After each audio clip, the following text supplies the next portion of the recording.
Hello travelers, and welcome to the Horror Greenbook, the channel that takes you from coast to coast and con to con. I am your travel guide, Brendan, bringing to you another, a fan favorite. It's a favorite of mine, Texas Frightmare Weekend. It's a holiday here in the great state of Texas whenever Texas Frightmare's going down.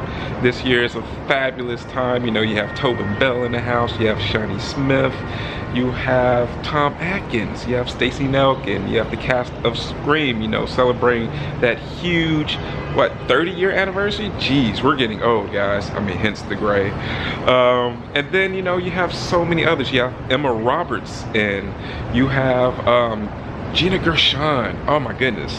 Showgirls. You have Billy Zane in the house. Man, the list goes on and on. So you know what we're gonna do. We're gonna go vibe out, have a great time, and I'm gonna document as much of the fun as possible, travelers. So stay tuned, and let's go ahead and get into the spooky stuff. Alright guys, you have all the general admission people hanging out, vibing, waiting for the doors to open up in 2 hours. But hey guys, at least the weather is a bit more mild than it normally is about this time. But hey guys, everyone's prepared. They have their umbrellas, keeping the sun away, because we're vampires here. So hey, let's go ahead and get these will call tickets. Guys, it's actually not that bad right now. There's plenty of people just hanging out. I'm in the garage. If you've seen previous years, you would know that normally it would snake throughout the garage, but it's not that bad right now. So hey, could have got here any other time and just chilled. Okay, travelers, we are about 2 minutes before the doors open for general admission.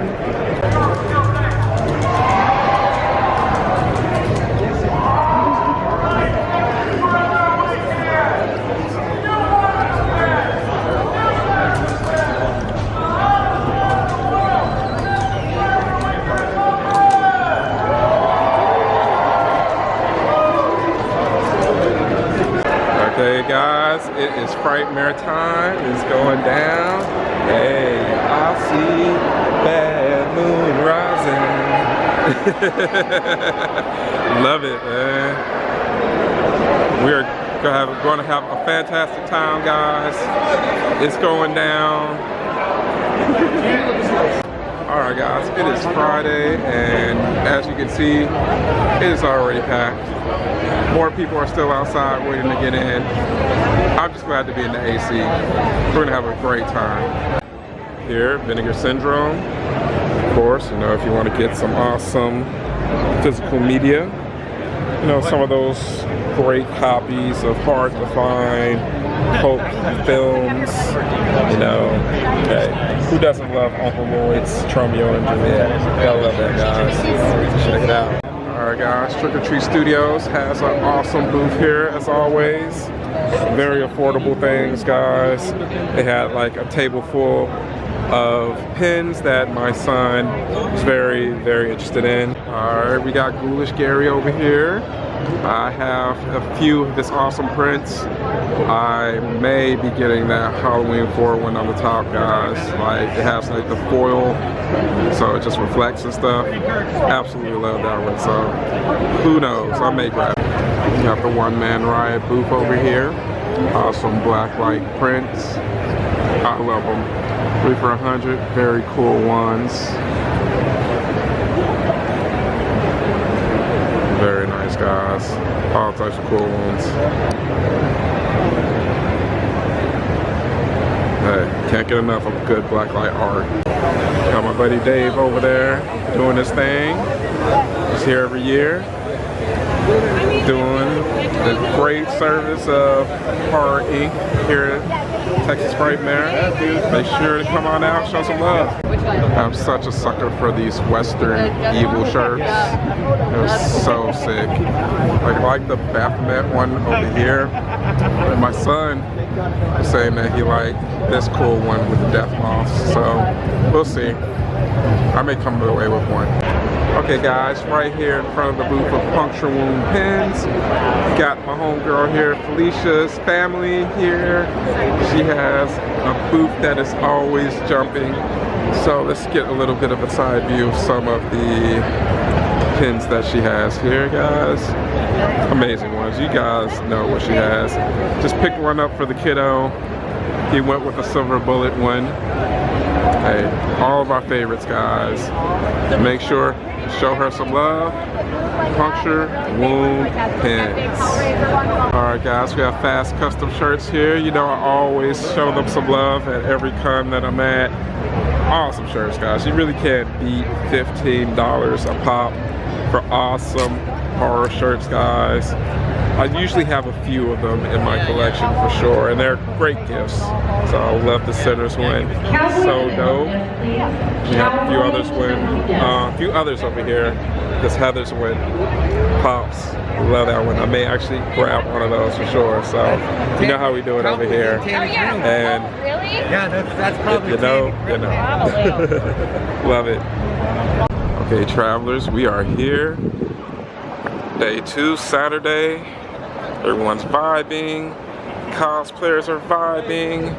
We even have down here, I normally don't get the time to see it because I'm stuck in panels, but let's check out some of the vehicles for the car show. Awesome, guys. We have some very cool vehicles. And of course, there are gonna be plenty of hearse, you know, representing here. Got this cool little, very awesome, like Dracula type V8. Very cool. Let's see. Very cool double tap services. Nice. Zombie removal. Even have a tip cup right there. Nice. It's cool. Insidious Jeep. Horror edition. Of course. Gotta love this, man. The dude. Very nice. Got another hearse right here. I wonder who's going to win the best in show. I don't know, guys. Who would you pick? Of course, they have the numbers on all of the cars. I mean, I think it's pretty awesome to own a hearse. I think so. I mean, it's the ultimate statement piece if you are a horror fan, or if you're just into, you know, the macabre. Oh, look at this nice Chevy right here. Very sick. I know my son absolutely loves this one. Very dope. Let's see. Look at this one right here. This little pink slasher mobile right here. Bedazzled ghost face on the front. Got the horror ducks. And 14 right here. Nice. And of course, you have someone taking their last ride back there. Love it. So these look sick, guys. 14 vehicles being represented at the Texas Frightmare car show. Guys, it is absolutely crazy on Saturday. The escalator broke down a bit because of the weight limit, and they got it back up and going again. So I'm going to wait in line for Ward Davis's panel, which starts in about another hour. The screen panel's going on right now, and I can assume that that's extremely filled to the brim right now. So let's wait for Ward and go from there. Well, tried to make the screen panel, but as I mentioned, you know, everyone wants to see Matt and Skeet. So it was capped, and here I am in the line for Ward Davis's panel. I knew Ward is also going to be a huge, you know, get for this convention.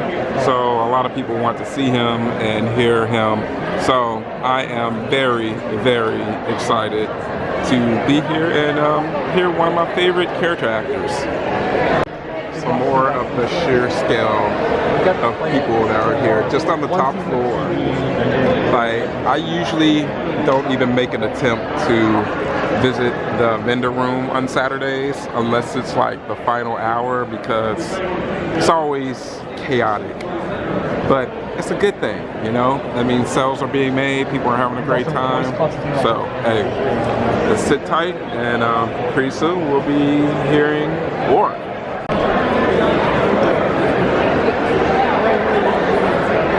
Daughter after it, Willow Wallace. We could have just turned this into a whole Willow panel, but we've got a lot to talk about. So let's bring him out now. A career retrospective conversation with the magical Warwick Davis.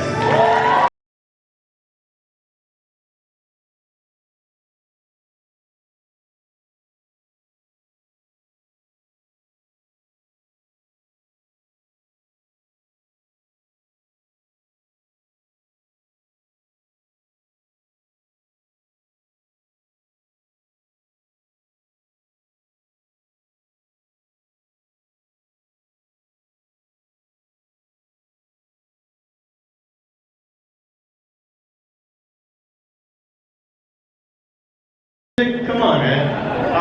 I said it in the intro. I can't think of another actor that has been in that many fan-favorite franchises. Star Wars, Harry Potter, Willow, Labyrinth, Hitchhiker's Guide to the Galaxy, Narnia, and those are, just career-defining, let alone to have multiple. One of those would be career-defining, and you've had countless. And not only that, these are generational films and franchises that continue to mean so much to so many people of all ages, and they're finding audiences all the time. But how do you, as a human, reflect back on your career and your time in all these franchises? Well, okay, go ahead, say it. Wow. Well, firstly, James, let me thank you for the introduction. It was very long and full of great stats. I didn't know I had 14 characters in Star Wars, for example. Yeah. That's a great stat, I love that. I didn't get paid like that though, but really lovely. And I love the hat you're wearing. Thank you very much. I have a whole Willow collection that I won't nerd out with you on. Excellent, it's lovely to see everyone as well. And what a demographic, look, really old decrepit people to younger people as well. Thanks for being here everyone, thank you. I've only been in Texas for 24 hours now, not even that, and the welcome has been lovely. Everywhere I've been welcomed with open arms. Even so far as immigration, the guys there wanted photos with me. That was wonderful, really nice reception going into the country, so thank you. So what was the question? How do you as a person reflect back on your life as an actor and your experiences in all those franchises when you look back on them all? Well, I don't really do that, only when I come to events like this. I'm reminded of all the things I've done. Because I don't wake up every day thinking, oh Warwick, you're brilliant, you are. I look in the mirror and think you're gorgeous, but I don't think about my career like that. Only when I come to events like this, and you lovely people remind me of the things that you've seen me in and tell me you've enjoyed them, which is wonderful. So, reflecting now, my history in Star Wars is quite phenomenal. Yeah. And I've been very lucky that they've asked me to come back and play all these weird and wonderful characters across the decades that I have. Now, there was a point where I never played a droid in a Star Wars movie and got to do a couple within a short space of time. And there was also a point that I'd never held a blaster in a Star Wars movie and also got to do that as well. So I pretty much ticked every box in Star Wars now, except for the lightsaber one. I would like to be a Jedi or have some sort of lightsaber action before I finish my career. Well, absolutely, yeah. We want to see that as well, and of course now, coincidentally, Star Wars is back in theaters. The first Star Wars movie in 7 years with Mandalorian and Grogu. So, all that to say, I think you'll probably have your chance to hold a lightsaber at some point with the rate you're making Star Wars stuff. I won't be leaping about like little Yoda though, I'll be more of a slow, kind of decrepit Jedi. Yeah, there you go. Let's talk about Star Wars. You entered the industry through Star Wars. Of course, we had already had A New Hope, or as it was known then, it was Star Wars, and then Empire Strikes Back. You entered at 12 years old in Return of the Jedi, playing Wicket the Ewok. That's your first film ever. You're so young that your mom is dropping you off at a Star Wars set, like at school. How do you even process that at 12 years old, and was there kind of a moment? Well, I think the advantage was I just enjoyed every minute of it. Yeah. I embraced it, was hanging out with my heroes in the shape of Han Solo, Mark Hamill, and Luke Skywalker, and Carrie Fisher, Princess Leia. I mean, I did sort of confuse their characters and their actual actor names like I did then, you know. I saw them as their characters, I think, the whole time, and would kind of chat to them in that way as well. Like Luke was an actual person, like Han Solo was an actual person, and I think that was refreshing to them. So I was this bundle of energy that embraced every moment of being on set. I wasn't jaded at all about the business at that stage. Not that I am now, because I still love acting, but yes, it was a wonderful experience, and they made it so. All of those people did, the cast, the crew, the directors, and George Lucas himself. He made it a lovely experience for me. Yeah. Do you have a favorite character from the galaxy far, far away, or is that like picking your favorite kid? Well, the one, I think Han Solo is a great character.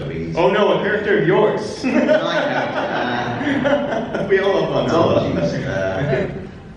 I enjoyed playing like the droid DDBD because in my head he's got a personality. To you guys, hopefully that character has a little bit. I mean, he was in my head he's a fun little droid that enjoys kind of being a droid basically. Yeah. You didn't get to see much of that, but that was my approach. I've actually got some really cool videos that one day I will release or somehow show people that when I was inside the droid during one of the scenes in Solo, I was filming with my iPhone through the little window like this. So I filmed the whole scene from inside. At the time I felt extremely naughty, which I was, because no phones were allowed on set, and there I was filming the scene. Yeah, it's really cool little video that actually, yeah. So your collaboration with George Lucas continued into Willow. As I said, Willow was a really informative movie for me as a kid, and a really important movie as an adult. The only way I know how to sum it up is I literally named my daughter Willow Wallace. And so I just want to first say thank you on behalf of what are a lot of fans in this audience for that film. You know, it's such a special film and holds kind of a special place in not only 80s fantasy, but the Lucasfilm canon. It's a movie that still gets discovered and we get to share with our kids and our families. It just means so much. And I mean, you are 17 when you make that movie. Yeah. You were 52 when you came back for the series. Yeah. What does that franchise mean to you? Because I think it holds a special place in your career where you're usually in prosthetics, or you got to play yourself essentially in that. Well, I mean, the story of Willow goes way back to 1983, really, when we were doing the Ewok movies, the first one, when George Lucas said to my mum, he said, Sue, which is my mum's name, I've got an idea for Warwick when he's a bit older, to think about this movie, but he's not really old enough to do it yet, and we'll redo that at the time. So when I was 17, I got called to the studios to meet with George Lucas and Ron Howard about this film Willow, which George had been ruminating for about 5 years. And I didn't get given the part straight away, because Ron Howard, who was the director, considered me a bit young to play a father of 2 kids at 17. So I then had to start an audition process, which, you know, I was up against short actors from all over the world to win a part that was written for me. But it was quite good having George Lucas in my corner, at least. Yeah. So the final audition process happened in Los Angeles, where I was in a room for a whole day. We were doing the scene at the crossroads where Willow finds Matt Martin in a cage. So I saw multiple actors come through the door that day. Some of them very famous. John Cusack came through. A guy called Matt Frewer came through as well. And the final actor was Val Kilmer. So I'd been there all day. And Val kind of staggered in. He looked very dishevelled, very sunburned, because he'd driven an open-top car from New Mexico to LA. And he kind of dressed the part and just sort of staggered in, and we did the scene. And, you know, I knew instantly this guy I could connect with. You know, we had chemistry. And the scene went really well. Did it a couple more times. And then Val left, and George came to me and said, Warwick, you're going to play Willow. And that was famous. And I never looked back, you know, went into the experience, you know, with energy and gusto, which it was quite brutal though. I mean, making a movie like Willow, is not easy physically and mentally, because you're filming in all different locations all over the world, different environments, you know, night, day, cold, hot. But luckily I had Val by my side, was keeping my spirits up with humour and energy, because he's a fabulous guy. He had such energy for everything. Yeah. Yeah, he was the reason, along with Ron Howard, that I got through the movie, basically. Yeah. And learned so much doing it as well. Yeah. But we didn't know at the time that we were making a film that would be a generational kind of film that, you know, kids would watch and then grow up to have kids of their own and then show their kids, etc., and still be something people were talking about in, what are we, 40 years now? Yeah, next year's 40s. Yeah. It's almost 40 years on, and people still discuss it like it was a reasonably current movie. Yeah. Well, you know, Val was such an incredible actor. Nobody liked him, and such a loss. Can I just say too how sad I was for the Willow series, and you know, just when it was getting going, and I know there were plans to bring Val in. It was just so beautifully done and so well done, and seeing you back, and they just did such a beautiful job, and for it to not only be able to end but not live on, where you know, things are so kind of instant gratification and streaming, and some things have to be given a chance to be discovered, and it just was really a travesty that it didn't continue. Let me dip into that and explain that. First of all, I want to give a shout out to John Kasdan, the son of Lawrence Kasdan, screenwriter, who really kind of championed the idea of doing the Willow series. He was a big fan. One day, John came onto the set because he was the writer of Solo. Okay, was on set, and it was the day that George visited the set. Ron was there directing now, and kind of everything aligned. And they all started talking about, you know, Willow again, because I reminded them of the character because I had long hair as Weasel in Solo, and they were like, you know, we should do something. And John was particularly keen to do something because he loved the film, like grew up with it. And he was the energy that made the series, really. He wrote it and championed it all the way through. And I think he did a fabulous job, and I'm just sorry that nobody got to really see it. You know, the reasons that I hear that were cited were that Disney, when they pull a product from streaming, they can claim the budget back against tax. So instead of satisfying subscribers, they satisfy shareholders, which I don't think's right, really, at all. Well, hopefully that's not the last we've seen of Willow. See, the thing is, if they want to put it on another platform or even release it on DVD, then that tax comes back into play. I don't think we'll see it. I saw it only once myself. Wow. But yeah, I was very proud of what I saw what I did in the series. It's interesting coming back, you know, as an older actor playing the same character. But I kind of leaned into that. I didn't try and play him younger. I just was like, no, I'm older now. This is me. This is as physical as it's going to get, you know. It was so special to have a new version where, you know, you watch the film with your family and then you all get to experience it together. So even though we don't have it, it really meant a lot to us for the time we did. So thank you. Let's move on to another series that you're returning in, Harry Potter. You, of course, played Professor Flitwick and Greenbook, and you are in HBO's new Harry Potter series. You're the only returning cast member. I am. I'm very lucky. I'm very lucky to be back there again at Hogwarts. Was that kind of a weird alternate universe of like, here I am, it looks familiar, but it's all different? It is. It just felt like another timeline altogether. So, you know, I'd be in the Great Hall thinking, yeah, this is very familiar, this sequence, but everything's just a bit different. It's like an AI version of it, you know, just a bit slightly different. No, people haven't got 4 legs or anything like that, but it's just slightly different. But yeah, it's a lot of fun being back there. The cast are great, the crew's great. You know, you're all in for a treat this Christmas. It's going to be fabulous. It's a lovely kind of warm kind of piece of television that will comfort you, and you'll be immersed in, because of course we get to expand the world that we kind of know already, but we see. I think John Lithgow put it perfectly. You kind of get to see into the wings a little bit, you know? In other words, you see around the corner what's going on, where you thought you saw everything and you didn't. So I certainly enjoyed it very much, seeing a different side of things and getting to do new things as well as the character. Yeah, it's lovely. And the reason I'm here now is because we just went into season season break, so I just finished season 1, and so we get a couple of months off till we start season 2 in is it sort of late August now. We start the next season, and so it'll roll on like that. And it's weird, I kind of went through this process with the movies, except we didn't know we were going to make the next movie, whereas we know we're going to complete this series. You know, how many? 7 series of this. So, you know, every movie we did, we were like, okay, we're very lucky doing this one.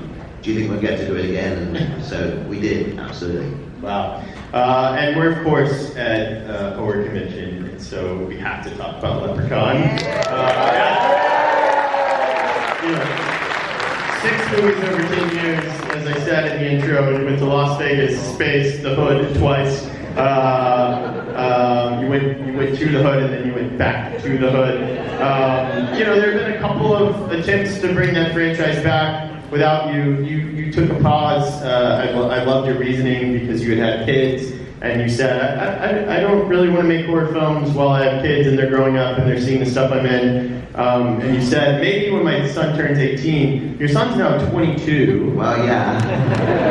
I will say something funny about that. Yeah, the reason I didn't do the movies then was because, you know, when you have kids, you see the world through their eyes, which is a nice, innocent way to see the world. And I thought, I don't really want to put that kind of material into the world at this point, so I decided not to. But yeah, as you say, Harrison is a lot older now, so you know, Leprechaun certainly wouldn't be out of the question. Actually, Harrison himself, you being horror fans, have you heard of Blood and Honey? Yeah. Harrison's working on the 3rd movie now, and he's loving every minute of it. He said the other day his head, his skull smashed in. I brought you up to be an amazing actor, gave you a great name to be an actor, now you're having your head smashed in. I can't really talk, can I? Because I've done 6 Leprechaun movies. So do you, you know, sadly, the Leprechaun franchise creator, Mark Joe, just passed away in January this year, but I know he and you had had some conversations about possibly doing a series. You had said, I'd love to see Leprechaun in the West. There's so many places you could put him. I mean, yeah. He's been, like you said, to the Hood twice. We were kind of running out of places, but the West would be good, or in a pirate movie versus pirates. They both like gold, there's some great conflict there. You could just time travel. You just have I did have that idea actually as well. I did think that was a good suggestion because he can go anywhere. A bit like, you know, Scrat in Ice Age when he gets the time. So he just keeps going around everywhere and just like has to get used to everything in that environment and then deal with it. So, are you still open to have the kind of conversation since Mark passed kind of paused, or are you still? There seems to be a resurgence in those conversations. Yeah. I think it's the fan energy behind it that really pushes the filmmakers to consider it and need to consider it indeed. Yeah. So who knows? If the idea is right and everything aligns, then you may see some more there. Well, we'd love to see that. You mentioned your son, both your kids have gone into acting, right? Yeah, Harrison and Annabelle. Well, Annabelle initially did. She followed my footsteps by being in some dramas in the UK. She did some work on Star Wars Solo, doubling me. And Harrison, he was a police officer for a while, so he had a proper job, which I was very proud of. But then he threw the towel in, gave all that up and said, I want to be an actor. And did a few little jobs on Harry Potter HBO series. He's the most brilliant double. I mean, when he says to me when I'm not working, he's just doubling for me. People keep calling me you, they keep saying Warwick to me and having conversations that they're carrying on from yesterday with Harrison, thinking it's me, saying, okay, Warwick, you know we chatted about this yesterday, and he's like, no, it's not, I'm Harrison. That's so sweet that you get to act together. Well, he's exactly the same size as me, so all the costumes fit him perfectly, and he literally is the best double.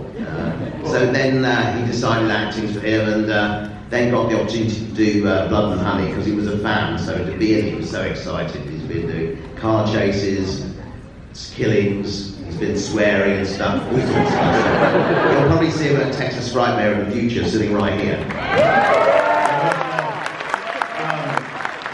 We're going to take some questions from the audience, so if you'd like to ask a question, go ahead and line up and we'll try to get to a few. You have, you kind of touched on this, but you really become such an important figure over your career for representation in entertainment. And how's your kind of perspective on that change? How do you think it's changed for actors over the years, and you know, what do you want your kind of legacy, or what do you hope to achieve? Well, I mean, it feels like the industry is less exploitative now. Yeah. You know, they treat everyone as, you know, as the actors they should be treated like. Yeah, it feels a little like the pay is better than it used to be. You know, I feel there are improvements definitely. But some of it spills over from the real world into the acting world as well.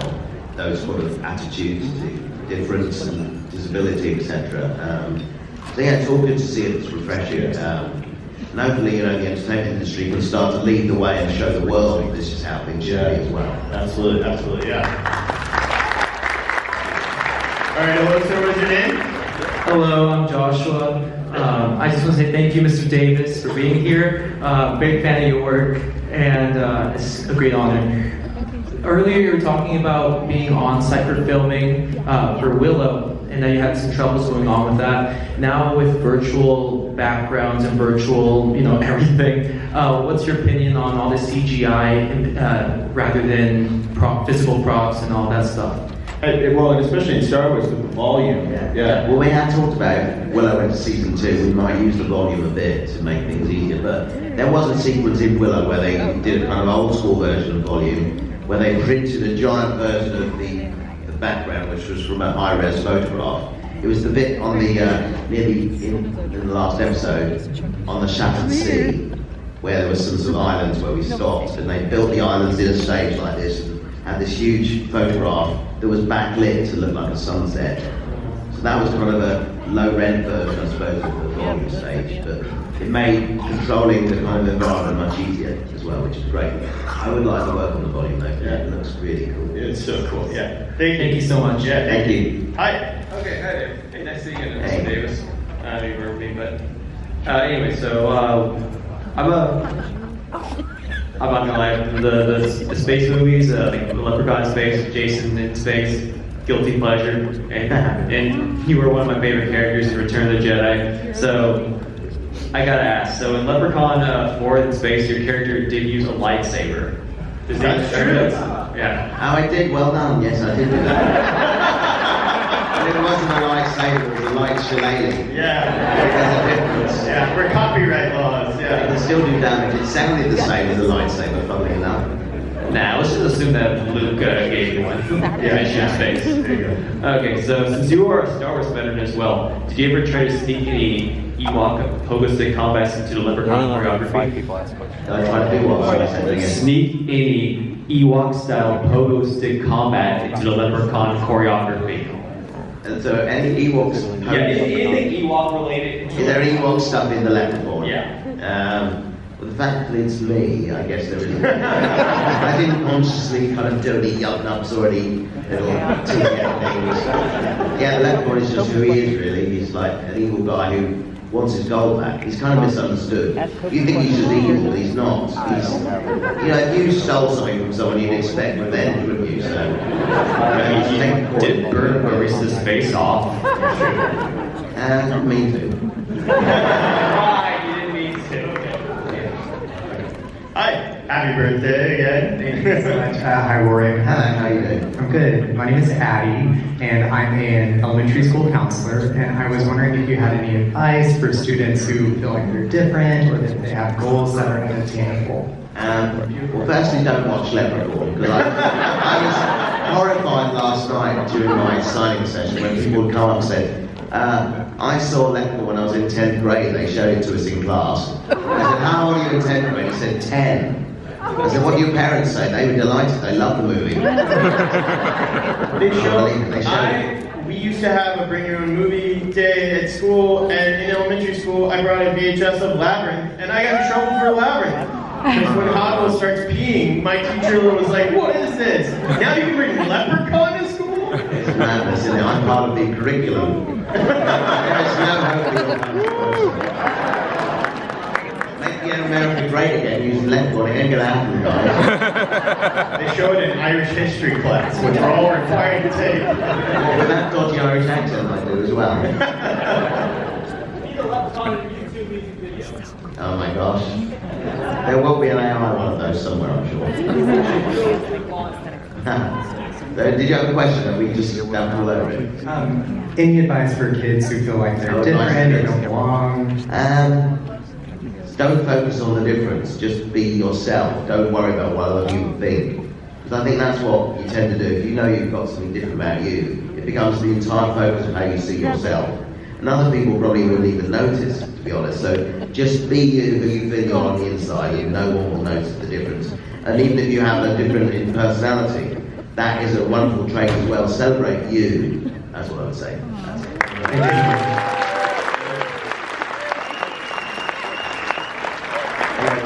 Good afternoon, Mr. Davis. Hi.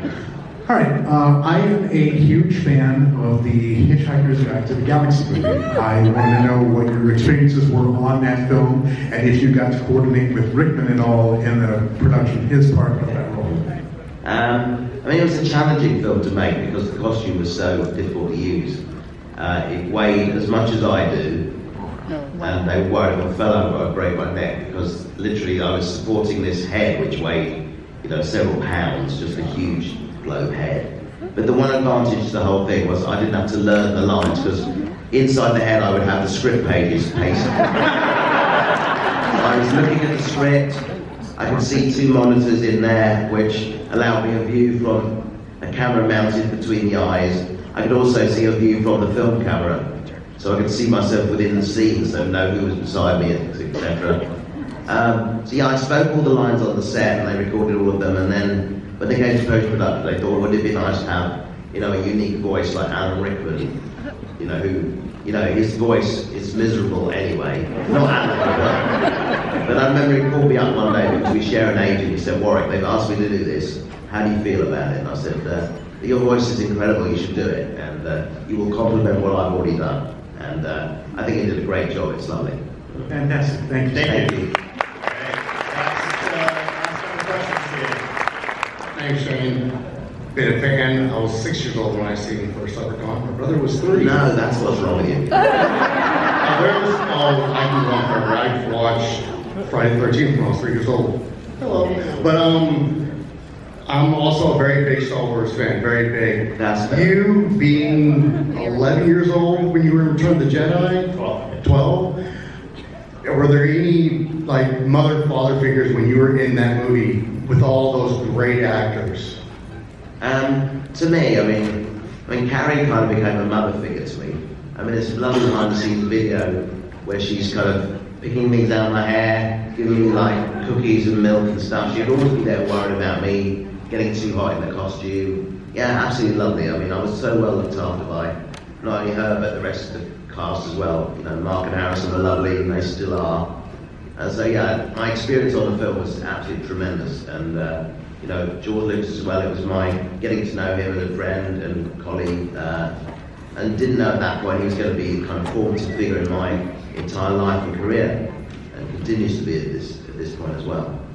Thank you very much. Another thing I gotta say about Star Wars, speaking as somebody who hosts things at a lot of conventions, you've been an incredible host when they've tapped you to host things at Celebration.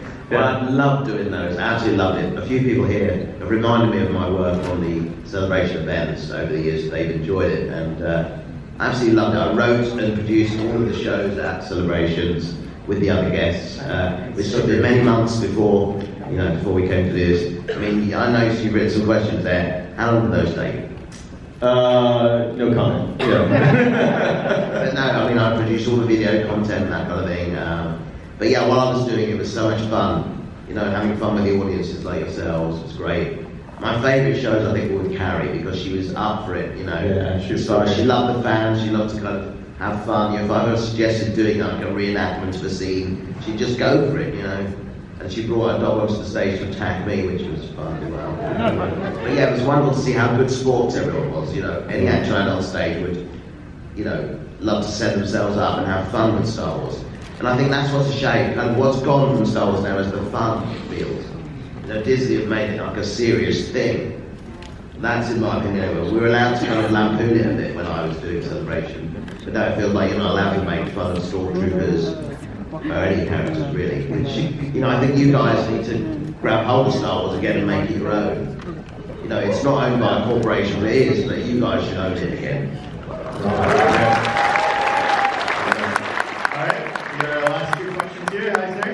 My name is John. I have a statement, and then I have a question. Okay. Put it back up the microphone. That'd be great. Close to it. You're sounding great. The question, the statement is, Willow was the, when my daughter was being bullied when she was little, I showed her Willow. Because she could be small but mighty. Absolutely, I mean, that was one of the sentiments of the film. Like, that's the whole point of the film. It's not about your size, it's about what you believe in and It what's has in your heart. nothing to do with what you look like or who you are. Yeah. Absolutely. Oh, absolutely, yeah. That's what these movies do for us. Yeah. Okay, now I want to ask about Life is Short. Oh, yeah. Because that's the funniest series I've ever seen in my life. That scene when you're climbing the bookshelf Oh my God. is the funniest thing I've ever seen in my life. Let me tell you about that scene. I know whether people know it or don't. I had to climb up. I went to my ex-wife's boyfriend's house where they were having dinner, and I pretended to get in the house because I need to get my award I've left here. My Gut Stop Cobb award is like a horror award for my work in horror movies, and so I said I just need to get the award, and you know I have small man syndrome in the series, so the tall boyfriend says, "Do you want me to get it down for you?" I said, "No, I can get it, it's fine." So I can't go back on that word, then realise it's right on the top shelf, so I have to climb up and get it myself, and then just sitting there watching me while I'm doing it. So I start climbing the shelves, knocking DVDs off. So we're doing this as a scene now, so I'm climbing up thinking, wow, this hurts.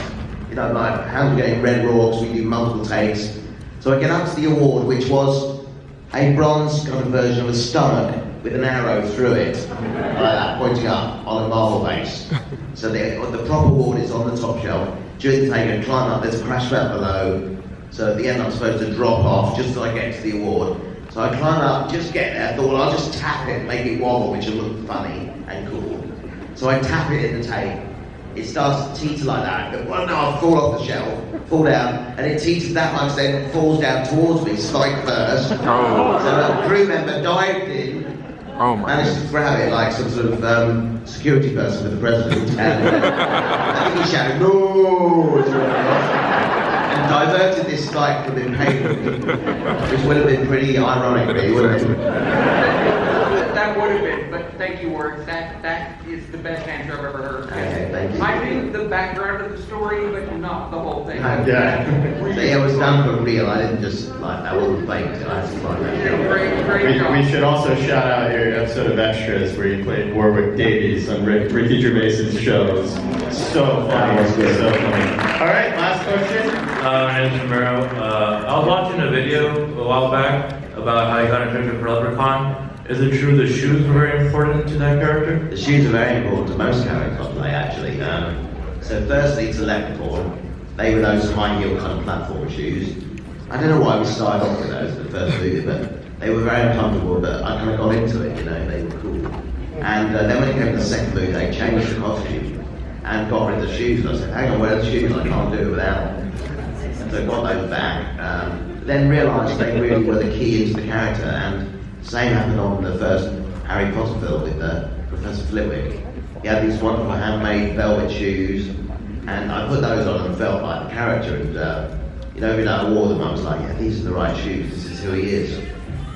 So yeah, the shoes are very important to me as an actor. Thank you. I forgot we had these. We put them out for us so everybody can take photos.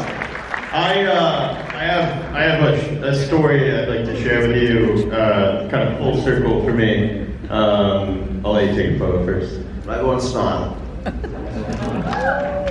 Got it. Not this old school thing. So. I'm not supposed to go and take a picture of my arse now. So.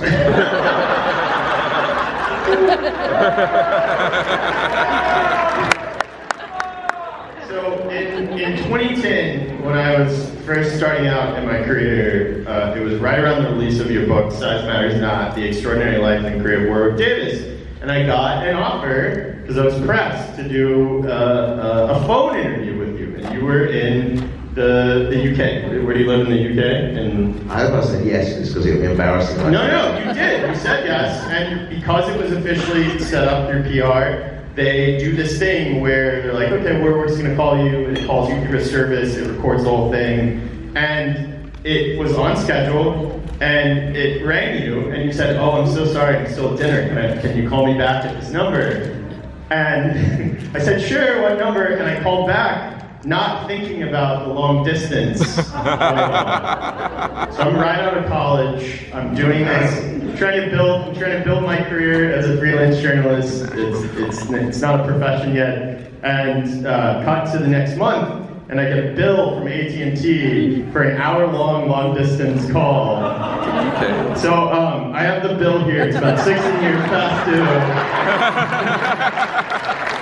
No, it was truly, and I disputed the charges, so they took it off. So I lied. My career is built on lies. But I just want to say, what I'll do, I use signed photos as currency, so I'll do this. There we go. I just want to say how much this means to me. It's so full circle to be kind of starting out my career, and you meaning so much to me through Willow and Star Wars and everything you were in as a kid, and now to be here with you really means a lot. It means a lot to all of us. So thank you so much. Thank you, Dave. Thank you, everyone.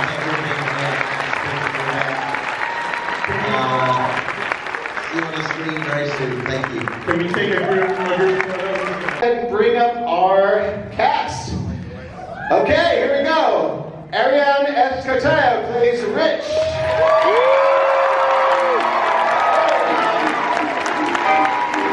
Look at that.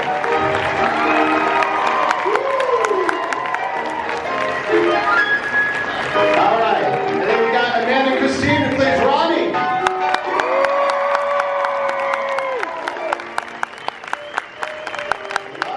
Miles Senkard plays Maddie.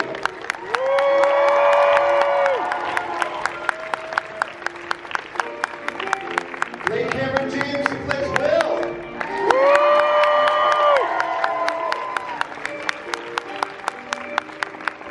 Matilda Lawler plays Marge.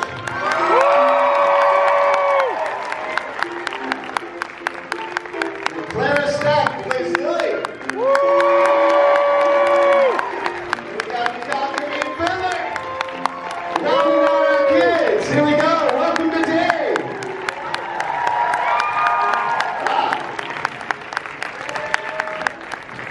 Okay. I told you we'd have a good Texas welcome for everybody.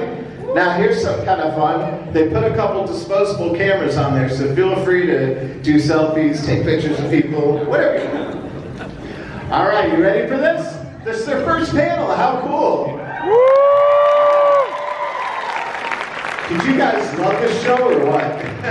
Yeah. Just when you thought it couldn't be more messed up in the game universe, here it comes. But each of you had so much fun, I know, getting to know each other, being on set. And, you know, we always think, how cool would it be to be on a movie set or a TV set? You get there, and if you've ever been there, it's not always that fun. But I know that y'all had so much fun doing it. I mean, it's long hours and everything, but let's go down the road here, and let's have your best memory from the set. Just that moment where you're looking around going, wow, this is my life. I get paid to do this. Okay, as for me, Yeah. my best moment from the series was definitely, I think it was the first or second day when I walked into the green room. Everyone was there. I was kind of nervous. I was like, oh, are these people going to like me? And then everyone was just super friendly. All these guys were super friendly. Everyone was super friendly. And I just immediately felt at home. And yeah, that's when I knew, like, this is going to be a great time filming this.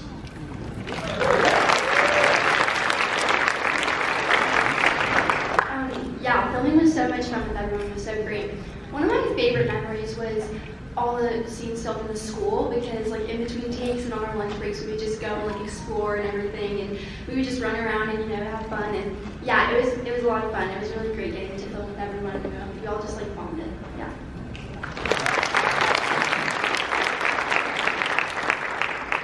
Alright, well, y'all gotta follow me. Alright, right? Follow me. It's a story time. So we were on set and like, dang, I'm telling this story. I'll do it over. I'm looking at that. Okay. We were on set and our acting coach, Mr. Ben, this is when we were filming stuff in the standpipe, and it was, you know what I'm saying? And it was supposed to be like scary. It was when Miles was like in the tent, and like it was like the big reveal of him like coming out of the tent, and like the noise of him like being there. our coach, Mr. Van, made like a funny noise. Like, well, it was funny to us, but it was supposed to be scary. But we turned around and he made the noise, and we all just started dying. Like, I'm like, talk about dying. It was crazy. But that was probably my favorite moment. It was hilarious.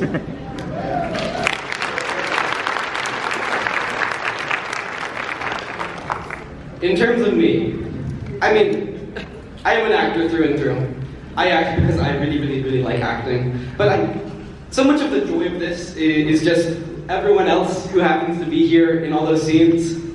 Considering that I don't really care enough about that being my favorite moment. My favorite moment was, I have to say, in episode 5, that first little monologue where I'm looking out and I'm imagining all these things that happened. And it's not the typical actory thing. I don't have to interact with any of those weirdos. I just have to say words and think about them. But I think with this show, there's just a certain level of drama where you really can just connect to that.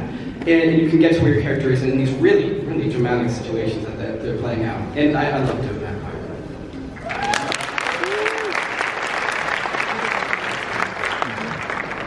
Definitely one of my favorite moments I could probably say on set was us like just giggling and laughing. We like Blake was saying and how Claire was saying, like we all just had times where we were just like so happy to the point where we could not stop giggling. And I know you guys are probably like, well, this is a horror set, like what are we laughing about here? There's blood everywhere, people screaming, people dying, but we made the best of it, and just having those joyous moments always makes me so happy. So I'm very grateful.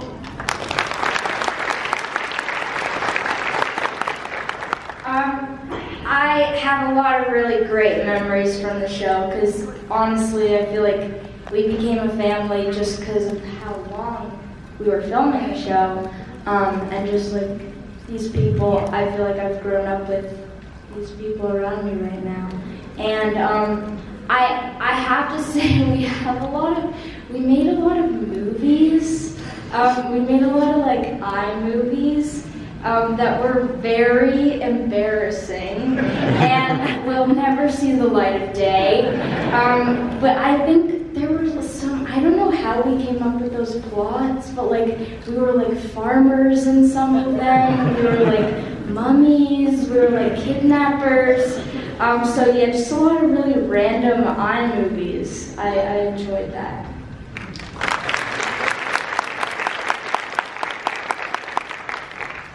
Definitely my favorite moment was when we were in the black spot.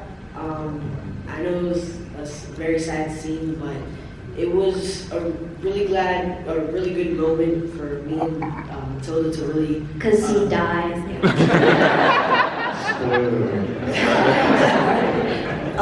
It was a really good moment because me and Matilda, we really got along. Like we really, after that, we really knew each other better. And also with Clara and Blake and Amanda, like everyone, we were having great moments all around. I feel like the whole set was a memory. So.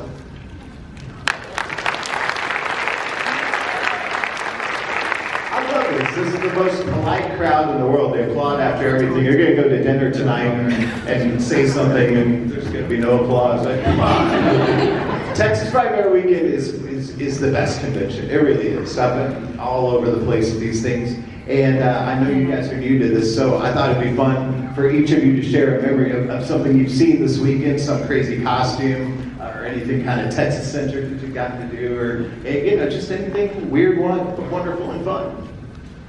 Okay. As for me, I don't know if he's in here right now, but like I used to be a big fan of like Xbox and Halo, and there was like one guy with a like really cool Spartan like armor cosplay. I was like, yeah, that's like really sick. He actually came over, paid for an autograph, and he was really nice. So yeah, that's probably my favorite memory so far.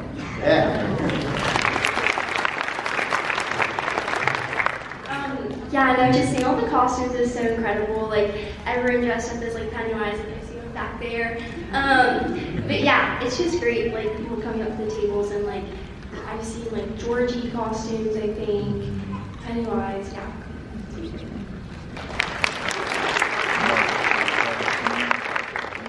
I'd say some of the best stuff is like when like people come and give you gifts that they've made and like spend time on. Like, I don't know, it's just kind of crazy to think about that.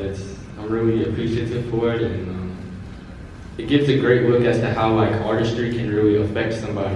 Like, for me, music is a really big and important thing for me, and it helps me get through things, and it helps me in many ways of my life. And it's crazy to see like that artistry in all ways, even acting, TV, and film, can help people push through whatever they're going through. So.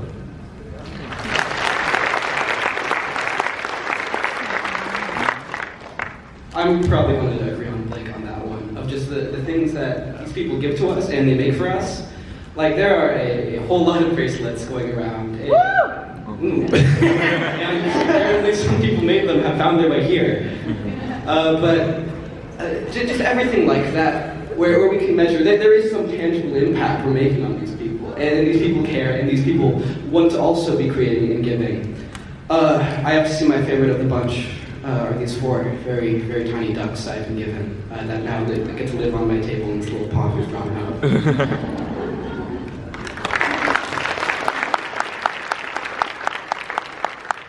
Actually, funny thing about the duck smiles, the lady who actually gave me the ducks, she came to me and said that you stole 4 of them from her. I was like, oh, should I take more than one? But definitely the fans, just seeing you guys show up and how far some of you guys travel and come, like, it means so much to us and we're very grateful. But one thing that I can say that was really, really cool for me to see, this girl, she came with her Nintendo Switch, and yes, there you are! Oh my gosh, and she created like this whole like town, welcome to Derry town, with the like Pennywise trailer on the Nintendo Switch out of this game, and I'm just like, oh my gosh, like, that is so hard, so creative. So yes, your creative minds, your creativeness is so amazing to see. And I also met a cute little baby today, so that made me happy. So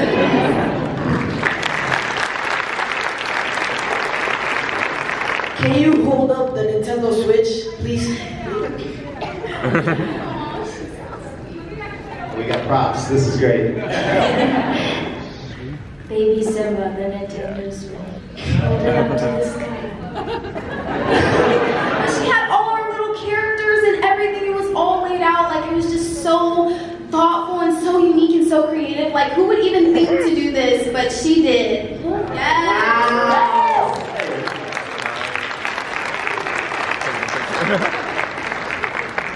Nice, all of that. By the way, you really are the politest crowd I think I've ever seen in my life. I would say, just to kind of echo what everyone else has said, like, never in my life did I think I would be able to interact with people who are so like caring and genuinely like excited about something that I've been a part of. Like, it's just really touching to see how much these characters mean to people, and because they mean so much to me too, and like all the, we pour our hearts into it, and we hope that it connects to someone, and to be able to actually interact with people who it has really affected is like just the greatest gift. And like Amanda said, like, some people have traveled really far, some people have like made these really beautiful costumes, some people have made these awesome bracelets. Woo! And it's just, yes, the bracelets. It's just really touching. So thank you all. Yeah.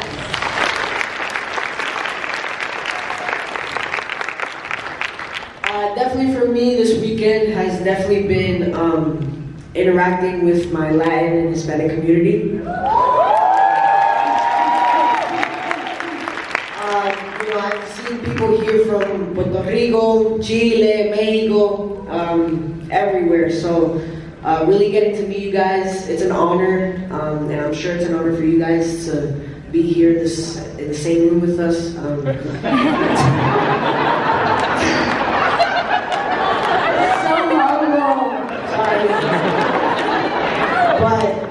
But yeah, really meeting you guys, it's awesome.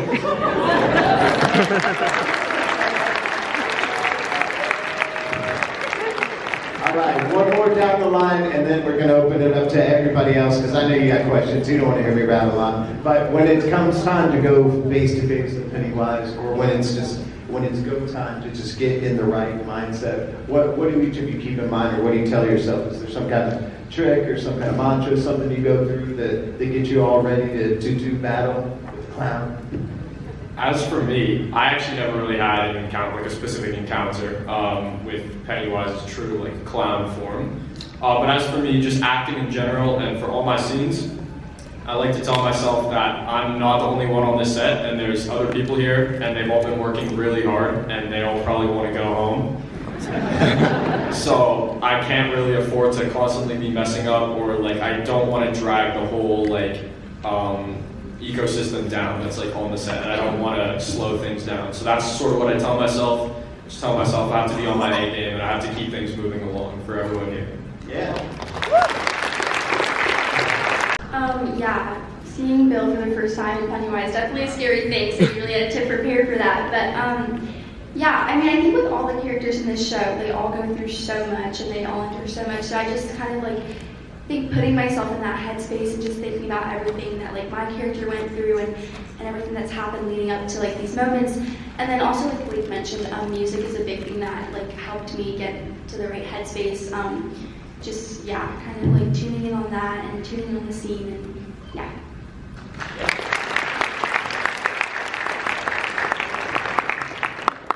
Honestly, for me, like I use like music for like every scene I do, but I mean he's 6'5". Like you don't have to like it's already a scary aspect. He's like 6'5", like in this big like clown costume. Like you don't. It's already scary enough. Like I don't know. So I mean, the realism of that, like I guess going into a place of like, dang, like there's actually like a big clown like standing in front of me, and I gotta save the world. Like I don't know, it makes it easy. It does. So.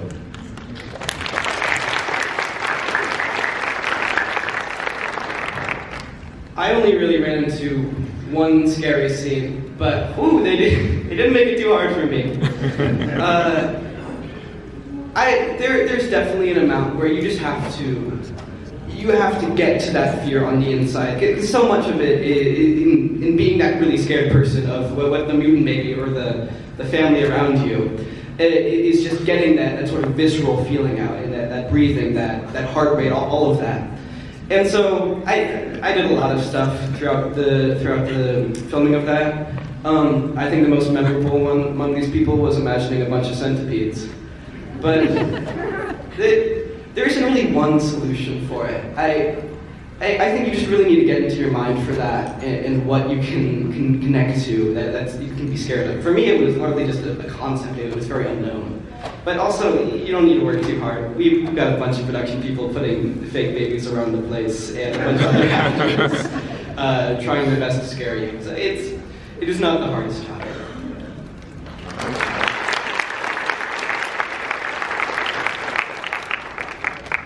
Yes, so definitely kind of piggybacking on what the boys have said.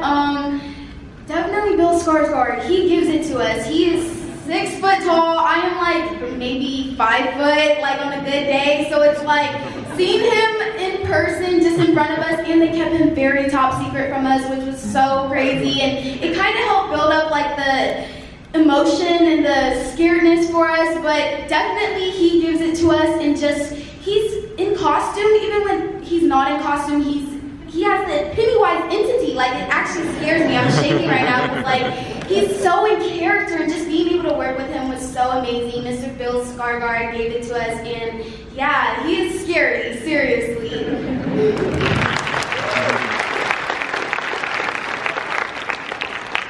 Yeah, I agree with Amanda. Like, he just has, he has Pennywise in him. Like, I don't know. Like, he just, when you're around him, you're just like, oh my God.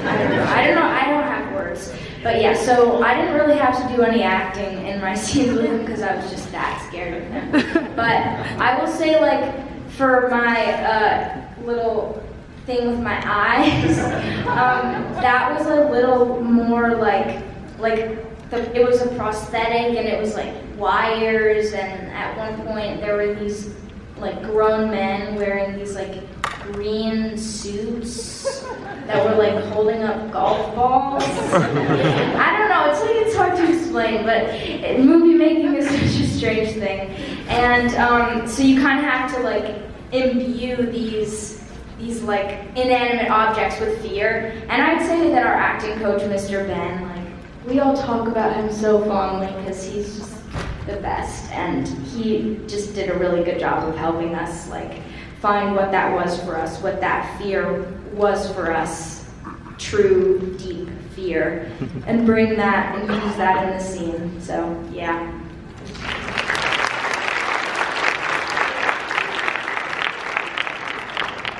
I would have to say Bill Skarsgård is the scariest person ever. We were filming the sewer scene in episode 5. I told a little bit of people about this, but sorry for the language, but I shit my pants.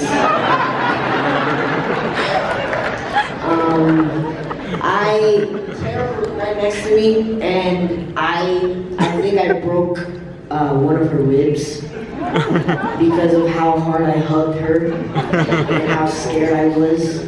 But that scene, that's a raw reaction to Pennywise, but yeah, he's the scariest ever. That's the first time I've heard that is an answer. I love it. All right, well, as promised, the fine folks at Frightmare always had the best questions, so let's get to you. There's a microphone right there in the middle, and if you just want to line up, we're gonna get through all of these that we can, and make sure you introduce yourself too, so everybody knows who you are. Hello, I am. Doesn't matter. Yes, it does. It does. My name is Caleb, and this is for the whole cast. What do you guys think of, not the actor, the character Pennywise? Spooky. Yeah, like maybe in one word. Let's go down the line. Scary. Terrifying.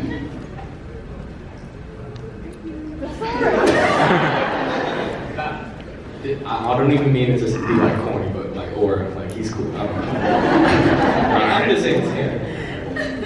Oh yeah, scary. Layered. Majestic. Also, by the way, I loved your acting as Richie. Thank you. I appreciate it. Hi, my name is Jessica. This is Addison or Marge. She wants to know what was your favorite scene to film and why? For all of us? Well, whoever wants to answer, you're her favorite. Oh, what? I'm not lying, I'm bored, yes. Thank you, I'm honored. I think the most like fun, like physically scene to film was like that bedroom scene with the like scary lamp, because that was like probably the only stunt I did, and I got to do like stunt training, and it was kind of fun. Or the ghost scene where I was the like ghost in the graveyard because they're like hoisting me up on wires and all that. I was like, oh, I'm like going bungee jumping. This is. But the most like fun I had with my castmates was definitely either in the school, the library, or the movie theater. Those are all like the most fun to film.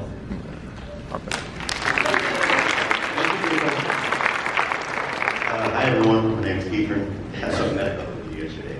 Thanks for the video, by the way. So, real world question. Okay, out of everyone here, who would survive the longest in Derry in real life? I would die first. I'm like 5 minutes after it's over. Are we allowed to just leave right away?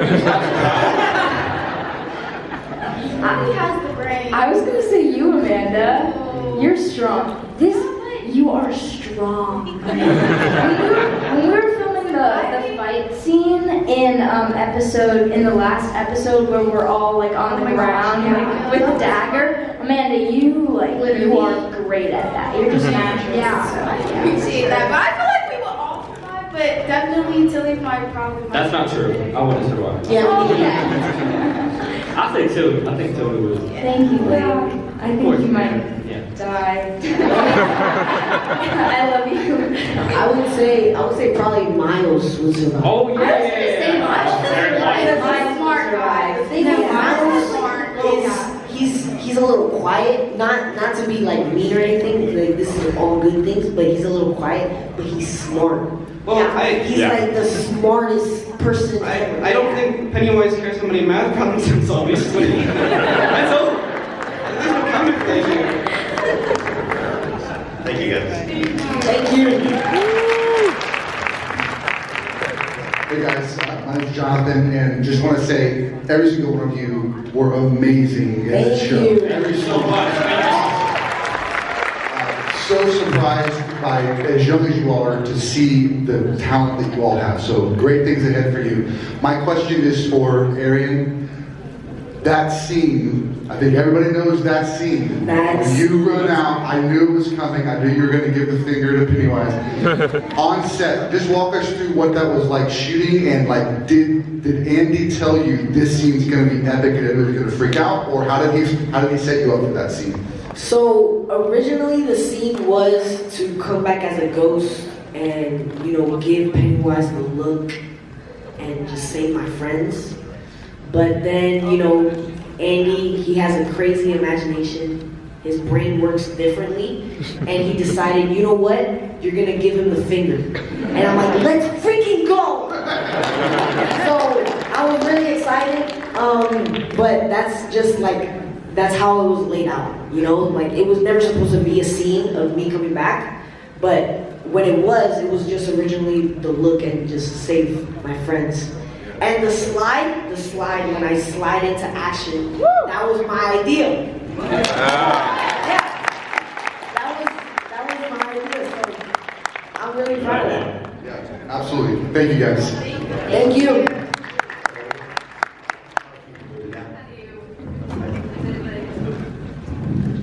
There we go. Hello, I'm Clara. You all probably saw me. And my question is, which of the original Losers Club would your character get along with best? And if you opt for it, what's your favorite member of the original Losers Club? This is for the whole cast. Yeah. That's a really good question. I think Georgie, right? I don't know if that counts as like a member of the Losers Club because he kind of died, but like, look, we both did, right? We both died first, and I feel like Georgie is like, he's just really like happy and like bright, and I feel like kind of opposites always attract, right? And Teddy's a little more like down to earth, so I feel like they would like meet in the middle and like they'd be like really chill with each other. Yeah. That's a really good question. I would probably say Beverly. I don't know, I love her so much. I think she's just such like a strong character. I don't know, I feel like her and Lily have been through a lot, so I like they could definitely sit down and like talk about everything they've been through and just like really, yeah.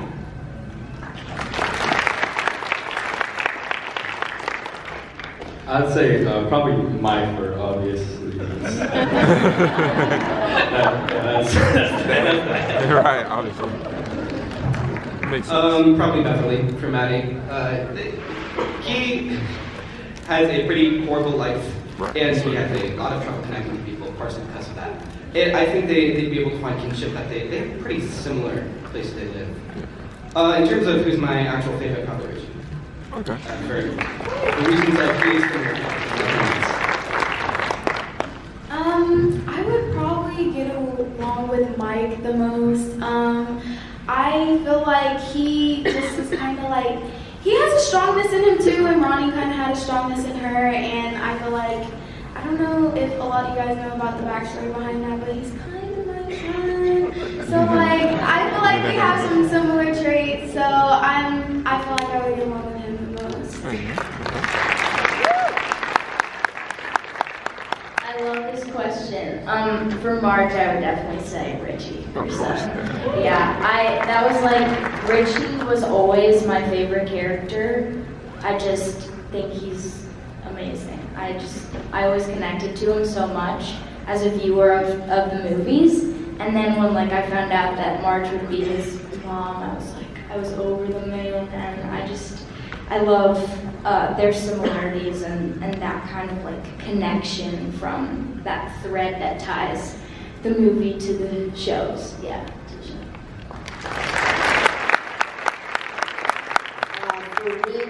would have to say probably Bill. Just because like Bill, he's pretty quiet, he has a little stutter. And I would feel like Rich, he would make some kind of joke of that, and like he would make light of it. You know, a lot of people bully him for it, but Rich, he would like make him feel proud of his stutter. And if it wasn't Bill, I would say Eddie, because they're very similar as well. And my favorite is definitely Richie. Okay, just so you guys know, I've been told we got about 5 minutes left, so if you want to do like a speed round, let's see how many we can get through, right? Okay, this could be a short question. My name's Addie, I'm Claire's sister. And I wanted to know, for all the cast, if your character was in modern day, what kind of music or artist would they listen to? Y'all ever heard of Radiohead? I don't listen to much Radiohead personally, but of the few songs that I've heard, I feel like Teddy would really, really like Radiohead.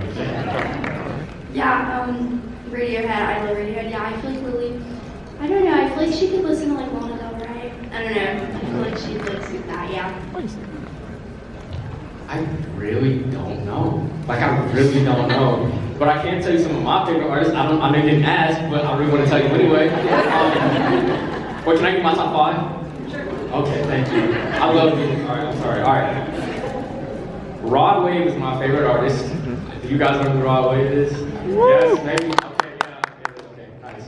Olivia Rodrigo as well. We went to her concert as well, the Guts World Tour. Billie Eilish as well. I love Billie. NBA Youngboy, I like him. And Lay Day as well. And Drake. Woo! I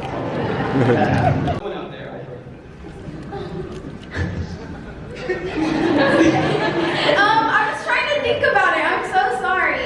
Because I really don't know either. But honestly, I feel like Ronnie is kind of in modern day, some Erykah Badu, Janae Aiko over there.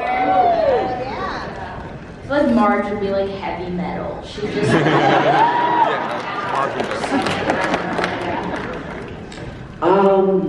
Rich would like some like upbeat music, you know, some Dion. I personally like Bad Bunny. So I feel like in modern day he would probably listen to a couple songs. Alright, thank you. Thank you. Oh, I didn't say Ian. I like Ian too. I know y'all don't care, but I don't care to talk. Okay, so my name's Reed, and I was thinking of what to ask because I didn't know what to ask, but then I thought of one. For the first movie, like the original It and like the second chapter, which one do you prefer and why? Ooh. That's a really good question. Can I answer? Okay. I really like number 1 because of like you can see the connection building up with the kids. You can see Ben with Beverly, Bill with Beverly, you know, Richie and Eddie. Because the second chapter is more like, okay, we already know who these people are, how we get along, and it's just the story. But I really like how that connection builds up in chapter 1.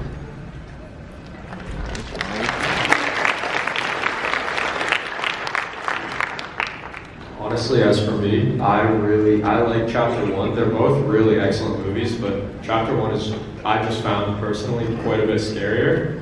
I feel like Pennywise was a bit more mysterious, and like, yeah, there was like just more, it was a lot scarier, so I prefer that one.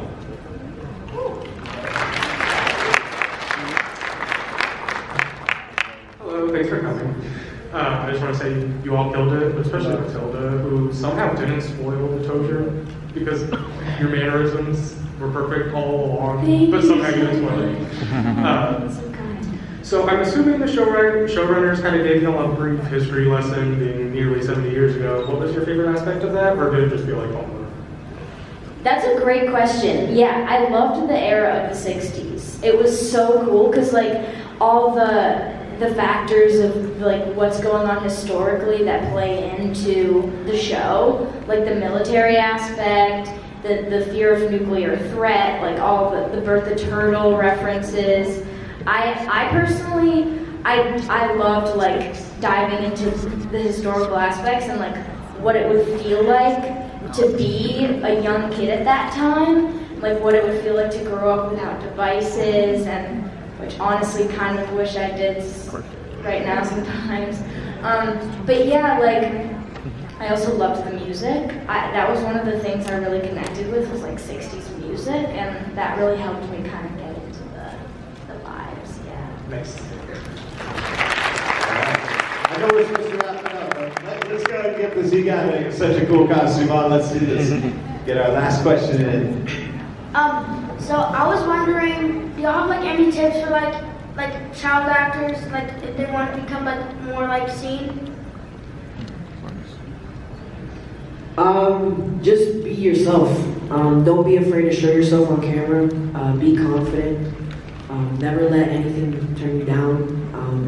Know what you want and just go full force for it. Yeah, and keep going. Don't let people tell you like literally just everything. Yes. Keep going. Yeah, like, thank you for asking that question. I think, like, people like to tell you, like, oh, like, an artist, you're never gonna make it. You're never, but it's like, your art is in your heart. Like, you have that in you, you can do anything. So, like, never let that voice die, never let your artistry die, because you have something so unique to share with the world that only you can say, and the rest of the world would be very lucky to be able to hear what it is you have to say, so just keep going.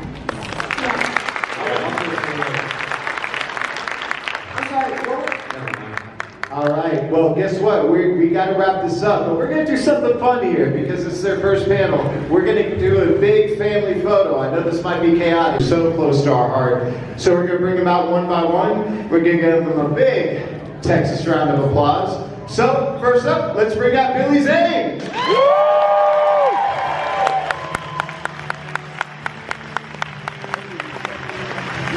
There he is. Always stylish. Always.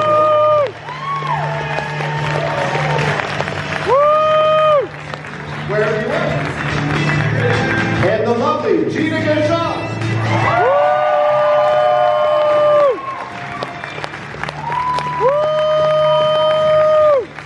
There she is. Keep it going.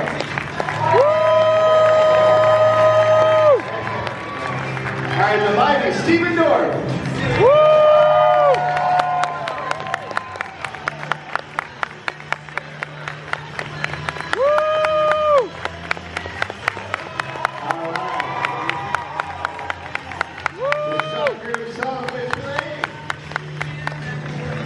Come on, Miss Hayes! Woo!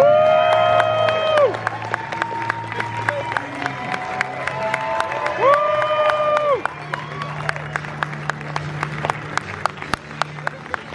And the amazing Oscar-winning Mira Sorvino! Woo!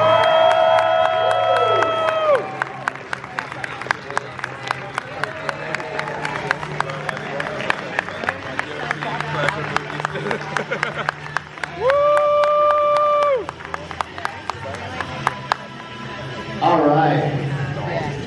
What an incredible panel. This is so special. It's only going to happen once, and I don't think you guys have even really worked with each other very much. So this is going to be a really cool thing. That's a correct. We have a correction. We have a correction. All right, that's a correction right away. I've worked with Mira, and I've worked with Billy, and I've worked with Stephen. Yes.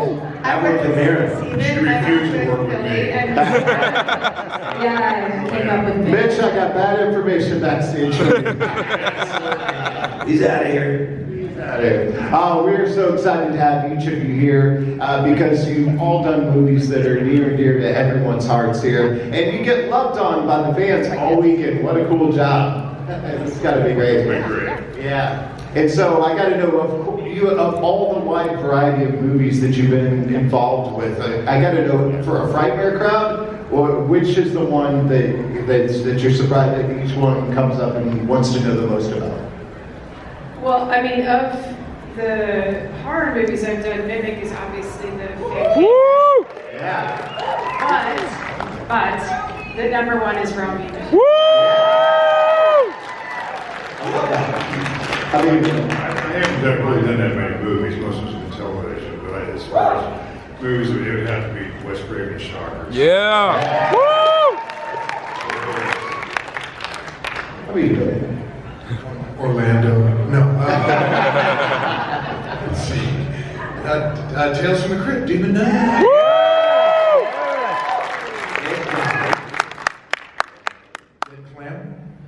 Call. Yeah. I haven't really done a lot of horror movies. I mean, so Thanksgiving would be the one, but I think Showgirls been more like Bound. Yeah, Bound. Showgirls. Yeah. Yeah. Showgirls could have been considered a horror movie. No, that's a joke. I'm kidding. Steven. I don't know. I guess the Gate. Yeah. There's a few others here and there, but horror. Yeah, but that's not horror. Yeah. But no, it's awesome. I mean, the horror fans are very passionate people. So Yeah, and Frightmare is a fantastic place. I'm sure you've seen some great costumes, heard some great stories. I don't know, what's been the most fun thing that you've seen this weekend? Any particular thing that stood out to you that was like, Elizabeth? I think just people who are like multi-generational fans, like the whole family is in on it. You know, there's like 3 generations that come up and want to be in a picture and know the movie and like, you know, just do the pose or something. I don't know. I just love that it's this true love of film here and genre, and like that just everybody's in on it. And everybody's so sweet. You know, that's the crazy part, because you come to a horror festival and you expect like, you know, maybe really tough, scary people, because it's like, you know, the movies are tough and scary, but it's the absolute opposite. Like, you couldn't find nicer people. Absolutely. Generational thing is I'm meeting, you know, kids that are 10 years old that are binge watching the X-Files now. It's really amazing to see that the fandom is lasted, and the grandparents have passed down to their kids, and it's just like now, like just like 4th generation. It's pretty stunning. You guys are really good fans. Horror fans and sci-fi fans are as good as it gets. So. I second that emotion. The most pleasing or interesting encounter in terms of fan love and cosplay, a couple were dressed as the MTV-loving aliens from Critters. Yeah. I was very charmed. Did I say charmed?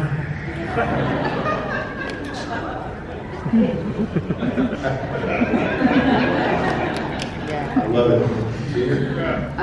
I think my favorite part has been just the costumes have been really incredible.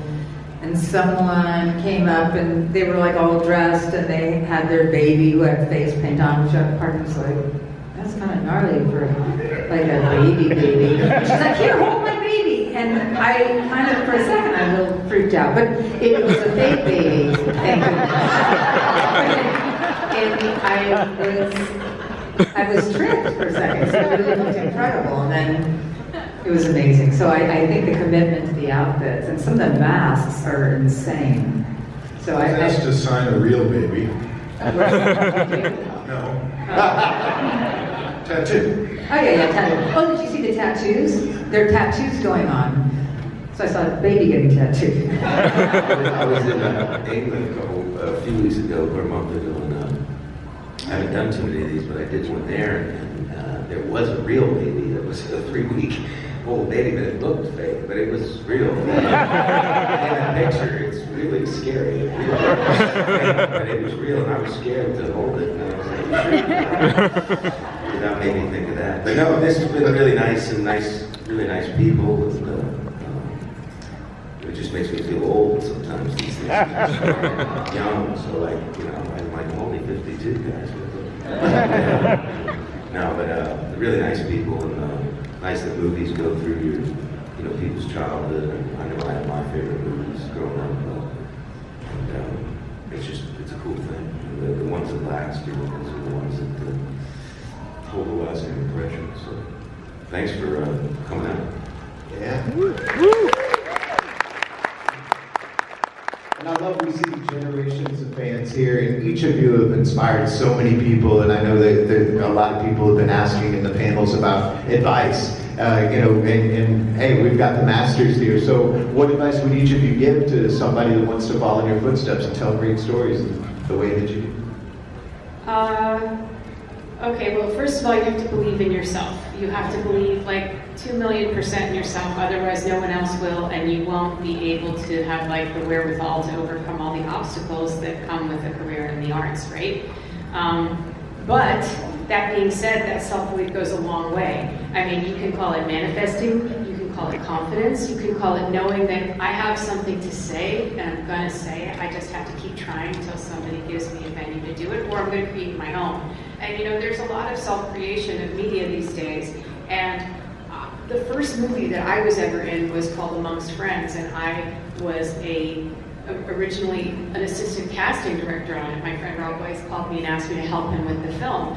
And then I asked him if I could be considered for the female lead. He's like, nah, you're too deep. I want somebody cute, bubbly, like a cheerleader. I was like, okay. And then I would do all the reading opposite the guys. And then he started liking my read. And then finally I was like, Rob, this is, I have to go back to my real life of auditioning for things and I have to pursue my acting. He said, all right, what if I give you the role of Laura, but you have to stay on as third AD and cast all the extras for free? I was like, okay. And we went to Sundance with that movie, and it started all of our careers. And, it's just sort of following every possible spaghetti on the wall connection and idea, and we created kind of our own future in a way. And I think now with social media and TikTok and YouTube, you can actually make a movie with your friends on your phone, and it might catch fire. What about Mitch? Perseverance. You just gotta hang in and believe in yourself. It's all make believe and fun. You just gotta have a good time and just let your imagination go and really not give up. We face a lot of rejection out there. I've had a lot of rejection in my career, and I just have just brushed it off and kept going. And you have to, like I said, you have to persevere and just keep going after it. And if you're lucky, good things will happen. I got lucky. So hopefully other people will too. Yeah. Most constipated man in the business.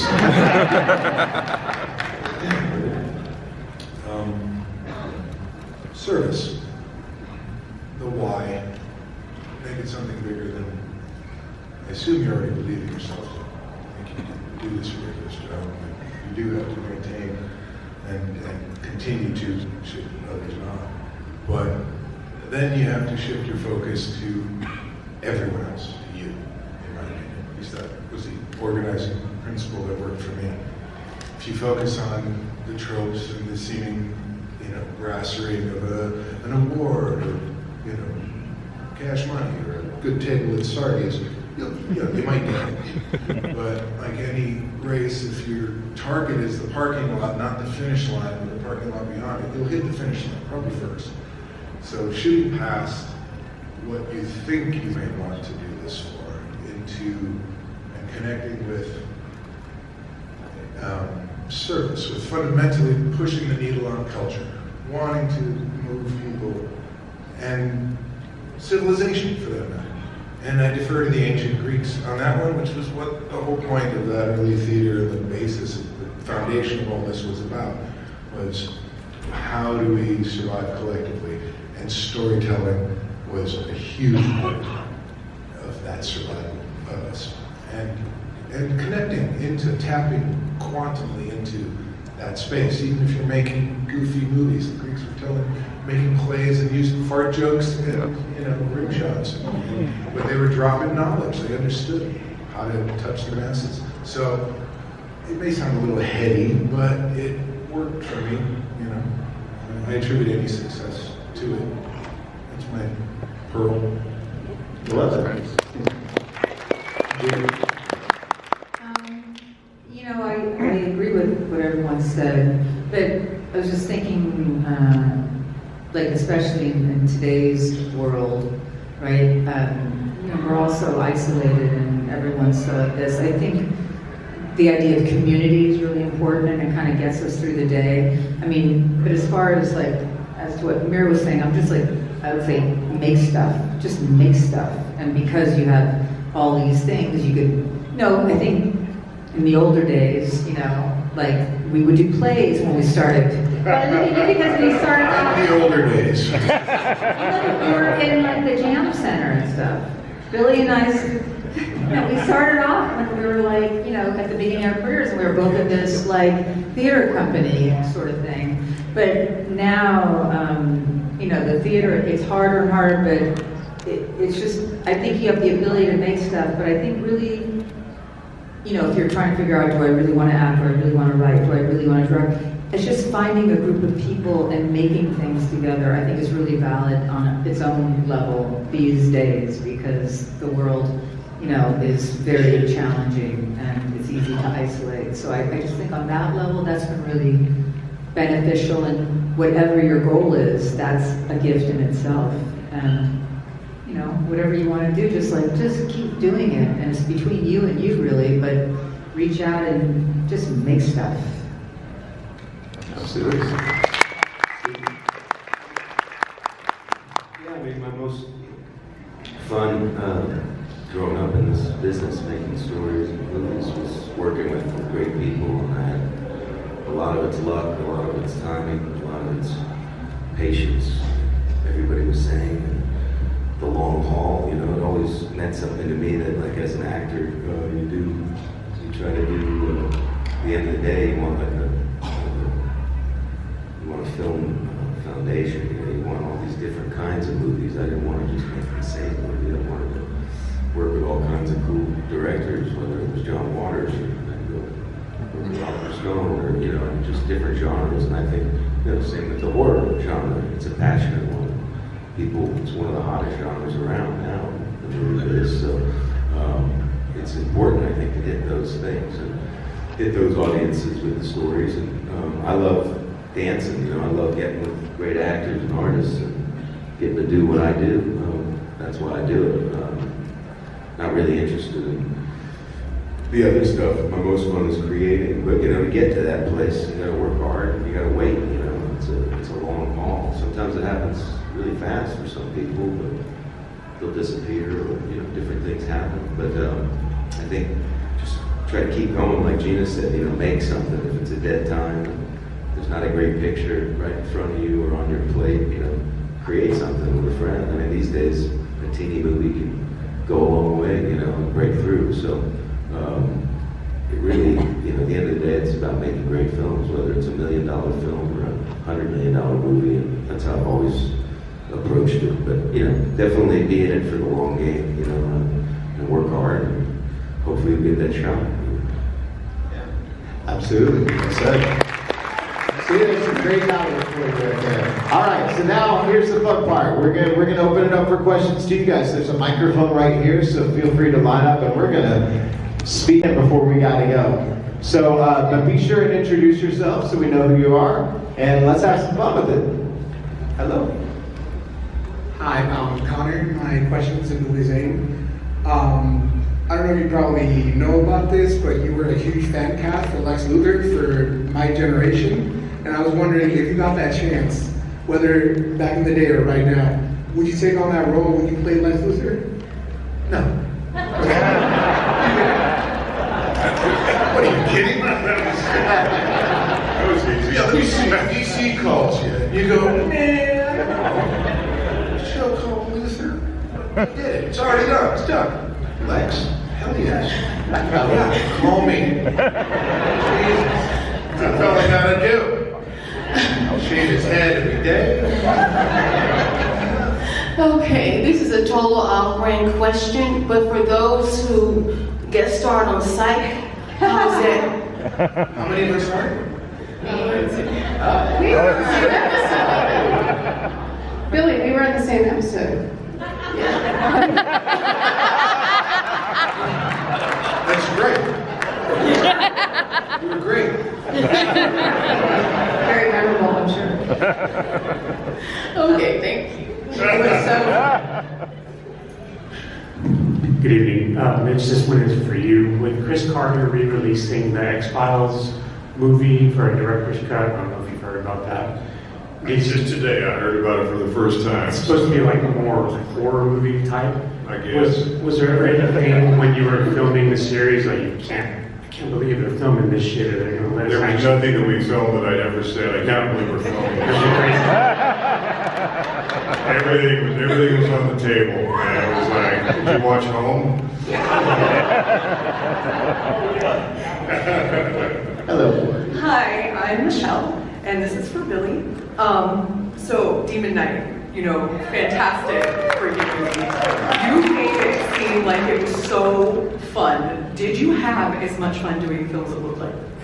It still stands as, I think, my favorite collaborative experience as far as with the director and with other actors.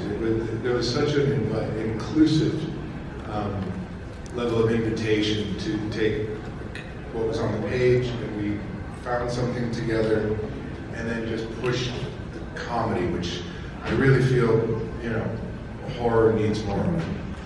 I really understood the catch and release energetically, the wave you gotta ride with horrors. You gotta create a false sense of security and also get rid of a lot of that energy that you're pent up, and then you go in for the kill again. So that sideways, just, I don't know, for any of you directors out there and would-be directors, funny is money, okay? I'm telling you, make it funny, then make it scary. Audiences love it. I've been talking about this movie for 100 years for that reason. So, yeah, adored it. Still do to this day. Try to replicate it and have it. Yeah. Yes, thank you. Thank you. Hello. My name is Michelle, and I don't know that I have a particular question, but there were two movies that were particularly influential in my life. And my best friend of 28 years died from pancreatic cancer this year, and it was Late Consequence, Billy Zane, which you changed our lives because we figured out that we like men.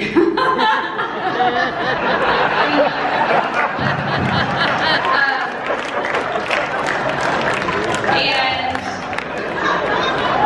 Mira, with Romy and Michelle's high school reunion, it was our favorite movie. And we watched it over and over again, and I just wanted to express my appreciation for the love and light that you brought into our lives, because those movies, every time that I think about them or watch them, reminds me of my best friend, and I'm so appreciative of the influence that you've had in my life. So thank you. Thank you for sharing that. I'm sorry for your loss.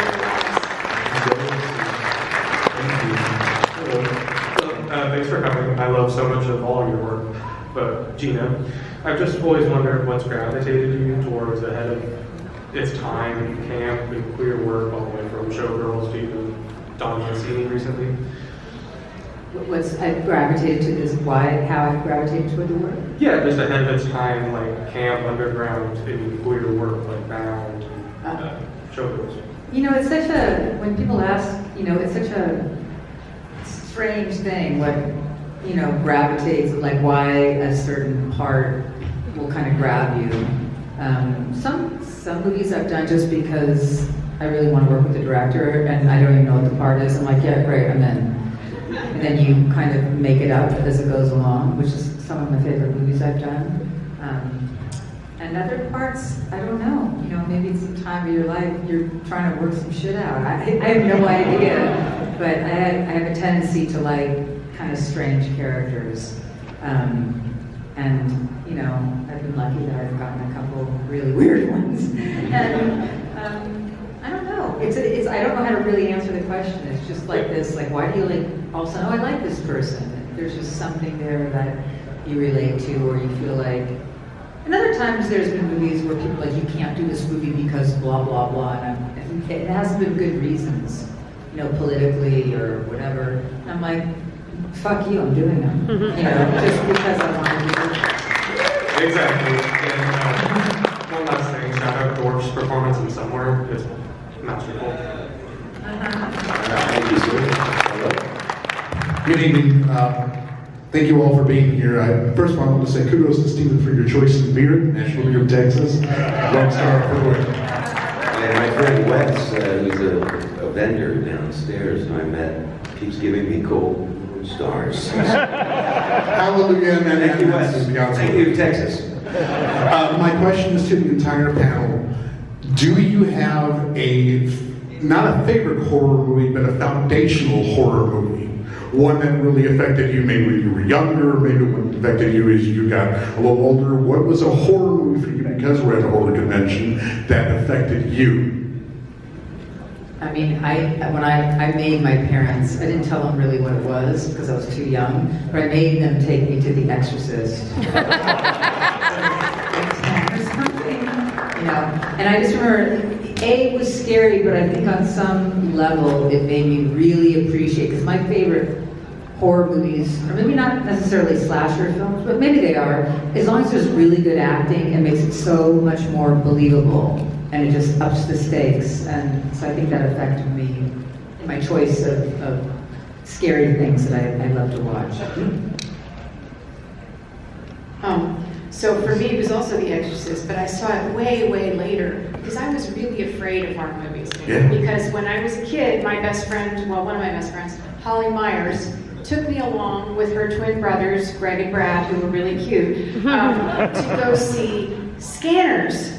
I had never seen another horror movie, and I had no idea what I was in for. So I was 13, I think, and then for 3 months afterwards, I would start falling asleep, and then I'd see like this bald head exploding. And I was so freaked out, so I sort of stayed away from horror movies for a while. Yeah. But then my dad was best friends with Jason Miller, who plays Father Karras. And Jason Miller also was the Pulitzer Prize-winning and Tony-winning author of that championship season, which was my dad's big break on Broadway. Absolutely. So I grew up, and then Dad did the movie with Jason of that movie. You know, he reprised his role as Phil Romano on screen with Bruce Stern and Martin Sheen and Stacy Keach, and Jason was directing, and I was like a little assistant to my dad on the set when I was 14, so I got to know Jason pretty well. And then finally, as a young adult, I was like, I've got to see The Exorcist. I've got to get over my fear of watching horror and watch The Exorcist. And I thought it was so brilliant. I just thought it had so much gravitas, because basically you have this man in Jason who's lost his faith, and then ultimately, by sacrificing himself to fight the devil, he believes in God, because if you believe in the devil, you believe in God. And it was like this incredible turn, and I thought everybody in it was so tremendous. And I also felt like, why didn't Jason Miller become a bigger movie star? Because I thought he was so great at it. He was like a thinking man's De Niro, like a poet De Niro, you know? Because he had that same Black Irish kind of, you know, beauty and sensitivity. But, you know, he mostly stayed a writer and a director. But anyway, that movie, like, changed my ideas about what horror could be. It got me over the scare of Scanners, which was a great film in its own right.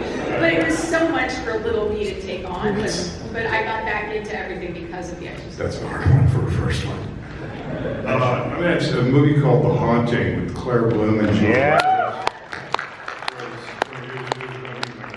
1963, and it was, I mean, there were some scenes in that just scared the shit out of me. and it stayed to this day, and that's when I was young. You know, I mean, The Haunting, I was a little bit older, because, I mean, Exorcist, I was a little bit older because I'm older. But yeah, that had an effect on me, really did. And I mean, if anybody hasn't seen it, I haven't watched it in a while. I don't know if it still holds up. It does. I know it does. It? Yeah. And as a kid, it scared the shit out of me. So check it out. Billy? Watership Down. Yeah.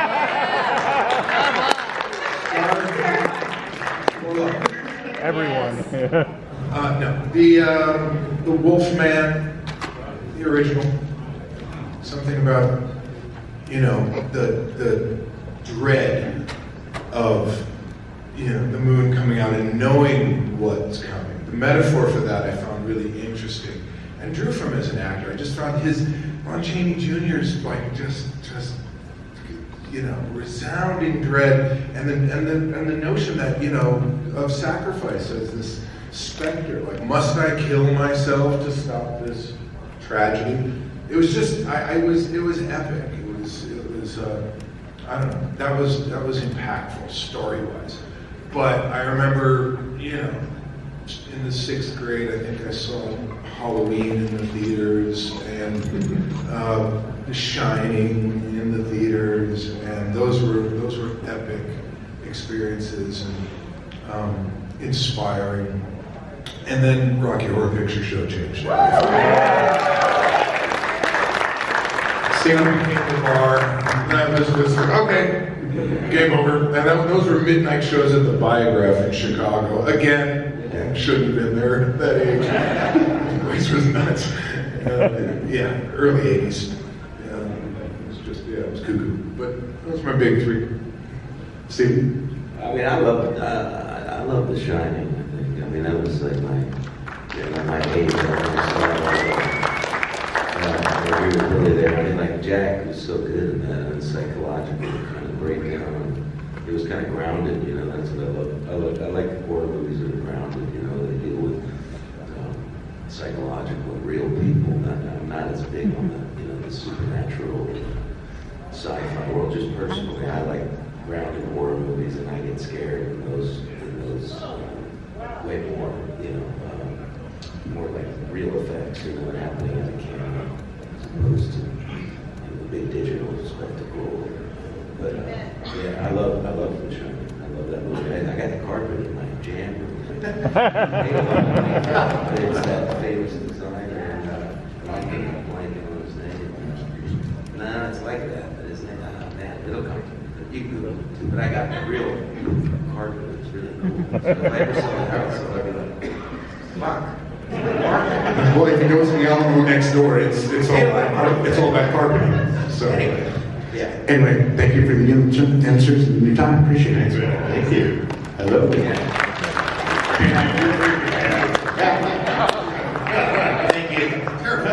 Thank you. Just want to say to Mitch, I finally saw Wes Craven's Shocker about a month ago in preparation to meet you. And I just want to say that movie was freaking crazy. They were goofy. It was pretty crazy. Yeah, I'm glad I saw it, and I just thought it was going to be like, oh, he has powers just like Electro from Spartan, but no, he had other kinds of powers, like going to people's bodies. That was crazy too. It was hard to do that. I had a hard time going from one body to the other. But Wes helped me figure it out. So. It was, he just said, just be as crazy as you want to be. So it's like, as an actor, it's like, okay, that's a lot of fun. And then, of course, I had him off camera feeding me some of those lines, some of those goofy, cheesy, corny lines that were his humor, but they worked for that character and for what it is. I mean, I think it's interesting because I think that the show's more popular now than it was when it first came out. But I had a great time shooting it, but I have a hard time watching it. I'm so over the top. And it's like there wasn't a piece of furniture on any set that didn't have my teeth on it. It also makes a good drinking game, honestly. I bet it does. Sometimes I say fuck, I bet. All right, Mitch. So we've seen Skinner beat the shit out of noted maniac Fox Mulder, deservedly. Will we see you in Ryan Coogler's new season bullying new agents? I'm thinking probably no. I mean, I know he's got his own ideas about what he wants to do with the show, and I'm looking forward to seeing what it's going to be. But nobody's talking to me, so I'll just look forward to it. As far as beating up Mulder, I can't ragdoll David cut me around anymore like because he's gotten a lot bigger than he used to be. So. Fair enough. Long live the Skin Man. I've got a question for Steven. You made a movie called Botched that I love. That started as a crime movie, turned into Three Stooges with Blood.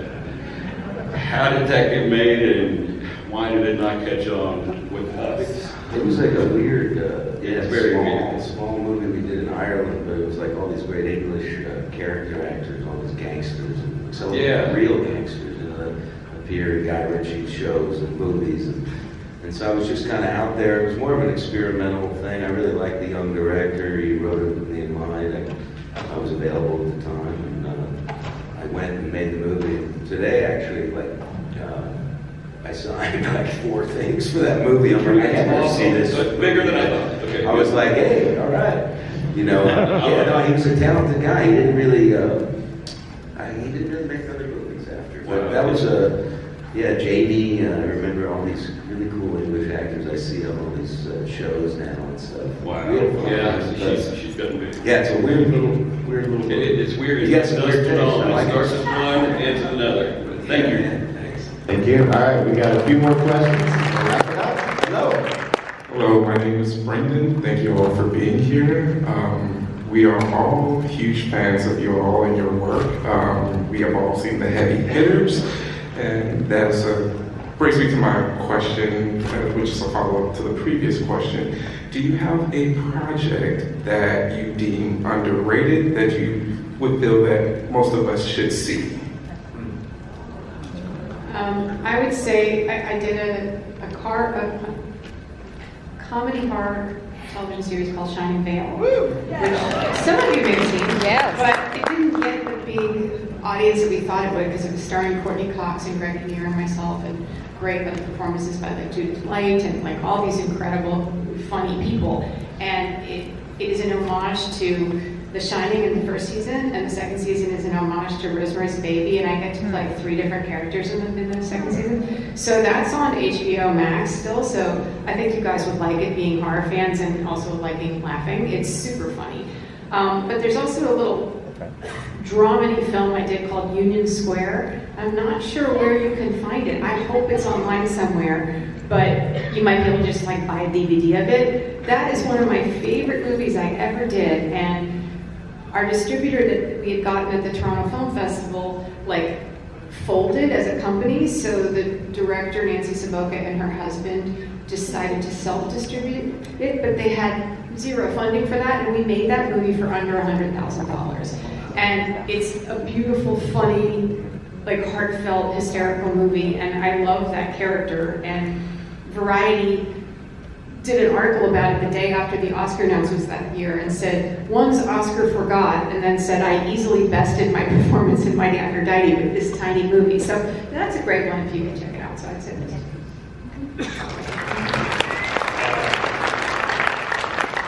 It's Pat.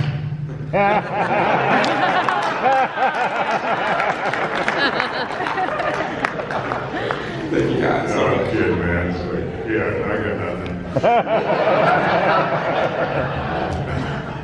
Hello, my name is Adam. This will be 2 parts and very brief. I want to start just because I never thought I'd be in the same room as the 5 of you all at once. Stephen, in 1992, you were in a film called The Power of One. Gina, when I was 14, my dad was cool enough to take me to see Face Off in theaters. Billy, when I was 11, I caught a film on HBO called Dead Calm. Mitch, when I was 10, on the USA Network on cable TV, I watched Shocker for the first time, and you terrified me. Mira, my introduction to you was seeing you win an Academy Award for Mighty Aphrodite. The image of your father crying during your speech lives rent-free in my head. But my true introduction to watching you in a movie was Mimic. That was my introduction to each of y'all respectively and made me want to discover more of your work, so thank you. Second part, very briefly, is for Billy. There's a young man toward the back named Alberto. He loves you in Titanic. That's how he recognizes you, and he wanted me to ask you, how do you end up at Texas Frightmare Weekend? Who invites you? And how do you end up in this room? What was the last question? Who invites you? How do you end up in the room here? How did I end up in the room? In this room. How was I lucky enough to join Mrs. Steve? Brilliant artists? Are you kidding? I bought my way in.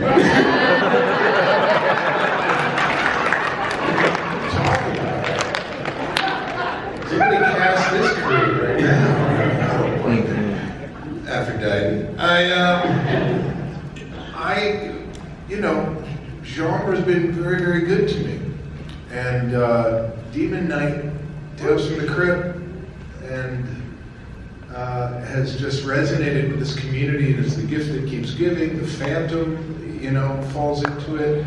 It's not just horror, there's just a lot of other Back to the Future, you know, Baptism by Fire, my first damn job, I was 18. I don't know. I was lucky enough to be in a few of these legacy films, and I'm astounded. You mentioned at the beginning, I believe, you said about the generational love, the fact that you have families who are showing projects, you know, to, I think we're like 3 generations deep now, grandparents who've shown it to parents, who've shown it to kids, who are about to have kids. And the fact that you can perform and do something you love that resonates like DNA through families in this room is the gift, is the why. And I would pay to attend and hear your stories. That's the thing for me, is like, I just love hearing how we are so fortunate to have been invited into your milestone moments of your experiences, your proposals, your bonding that might need buffering, you know, dads and sons who shared a movie because maybe they're not articulating their love, but the film somehow communicates the moral compass that a father wants to impart with his son. We fill in the gaps is what I'm trying to understand. And that is there's a level of gratitude that comes with that. At least for me, and I'm sure it's shared. Like we hear it all the time. You know, it's one thing to hear praise for films, but the why? You guys are the movie. I mean, it's like, you know, I want your autograph, you know? So, thank you. I don't know. I'm just glad they called. What can I say? Thank you. The 5 of you all were a big part of my youth watching movies. Thank you so much. Hello travelers, welcome to Sunday here at Texas Frightmare. It is the final day. We are in line. Have a little bit left to go. A few more panels. Looking forward to the rest of the fun. It's always bittersweet because there's, you know, one day left here for this weekend that we look so forward to every year. But we're gonna make the most of it. We're gonna have a great time. So stay tuned and let's see what we get into. All right, you see the Sunday crowd lining up, hanging out. Not as bad as Saturday by far, but hey, it's still a huge horror con. Nice, man. Dope. Got some good tunes going over here. Good vibes. Hey, man. It's Sunday. So it is not as packed as yesterday. That's good. Charles Band over there with his table that he normally has for full moon. All types of cool stuff over there. But we're gonna get around here and vibe it out, guys. It is Sunday, and hey, what else could you ask for but all the coolness here at Texas Frightmare? Alright, we are at the booth here of Atomic Cotton, guys. Look at those amazing shirts there. I mean, that Uncle Buck one, that is a very awesome one. Right next to the Tommy Boy one. So, you know, they have awesome taste in movies. I mean, just off of those two. And as you can see from the other ones, all that Void one, I am a sucker for anything the Void, so that speaks to me, guys. So, I'm going to show you their information here in a bit to where you can check out some more of Atomic Cotton. Alright guys, you would be able to find them at atomiccotton.com. Right there, atomiccotton.com. Check them out. Oh, but it's okay. You got a whole day, and I want you to really soak it in. There's something for me personally where this year feels like it went by super fast. And I don't know what that is. I think we've tried to really celebrate the 20th anniversary and do it up big this year, Texas size and Texas Frightmare Weekend style. But with that, there's been that much more stuff, and you just feel like you're on a speeding train passing all these stations, and here we are, and we're like nearing our final stop. So I just want you to be present today, take it all in. This has, of course, been an extra special year celebrating 20 years of Fright at Texas Frightmare Weekend. Let's give a round of applause. Give a round of applause to Greg and the entire tech team. It's been running things smoothly for you all weekend. Keep it going for all the volunteers. And then, of course, Lloyd and Sue, who make this all possible. And then for yourself, this show would not be what it is without you, the Texas Frightmare family, and some of you have been coming all 20 years, and some of you have just joined us. Either way, you're all part of the Texas Frightmare family. So enjoy your last day, and we are going to kick it off Sunday, last day in style, with Must Be the Season of the Witch, 45 years of Halloween 3. 45 years of Halloween 3, Halloween 3, Halloween 3, 45 years of Halloween 3, Silver Shamrock. It's a dramatic reading of the jingle. Please help me in welcoming writer-director Tommy Lee Wallace.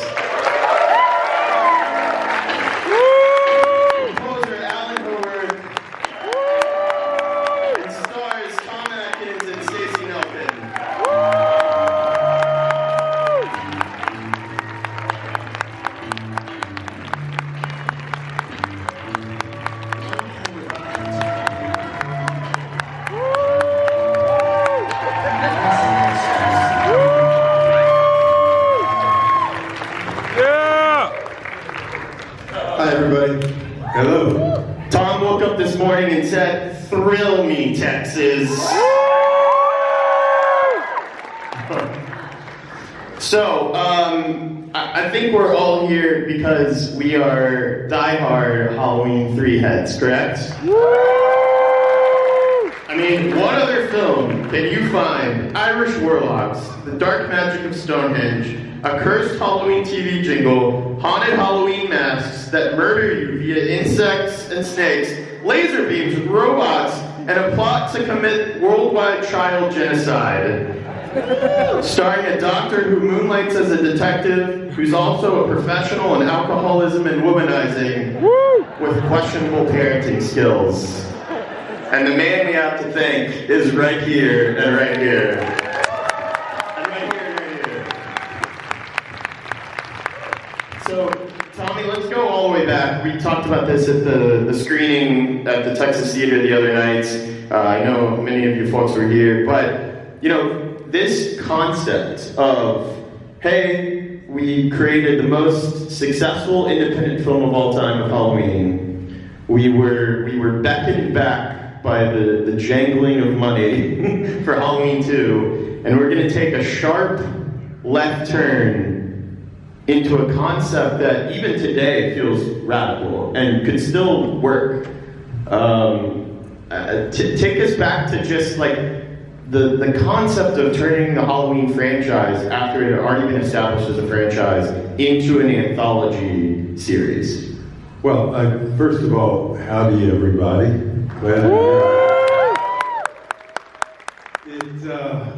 I think it's fair to say, had we not changed things, there wouldn't have been a Halloween 3, because John and Deborah, that being John Carpenter and Deborah Hill, they had enough of the knife, the big knife, and the jeopardy and all that.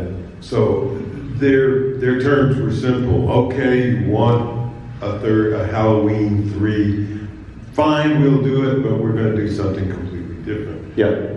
And I think we would have stayed out of trouble if it had been the second movie. Mm-hmm. Then we could have sold this idea, oh, we're going to do a different one every time, and they can all develop their own sequels and stuff. But Halloween 2 came along, big Roman numeral 2, Halloween 3 came along, big Roman numeral 3. People had a right to be a little confused and some of them upset. My book, the subtitle of my book is "Where the Hell's Michael Myers?" And so it was truly a radical script that Nigel Neal turned in. Yeah. And you know, your vision was to kind of make it a night gallery, a Twilight Zone, and again, I think one of the things fans have responded to is even today trying to imagine that concept it's so perfect and brilliant, and yet we have this kind of weird bizarro alternate reality version of it. So even though we didn't get the other ones, it ends up, obviously people go in expecting to see Michael Myers. They don't get him. But over time, here we all are, 45 years later, and it's, a favorite film in the franchise for many people. And I can't imagine you ever thought you would have that full circle kind of vindication for it. I'm telling you, all the love feels so good.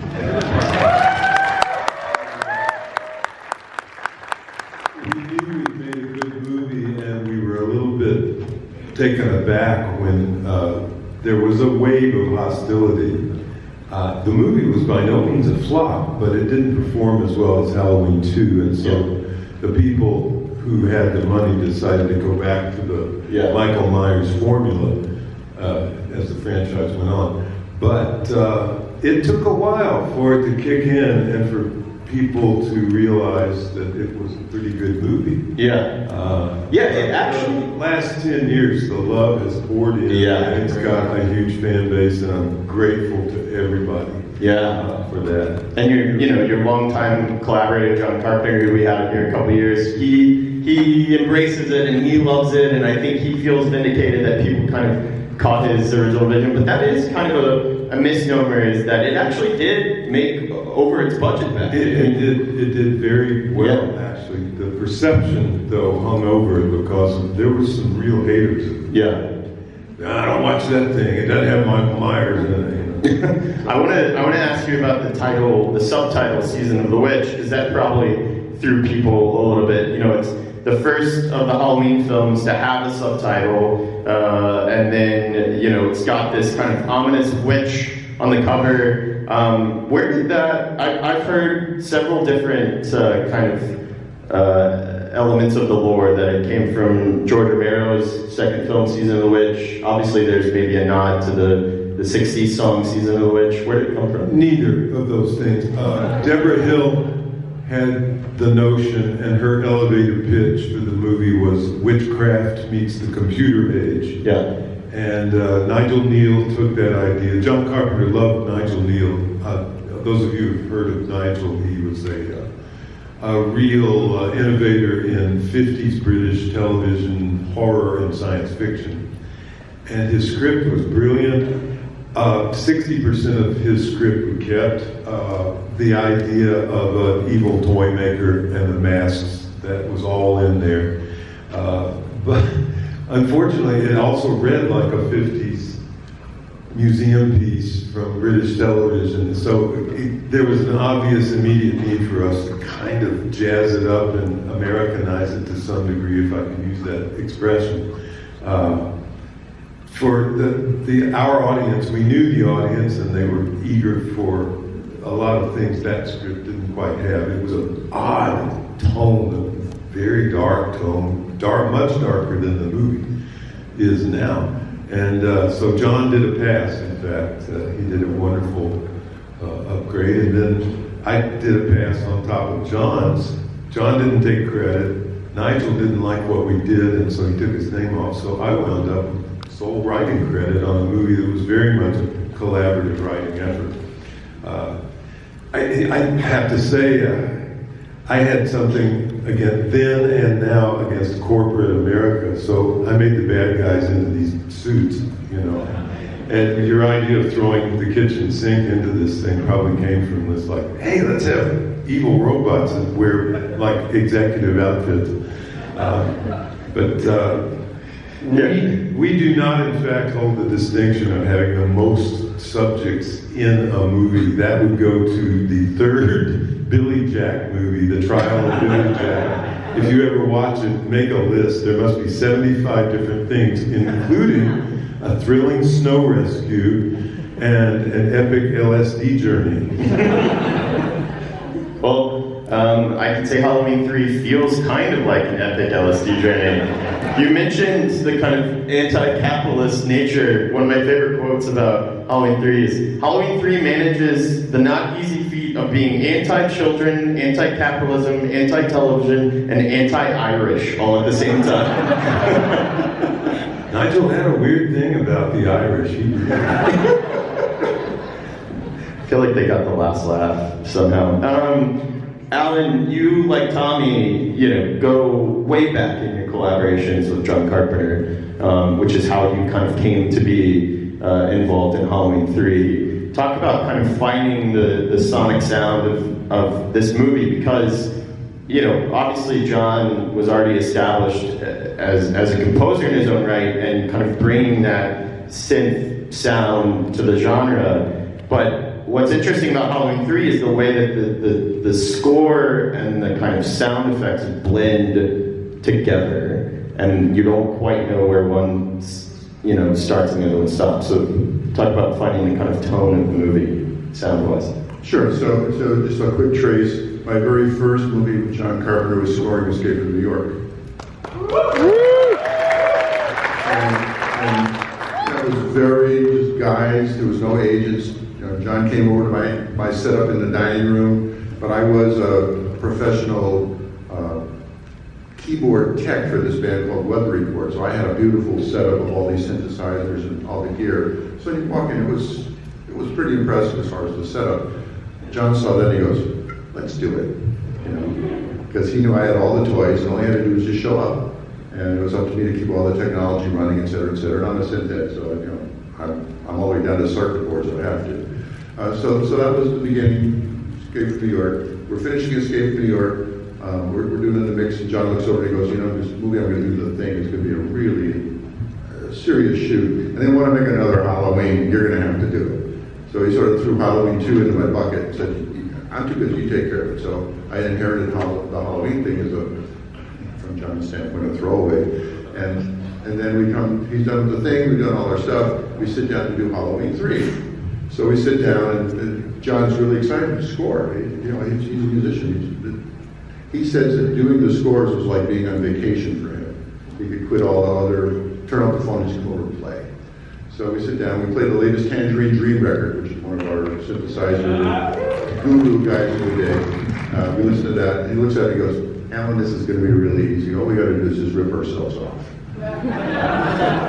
Because that was his way of saying, I love what we did last time, let's just keep doing it. So I jumped in the opening title sequence, where the titles and all that stuff, we scored just with some droney stuff, and then I went back with the synthesizers and pinpointed the music to the graphics. So there was a very synchronization, sound design part of writing the music to the graphics, synchronize. So to write something and then have the music be the graphics, that was sort of my thing. And then we go into the chase, and I remember sitting there, and Johnny kind of looked at me and he goes, well, show me something, So I'm running the synthesizer part, which is the sequencers now. So nobody's playing notes, it's all the machines. But I dialed up this sequence, which now has become famous, and probably iconic in the whole world of synthesizer sequencing. And it was almost Halloween. It wasn't Halloween, but it was in that flavor, which he said, yeah, we're going to do that. So that started the thing. And then we went on and the scoring was very linear. We sat there jamming, right? It was before we had synchronization between the video and the tape recorder. So we'd run the scene, and what I would put is a piece of dialogue on the tape recorder so we could kind of know where we were in the movie by the dialogue. And we just played the dialogue and eventually kind of glue the two back together. But, just straight ahead, John's the director. In this case, he's got a director, but he is a director. He understands his stuff. So I learned a whole lot from John Carpenter about scoring as a director's viewpoint for music for his own movie. So that was really a huge exercise and education to do that. And so a lot of times John takes the first pass. Right? He's taking it in his direction. I am sort of the electronic music producer. But then I put he makes the cake, I put the icing on, kind of say. But you can hear a little bit of the fog in there on one piece. And then there's other stuff that was just original, new to the thing, or new to the movie. On that pass, and then here we are. I would have never imagined I'd be sitting here today. Can I? Yeah. And we feel so lucky and honored that you're sitting here with us today, and I just want to say thank you again. What a treat it's been to have you this weekend and get to celebrate Halloween 3's kind of legacy and anniversary with all of you, but to have you play a live improvisational score over the film at the Texas Theater the other night, and then to play all of your iconic scores for us live at the party the other night. I mean, I'm getting chills. It's like a fan's dream come true. So thank you so much for being here with us. It was a real treat. Absolutely. So let's just touch on the Silver Shagmark theme. Yeah, please. Right, which ties in a collaboration between the both of you. Yeah. With partner right here with Tommy. So as Tommy said, the part I know is I get a call from Deborah Hill.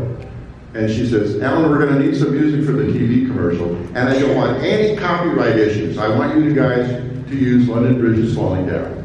So that's what it is. 3 more days to Halloween. London Bridge is falling down. So no copyright issues. Meanwhile, Tommy comes in as the director, etc. And he becomes the voice, the narrator, and telling the story. And as he said, he was doing this as a temp, but it stuck. Because Tommy's got this DJ radio. Hello, kitties. So that's here. So we spent an afternoon doing this. We had to do it, 8 more days, 7 more days, 2 more days, 1 more day. Today's Halloween. So we did all those passes, and then the sort of we did the chipmunk style recording where you slow down the tape recorder and we sing and then you speed it back up. So we're that's Tommy singing. So that's what came together. But we would have never imagined it would have stuck like this. There's no way. And now, did anybody out there take piano lessons when you were a kid? I see a few hands. There's a song that virtually every piano student is taught called the spinning song. And it goes,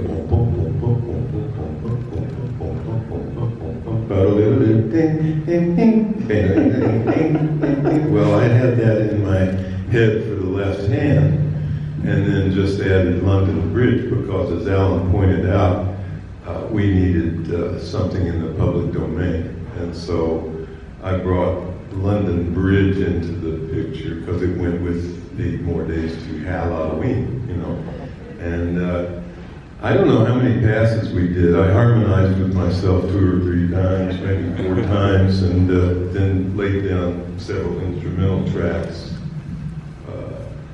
We kept going back and embellishing, as I recall, because all this stuff at the end, it's like a little parade of little Salvation Army chipmunks going on. And organ flourishes and stuff, but as Alan pointed out, little did we know, this became a real earworm for everybody. Now you're probably so sick of it 45 years later. Tom and Stacy, thank you for being here with us. Amazing. This movie works because of, for so many reasons, but because of you and your chemistry, and that we go along on this adventure with you. Talk about just kind of finding that chemistry and working together. Well, first of all, I would like to say thank you all, because we would not be here if it wasn't for you fans and you telling other people to watch the movie. And it's been really amazing to think 45 years later, this movie is getting people to watch it and love it. And it's been really amazing over the last 20 years since it's been picking up speed to hear fans come up and say, this is my favorite movie. This is my favorite of all the Halloween movies. Because about 15, 20 years ago, when I first started doing these conventions, people would very sheepishly come up and I really like it, it's my favorite. They were almost apologetic about it. And now, as people, have their kids, and their kids watch, kids don't know about the others. So I think the other night was a really special night. It was very powerful to watch it on the big screen, for us all to be there, to have Alan playing, and to see it on the big screen with fans. It was just a very powerful evening. So I want to thank all of you because it was very memorable. And working with Tom, he's always been amazing, just easygoing, funny, fun, an amazing actor, an And badass. I mean, he's a legend. Creep Show, Night of the Creeps, Maniac Cop, The Fog, Escape from New York, Halloween 3! Thanks, we had a wonderful time making this film, bouncing around LA and the environs, and up in Lolita. Is that the name of the town? Yeah. One of my favorite stories is Tommy and Dean Cundy. Did he already tell that? I'm deaf as a rock. Dean Cundy, the Dean of Darkness, the lighting cinematographer. Tom and Dean went up, flew up to Eureka and rented a car and started driving down the coast, California. And Lolita was the first town they came to. And they're looking for a location to shoot Halloween 3. And they start driving through the town, and Tommy said, "Oh my God, look at that big factory.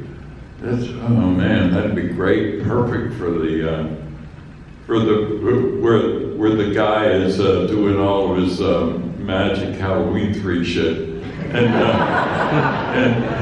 then there was a motel, and there was every possible thing that he wanted to shoot was right there in Lolita. But the best was when they got to the end of the town, Tommy or Dean, I think Tommy said to Dean, "Did you feel like you were being watched while we were driving through the..." And Dean said, I did. This is where we're shooting the movie. Now, since we were talking about music earlier, my wife is always bitching at me because I don't know all the words to any song. So this is one song. I'm going to do a piece of it for you. Tommy has heard this before. It's a Randy Newman song. And I love the song. I worked at Williamstown Summer Theater for 10 summers. A lot of wonderful actors up there, Blythe Danner and Christopher Reeve and the Superman Kid, and just wonderful, wonderful actors. We did wonderful plays, not your usual summer stock kind of stuff. But about the 8th year I was there, this guy come up to me and said, "Come on, you got to be in the review."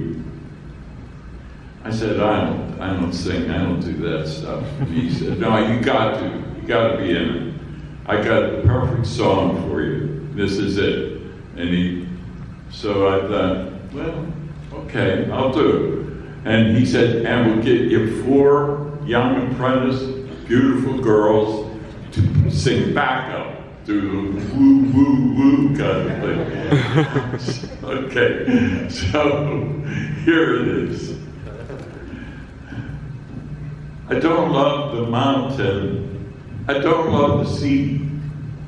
I don't love Jesus. He never done a thing for me. Ain't pretty like my sister. Smart like my dad. A good like my mama. It's the money that I like. It's the money that I love. Got a half-pound of cocaine, a 16-year-old girl, a great big long limousine, a hot September night. Now that may not be love, but it feels alright. Say 1, boom, boom, 2, boom, boom. It's the money that I love. Da da da da da da. I had a great time.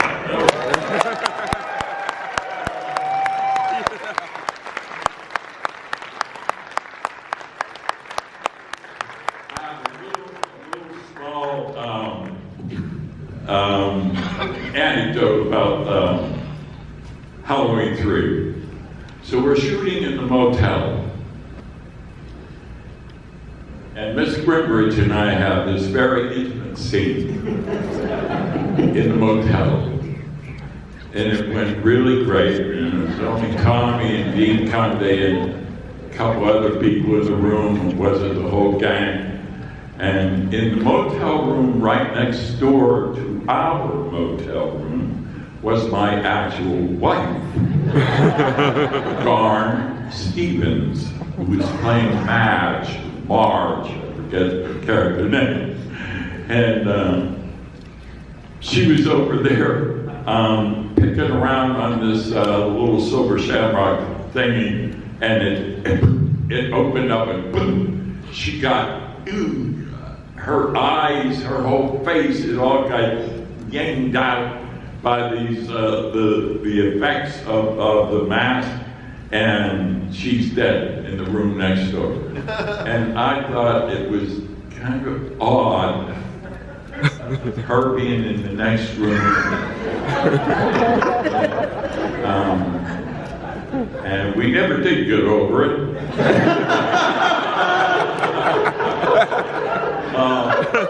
We did, and it was fine. And, but she passed away just 2 years ago. A year and a half, 2 years ago, Garn. Yeah, we were divorced, and on to new lives, but I miss her a little bit. And I'm sorry that happened to her in the movie.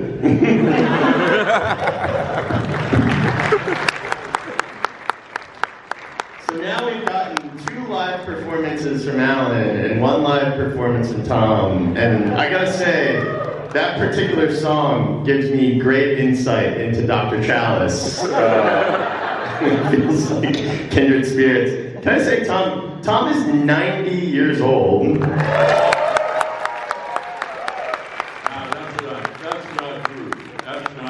It just goes to show you can't believe anything you see on the internet. I am not 90 years old yet. I'm close, but not 90, and that's wrong.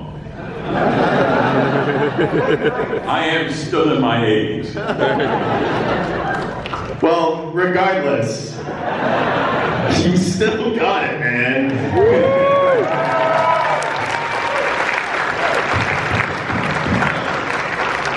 I live in octogenarian build. Don't believe everything you read on the internet. All right, I don't even know where to go from there. Let's talk about the masks, because I think that for a movie that is about merchandising, the merchandising of the movie is part of what has kept it alive. I mean, when you go into Spirit Halloween, like 50% of the Spirit Halloween is Halloween 3. And the movie itself has taken on this representation of Halloween and become a tradition to watch every Halloween, probably more so than any of the other Halloween movies. So talk about the kind of working with Don Post on the big Halloween 3 as they were. Of course, Don Post has a legacy in Halloween with the original shape mask, but to talk about working with them and kind of crafting the 3 masks and deciding that those would be the kind of icons and yeah.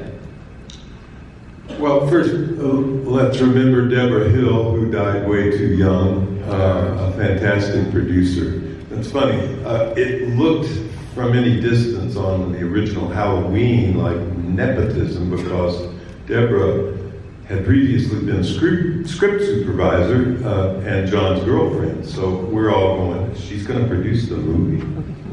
What? Wait, this is ugly. I don't like this. And after about 3 days on the show, we realized she was one of the best producers any of us would ever work with. And so respect for her, and thanks to her.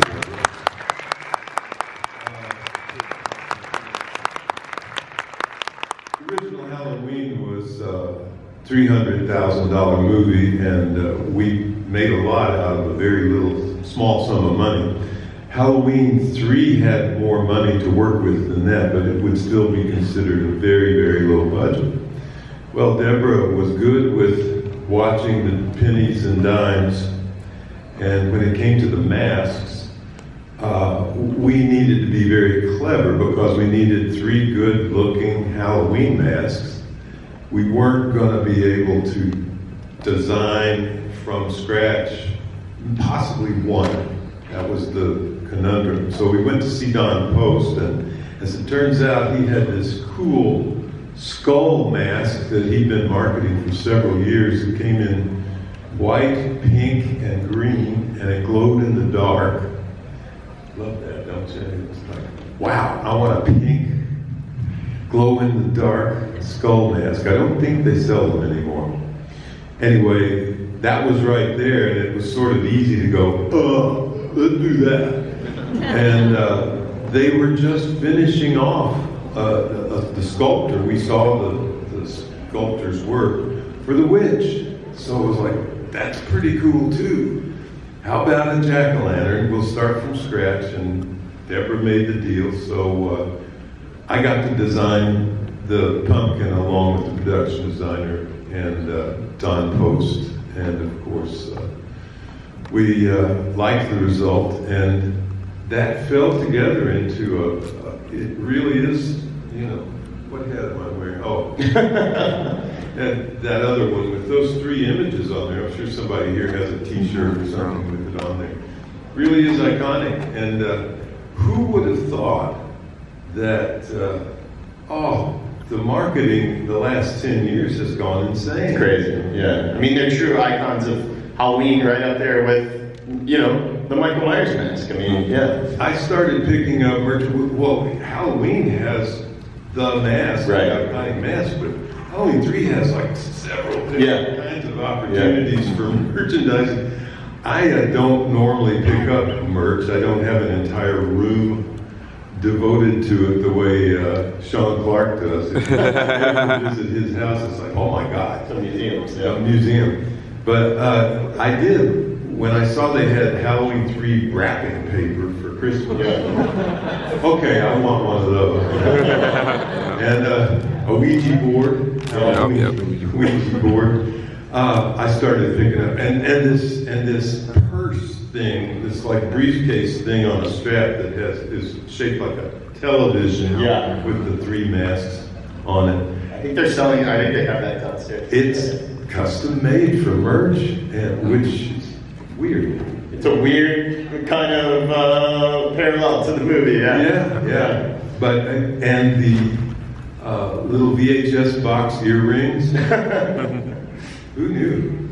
It astonishes me to this day. But yeah. Well, we have a little time left. Let's take some questions from the audience. I'm sure you folks have some great questions. So go ahead and line up here, and we'll get through a few of them with the time we have left. Hi. Hi, my name's Connor. I want to say that it stands on its own, obviously, but as a fan of the horror series, there's been like a lot of theories that Shamrock created Michael Myers' mask, and then Halloween ends, there was going to be like a scene where they were manufacturing the mask. So my question is to the OG Doctor himself, if you were to somehow be in the same universe as Michael Myers, would you take him on? Would you be like, now, as soon as you're like, let's go, Michael. Loomis is gone, but I'm your next protagonist. Would you fight Michael Myers? Would you fight Michael Myers? I haven't taken on Michael Myers. Michael Myers, was never intended to be in Halloween 3. But a lot of people were upset about the fact that he wasn't in Halloween 3. And we'd come up to the table at these kind of things and say, what the hell's the matter with you people? Where was Michael Myers? And Tommy said that should be a subtitle of the book he wrote. But Mike, this is not to offend any Mexicans or Latinos. There was a wonderful Mexican actor in The Treasure of Sierra Madre who was asked to show his badge because he said he was a law enforcement. And he said, oh, please don't take offense at this, but he said, badges?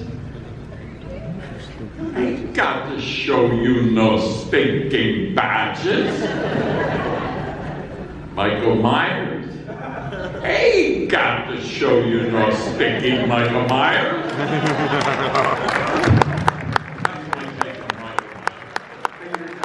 There we go. Hi. Hi, my name's Devin. I met a couple of you yesterday. Question any of you can answer. What would you rather die from? Michael Myers killing you, the mask melting your face away, or your head ripped off by Tom? Oh man. Can we say neither? None of the above?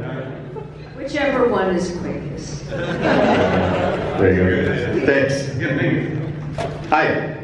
My question is for all of y'all. Like you were all saying in the beginning, it took a while for the movie to find its audience. It happened a lot of stuff. Like, when did you all first realize that maybe people do love this movie? That's a good, yeah. Maybe we weren't wrong. That kind of realization. Yeah. When did you kind of start to really see the resurgence? It's been about 10 years ago, I think, that I started seeing people coming up at these conventions saying, it's my favorite, we watch it every year.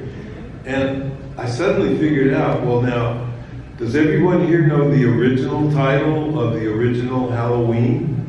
Babysitter Murders. The Babysitter Murders. The Babysitter Murders. And in fact, as proud as I am of the original Halloween, it's about the babysitters. Halloween 3 is about fucking Halloween. Yeah.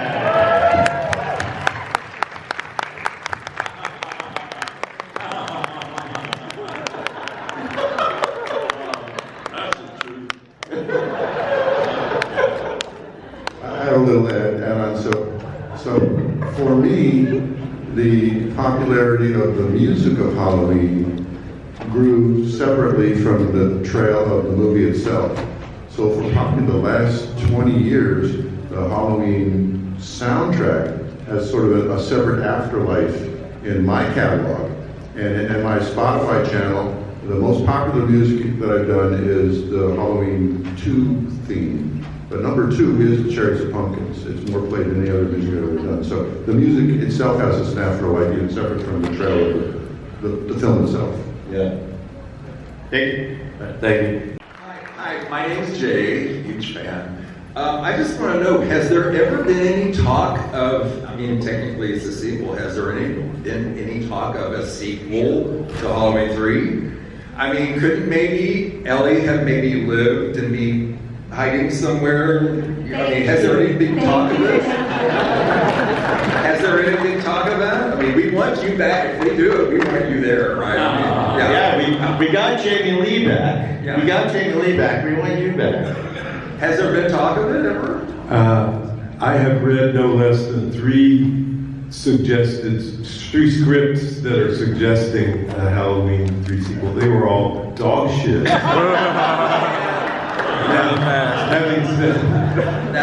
Having said that, your idea where Ellie lives is the best one yet. Well, it's been cool to see in as I like to call it, Halloween, David Gordon Green's Halloween, that all those guys are huge fans, and that they snuck in cameos with the 3 kids, and that Halloween Ends had the kind of nod to the opening credits. So never say never, because we're in the period of requels and legacy sequels. So I must say, except for your idea, I've thought about it many times. I cannot really come up with a great sequel. I would love to see that. I still think the anthology, it's such a, it feels so perfect for now. And, there's absolutely no question that you could do another 24 movies entirely different on every subject connected to Halloween, and I still don't understand why someone out there with the money didn't take up that cause. Look at what Trick or Treat did, and that's going to have a sequel. It's a whole new set of Halloween stories. So I would love to see that brought back. Thank you. Thank you all both. All right, we got time for a few more. I think we could, if we go fast, I think we can just get through these really fast. Hi, my name is also Jay.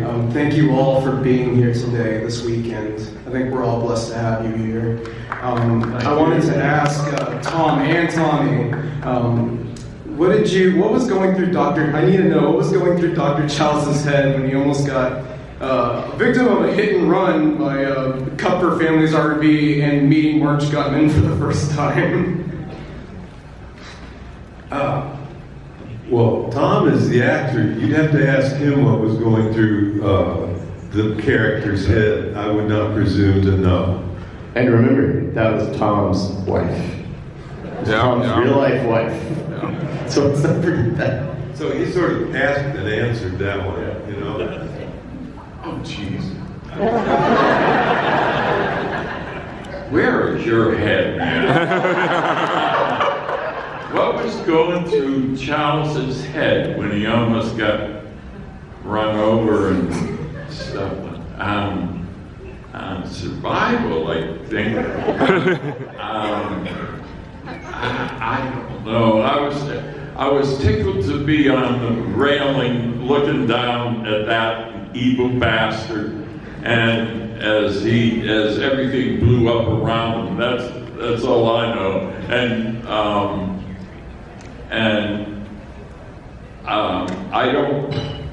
I don't think Ellie was a robot until she got into the factory. A lot of people wondered about that.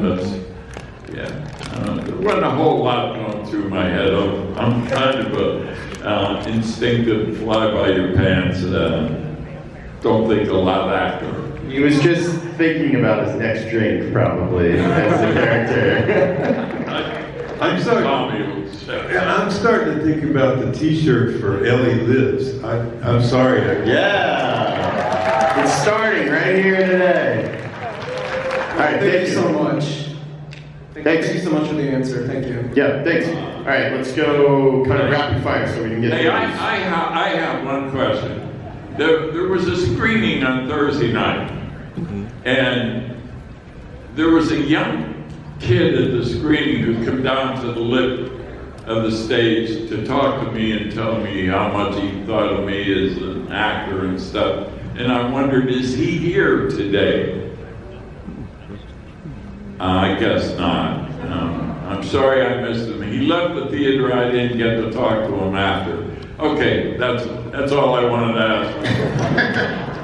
Hi. I have a distinct memory of being a kid in the video store and seeing the box. And I wondered, the poster is so iconic, but it feels almost accidental, like the photograph. Can you talk a little bit about how the poster image came about? Yeah, it's a great question. Trick-or-treating? Just which poster do you mean? The one with like the silhouette of the kids trick-or-treating and the witch hat and everything like that. In the cutting room, this movie was shot anamorphic. Now, for those who don't know what that means, is that it's going to wind up being a big, rich, wide screen, but 35 millimeter film is what we're shooting on. And so the lenses you put on the camera squeeze that wide image down into something more akin to a square.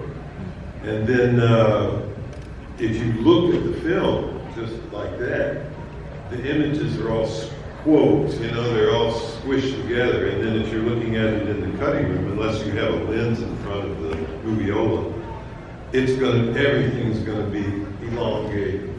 Well, I was just looking at the montage we had of, okay, this is Phoenix, and this is where all the towns that we were, LA, baked for all these other towns.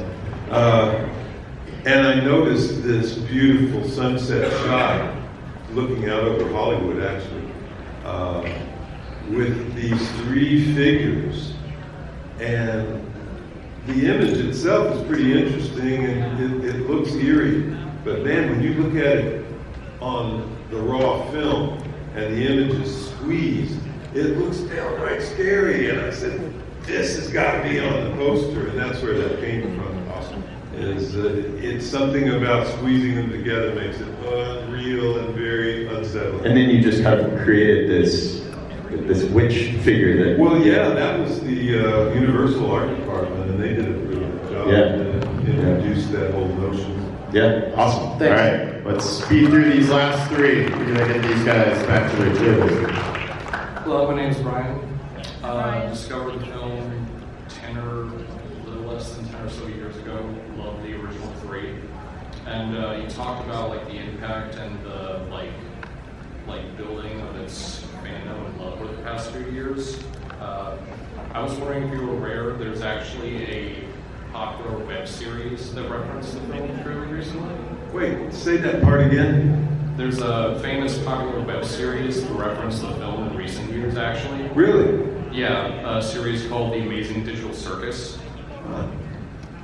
Just didn't know if you were aware of I that. was not aware of it, thank you. It's and that is like a huge thing that has a upcoming theatrical event that sold out all these shows. So it's fun to kind of see how Halloween 3 has popped up and all these other things in pop culture.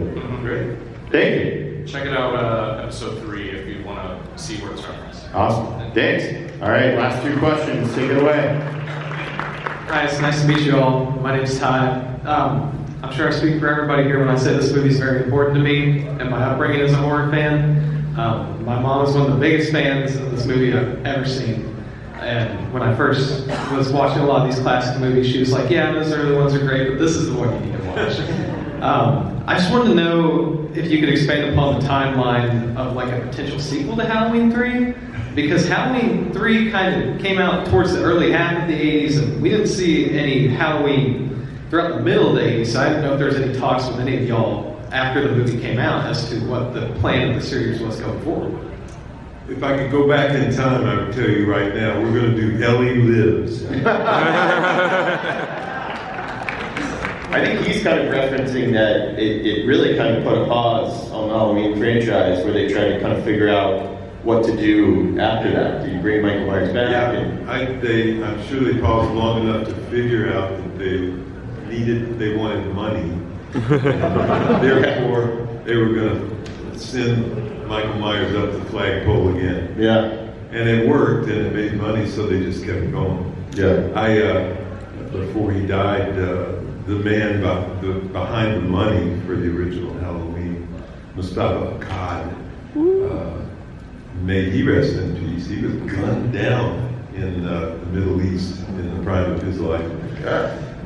Anyway, I was talking to him on the phone, and I said, man, I'm getting tired of these sequels. Aren't you ever going to quit? And he said, Michael Myers will never die. And that's true, because even when he died in the last film, he's already coming back. So he'll never die. All right, thank you. Thank you all. All right, last question, sir. Take it away. All right, in my opinion, Colin Cochran is one of the best villains in cinema history. I agree. Cool stories about working with Dan O'Hersley, or how was it working with him? Well, the actors can expand on this, but Dan was a prince. He was always well prepared, total professional, right there with his lines, and he was getting on up there, so he would go up once in a while, but you forgive him for that because the performance is just absolutely stunning. I will give you a little sidecar, however. How many people in here know the actor Fred McMurray? Most of us know him as the Nutty Professor or as the benevolent father on My Three Sons. Earlier in his career, he was in several movies, and the most memorable performance I can recall was with Barbara Stanwyck in a Billy Wilder film noir picture called Double Indemnity. And he was fucking evil. He was terrifying. We asked Fred McMurray to play the part before we got to Dan O'Herlihy. That would have been pretty awesome. Now, Dan O'Herlihy wiped out all of that because he did so well. But for a while there, in our minds, Colin Cochran was Fred McMurray. Wow. Thank you. All right, so I want to end talking about the end of the movie, which is a question that kind of combines Tommy and Alan here. In the original ending of this movie, when Chalice is shouting "Stop it" over and over, originally the ending theme wasn't going to be played during the credits. Instead, there was a much darker version. It was supposed to be the screams of millions of children being murdered. Is that true? Who said that? It's in the novelization by Dennis Etchison. Yeah. Makes it very clear in describing that Chalice failed and that the plot succeeded and killed millions of children around the world. Dennis did a good job on the novelization, but I don't see it that way at all. Yeah. I think there was a terrible disaster and tragedy, but hey, they cut it by 2/3 in the final scene. Yeah. 2/3 of the channels went away. Okay, so I don't know, some disaster happened, but it was not the end of the world, and there was never any talk of that being the tail credits. No, sir. I love that. All right, well, we put we put an end to the fan debate around the ending here at Rest. So we did good work today. Texas Frightmare Weekend, another huge round of applause for our Halloween 3 friends. Hey guys, we're at Multifarious Makings. Guys, you will know them for other Texas Frightmare videos. You guys know I love showing all the cool little items that you can find.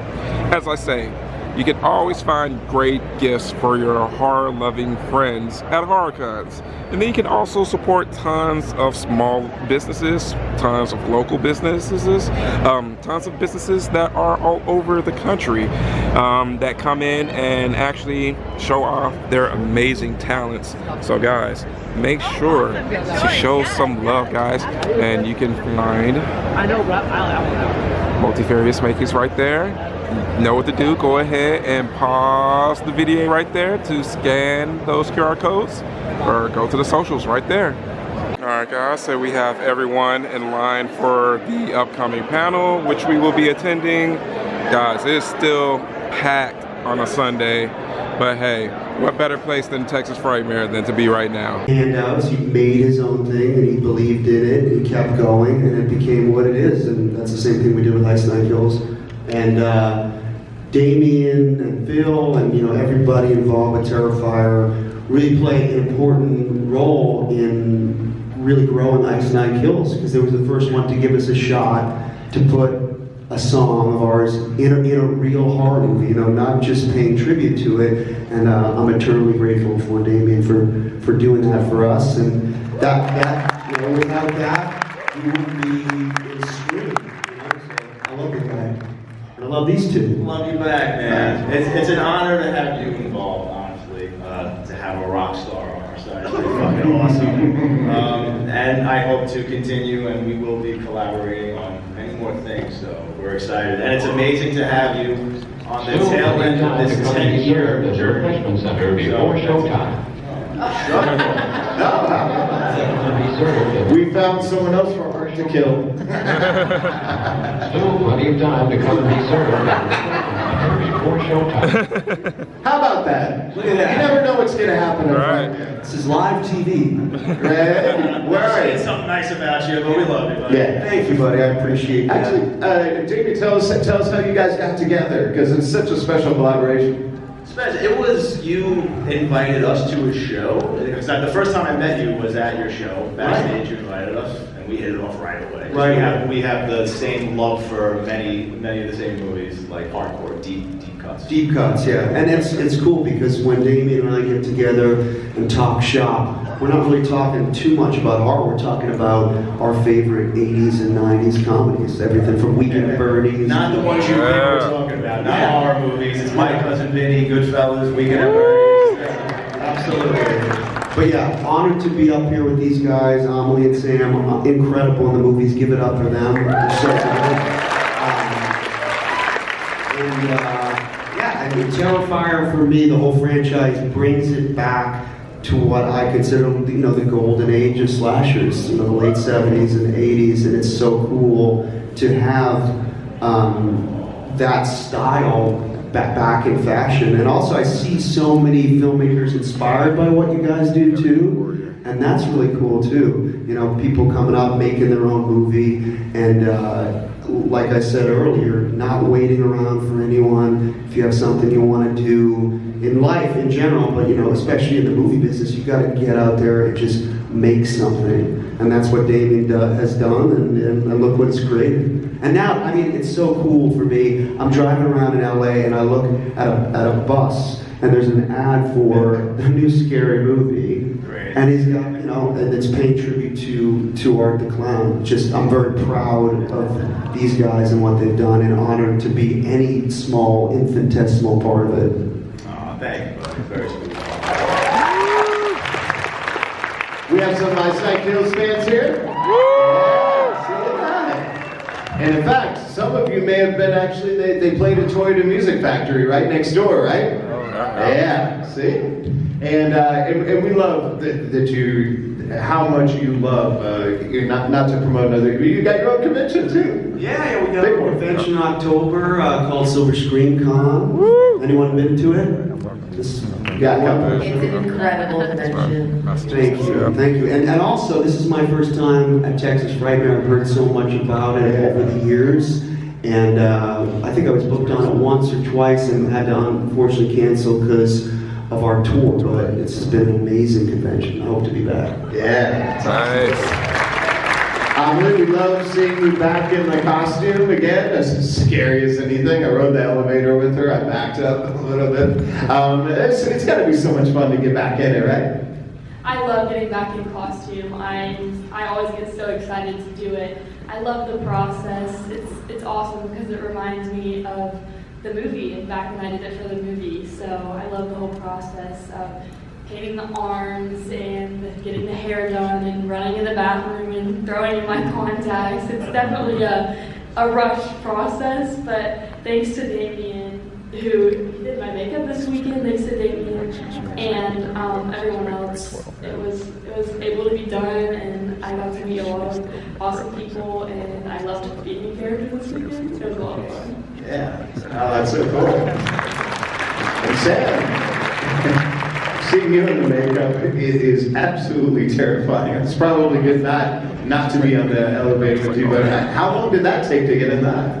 For me? Yeah. Oh, so there was two kind of looks. The first one was 1 and 2, and then the beginning of 3. That's a 2 to 3 hour process, and it's really just a face prosthetic and a neck prosthetic. And I thought that was very difficult. And then we got to 3, and everything after the tub is a 6 to 8 hour process. And that is like many different pieces. I mean, you probably could speak to how many prosthetics were on me at that time. I really don't know. Because I didn't do her makeup on the 3rd movie. I just consulted on it. But I mean, it's a whole neck, chest, arms, face, hands, fingers, legs from the thigh down. But there were so many pieces, so every time the makeup artist, we had an amazing makeup artist on it, Ryan and Heather specifically, who was the lead. There's so many, but it's about getting it in the exact same spot every time. So it's getting that on, and then it's painting and painting. And Alana was also painting my makeup in layers and layers. Incredibly long process, and I'm ADHD, like I tell people who come to my table. So not fun, and not fun for my makeup artist, who I tortured all talking her ear off. So. But also a testament to her ability to act through that makeup. It's very, very difficult. So one eye's completely covered. The other eye, there's an acrylic shelving eyeball that goes over her real eye that only has a tiny pinhole drilled through the middle. And then the teeth that go into her mouth are also, there's gums attached to them that actually push her real lip all the way up. It's very uncomfortable. And then basically the prosthetic is glued into that, and that's all locked in. And you basically have to act and try and speak through that for 10 hours, 12 hours sometimes. So it's very difficult, it's very uncomfortable, and you're just an amazing trooper. You did such an incredible job, obviously. And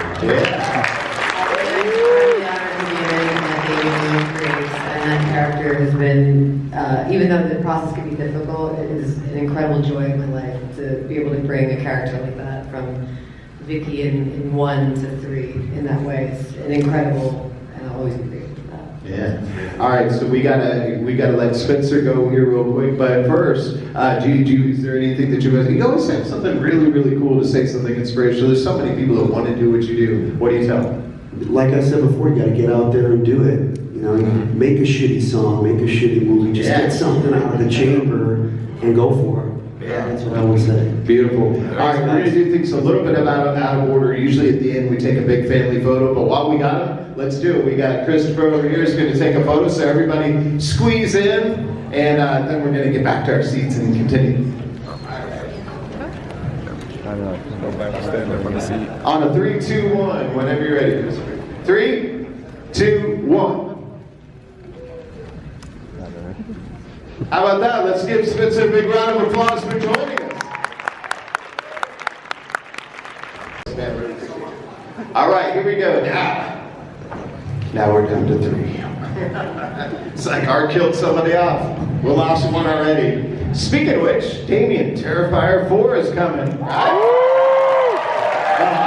I say that, I don't know, right? As I told many of you today, this whole weekend, asking when's Terrifier 4 coming out, I'm putting the finishing touches on the script. It's really ambitious, really exciting. I really can't wait. This is a movie I wish I could just snap my fingers and watch it. I want to watch it so bad. I'm just terrified of making it.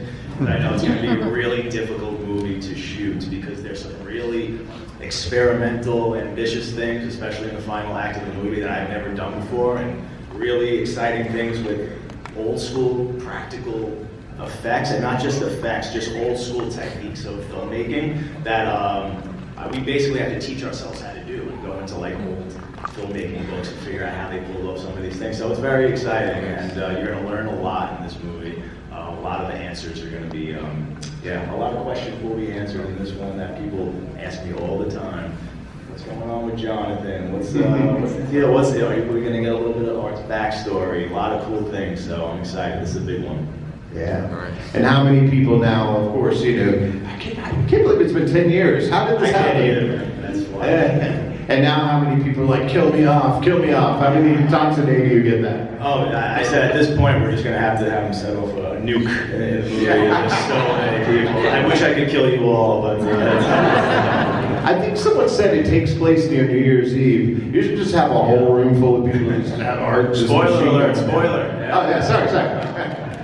But yeah, it's gonna be. I just announced that it's a New Year's Eve based. I don't want to give too many spoilers out, but I like giving little breadcrumbs if I could. But it just turned out to be organically because I toyed with. I really love Terrifier centered around Halloween, and there was a portion of writing the script where I was really trying to get it back to Halloween, but it just wasn't working organically, and I knew I had to pick up the story right after it ends in part 3. So it's just naturally going to flow into New Year's Eve, which is going to actually be really fun, and there's not too many New Year's Eve based horror films. So there's some really exciting, interesting things that I have for him to do during this holiday. So. That's great. See, it gives us something to look forward to. Not too much in the way of spoilers. Well, and I love that there's so many people that have been influenced now by what you're doing, and you're giving people hope that how we can get these cool practical movies, and they can be made. Made for less and make more, which is so cool. So for those out there that are filmmakers that want to tell their great stories, that want to do it, I know there's a bunch of them. What do you tell them? Yeah, well, I mean, look at Obsession right now, right? They say it's $1 million budget or so, and that movie is incredible. Yeah, I love that movie. So there's this whole new renaissance of horror filmmakers, and there are a lot of YouTubers. Right, which is what I tell people all the time. Just get your hands on a camera. Just start, start making these 1-minute shorts, and then move your way up to 5 minutes, 10 minutes. Right. Surround yourself with like-minded people. Teach yourself to do as many things as you can do, so you don't have to rely on other people. I mean, that's what I did when I got into filmmaking. I grew up in Staten Island, New York, not a filmmaking community whatsoever. I was the outcast weirdo who loved movies, so I had to teach myself everything. Makeup effects, I would just get videos and books. I mean, this is obviously pre-YouTube. Same thing, teach myself how to edit, and then you can just start putting your own movie together.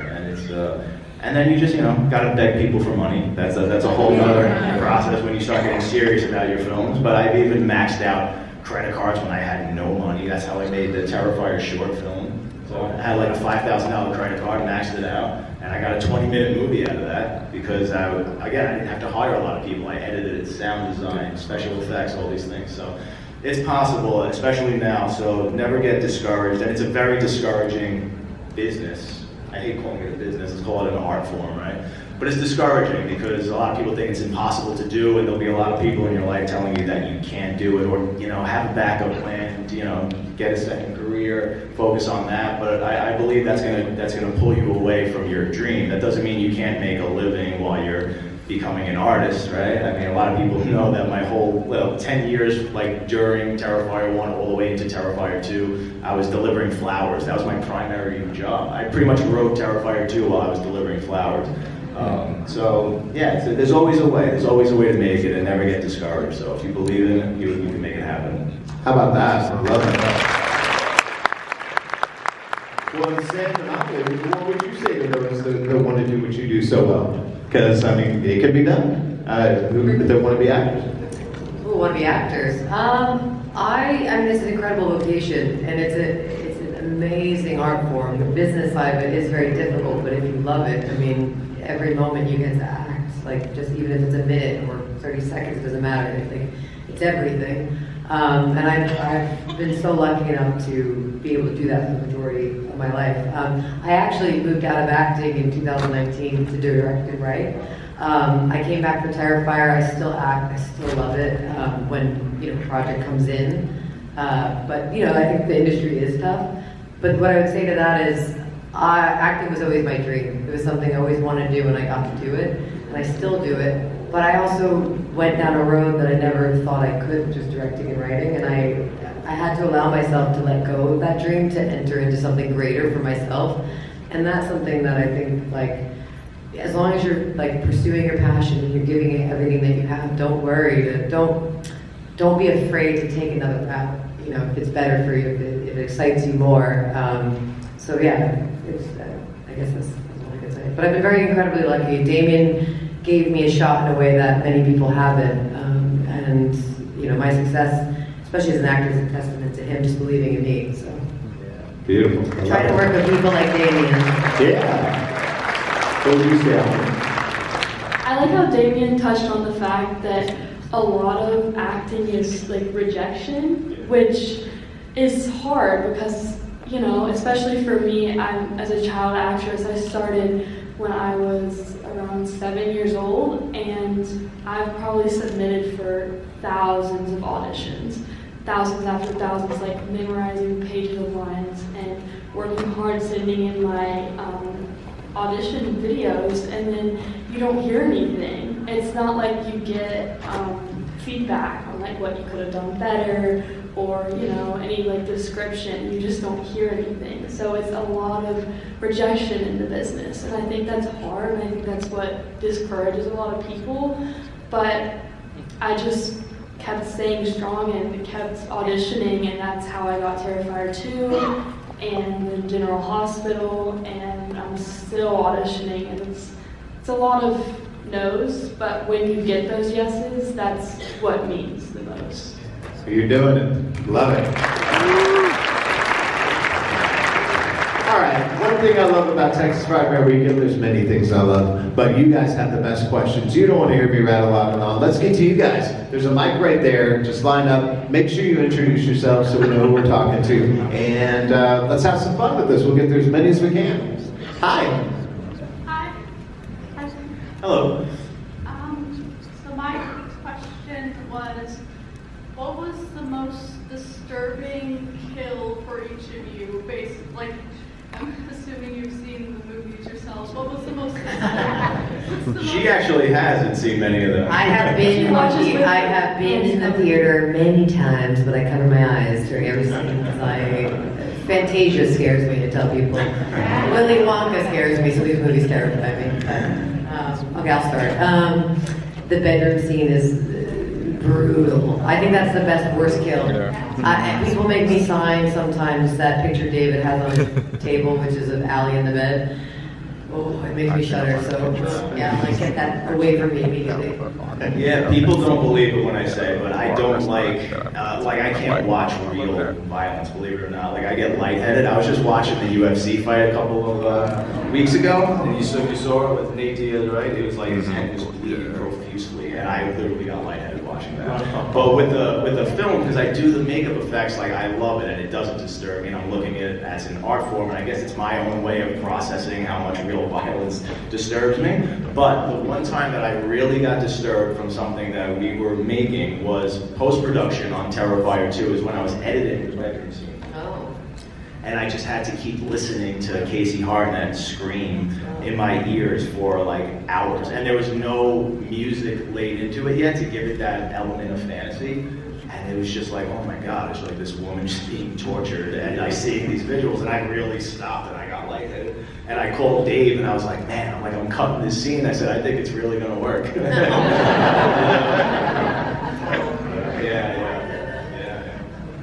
I don't like, the scene that I like, but it also freaks me out, is when Brooke gets killed in the bathroom of the old carnival in part 2, where he like hits her with the club. I think that one is pretty scary, and I remember watching it and being like, ooh. Thank you. Thank you.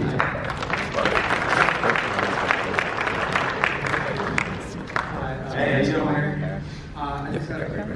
You did, in a world full of crossovers, shared universes, what would be like a monster, whether it be in the studio, monster that you would want art to cross over with? That's a cool question. Yeah, I would like to see him meet Freddy in Freddy's prime. I would just,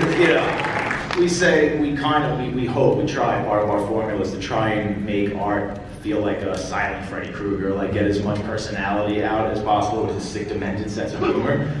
So I think the two of them playing off of each other's sense of humor would be fantastic, so I'd love to see that.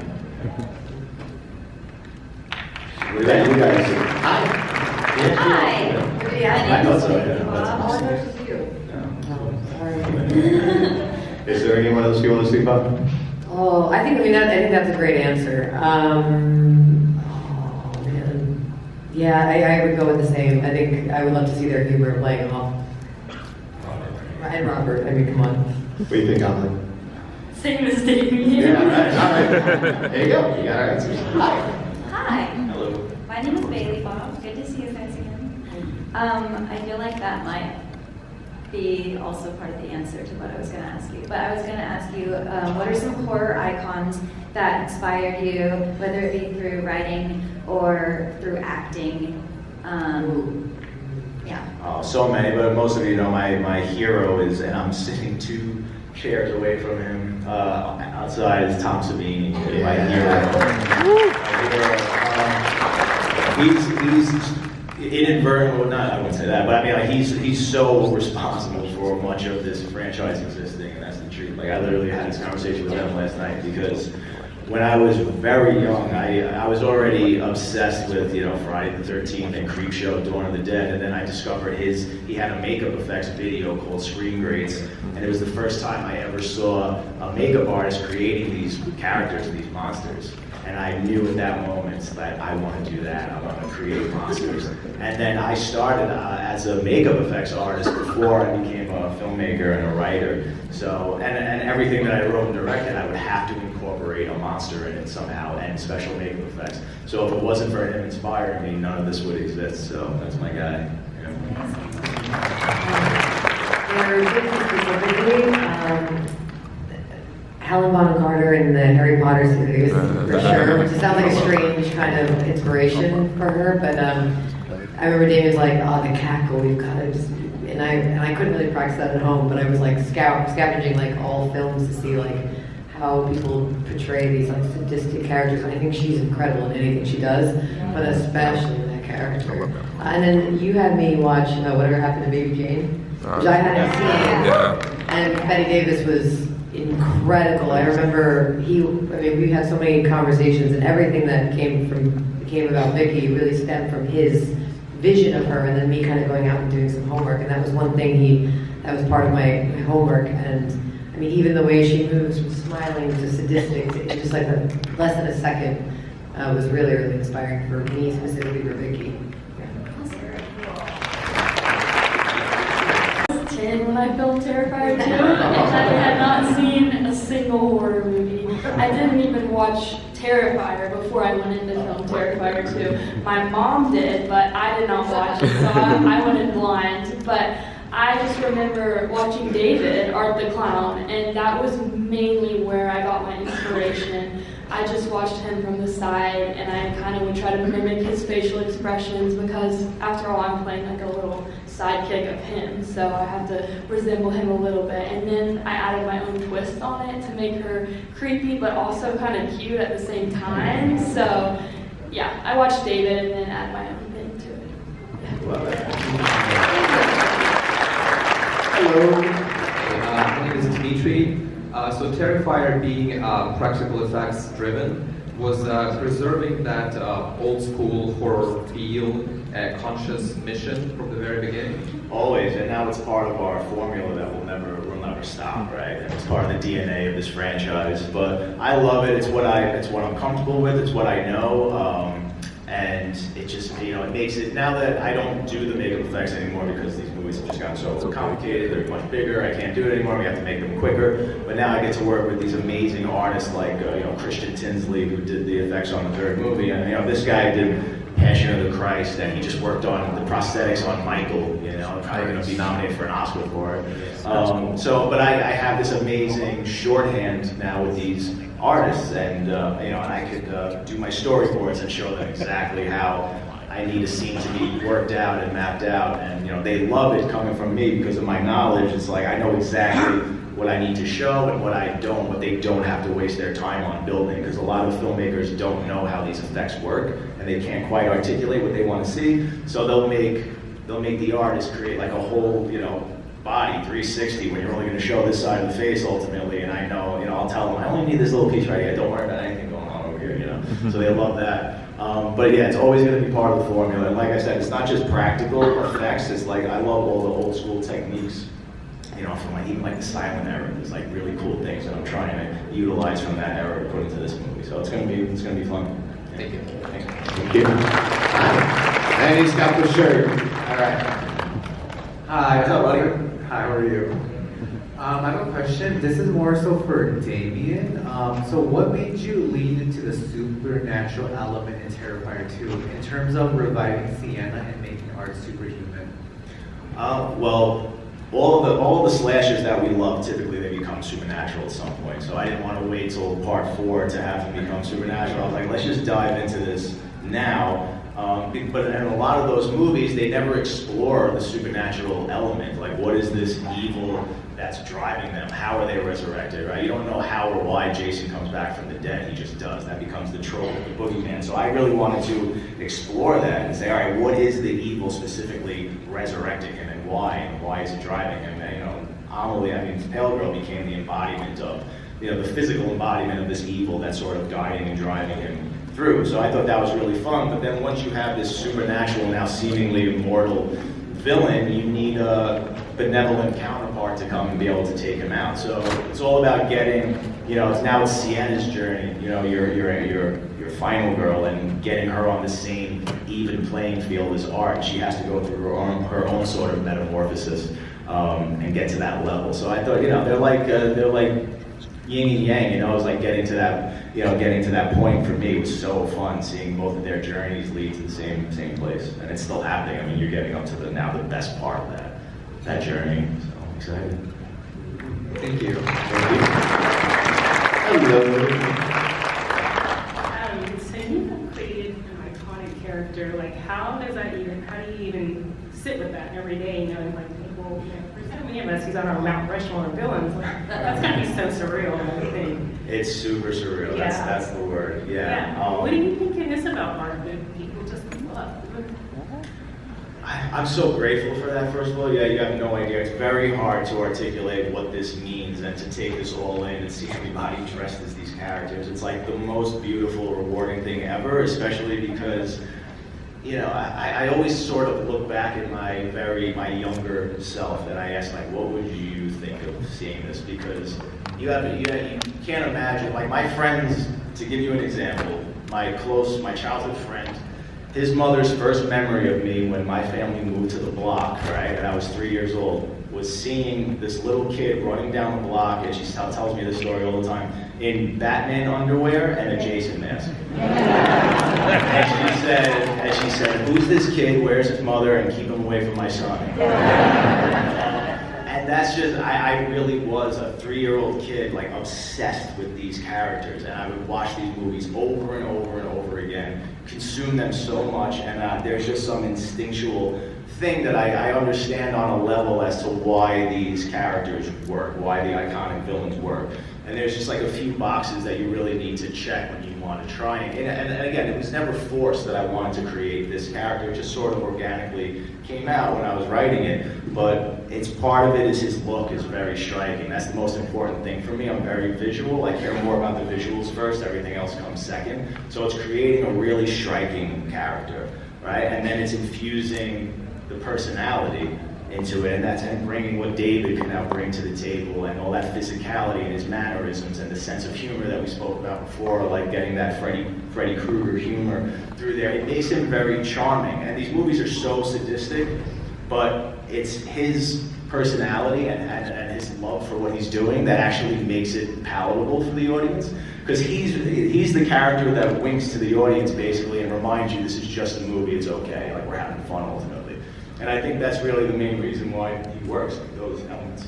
Yeah, I don't know if it would be art without David, honestly. I'm so glad you found him because he's perfect. And it was, we felt it was just me and Phil in the audition, and we felt it in the moment, or at least I did. As soon as he walked into the room, he was like, I've told the story many times, but he was like the 6th person to come into the audition, and as soon as I saw him just physically walk in, I was like, oh my God, he would just look amazing in that mask. I mean, he was very, very thin at the time, and he was just lanky and gaunt face, his big smile, and I said, oh my God, like there's just the prosthetic of Art the Clown would just look amazing on his face.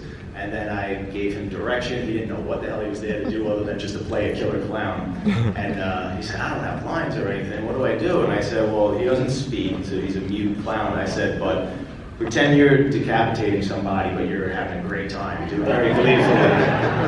And he's like, David's like, oh shucks kind of guy. And then I say action, and you can see his audition, and then he literally transforms into like what you see as Art the Clown now.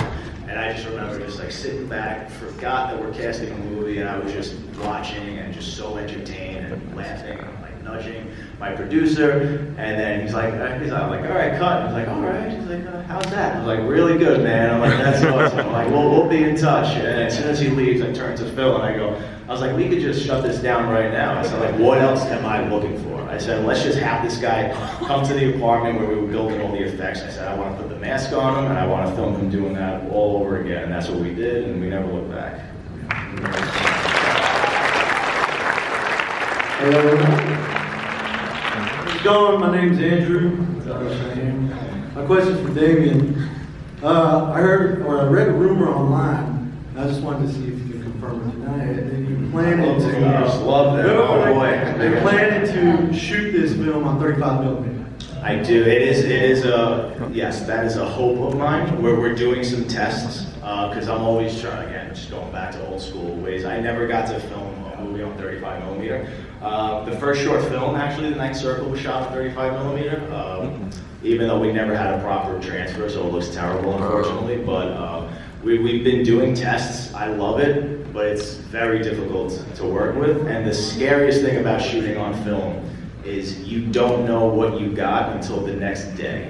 So that's the scariest part, is if you have a huge day that's going to cost you, say, $60,000, $100,000 maybe, right? And you love what you're getting, and you have all these stunt people and all these big special effects, and then you get it back the next day and the footage is ruined or it's out of focus or something. You have to do it all over again. So we really have to make sure that we're sort of very confident about shooting on 35, and we have the right team behind us that can pull it off. So if we can and we feel secure, I'm going to do it. Well, if you do, my question is, why? Because I prefer film. There's a realism to it, and besides digital. And like Or is it like Daniel Pearl once told me that time is money? That's why everyone's doing it these days. Is that going to stop you too? No, I mean, listen, again, Or are they going to try to stop you? I would feel so much more comfortable shooting on digital because we know how to do it at this point. And you could also, we haven't done this yet, but you could also transfer your movie then to 35 millimeter after, or 16 millimeter, which gets you very close. Like most of the people would never know in a million years like what the process was if you actually shot it on film or anything like that. So we're doing all these tests now, but to the movies that inspired Terrifier, right, were all shot on film. So like that's why, and this is going to be the last one, at least for a while. I really want to, I feel like that's a great way to close it out. All right, well, we got about 5 minutes left, so we'll do speed rounds. Hi. Hi, no pressure there. My name's Kara. Hello. And I feel like y'all are all online. Yep, seems very tall. Y'all probably You know, can like... point it down if you want. Okay, no? Yeah. Oh, yeah. Okay, so y'all probably see people say, like, oh, these movies have no plot, they're just violence, they're just fodder. What would y'all consider to be, like, the message of the Terrifier franchise as a whole? Ooh, that's a really good question. Why don't you guys take it? I don't know if I can answer that, but I'll answer something like that is something that I think is really amazing that I've experienced in my time while I've been with this film. I think that there is an amazing that Damien does when he explores trauma, and you have it in the two women, like in Vicky, and you have it in Sienna, where you have two women who undergo incredible trauma, and you have one that rises and overcomes it, but at a cost, and then you have one that succumbs to it. And I think that that's something that we see, but we don't really see it in the way that it's been done over the three films. And I think we always kind of see in movies the happy ending, you know, and that's great because we need to see that that's the goal and that's the potential. But I think we often ignore those individuals who succumb, like Vicky, to the madness, which is understandable. You know, it's a very human experience, and the world can be very beautiful, it can be very terrifying all at the same time. So to me, I mean, there's so much. I mean, there's so many different things you can stand for, but to me, that exploration of trauma, I think that that's a really important discussion, and something that I'm incredibly grateful that I've been able to take part of that and bring it to life.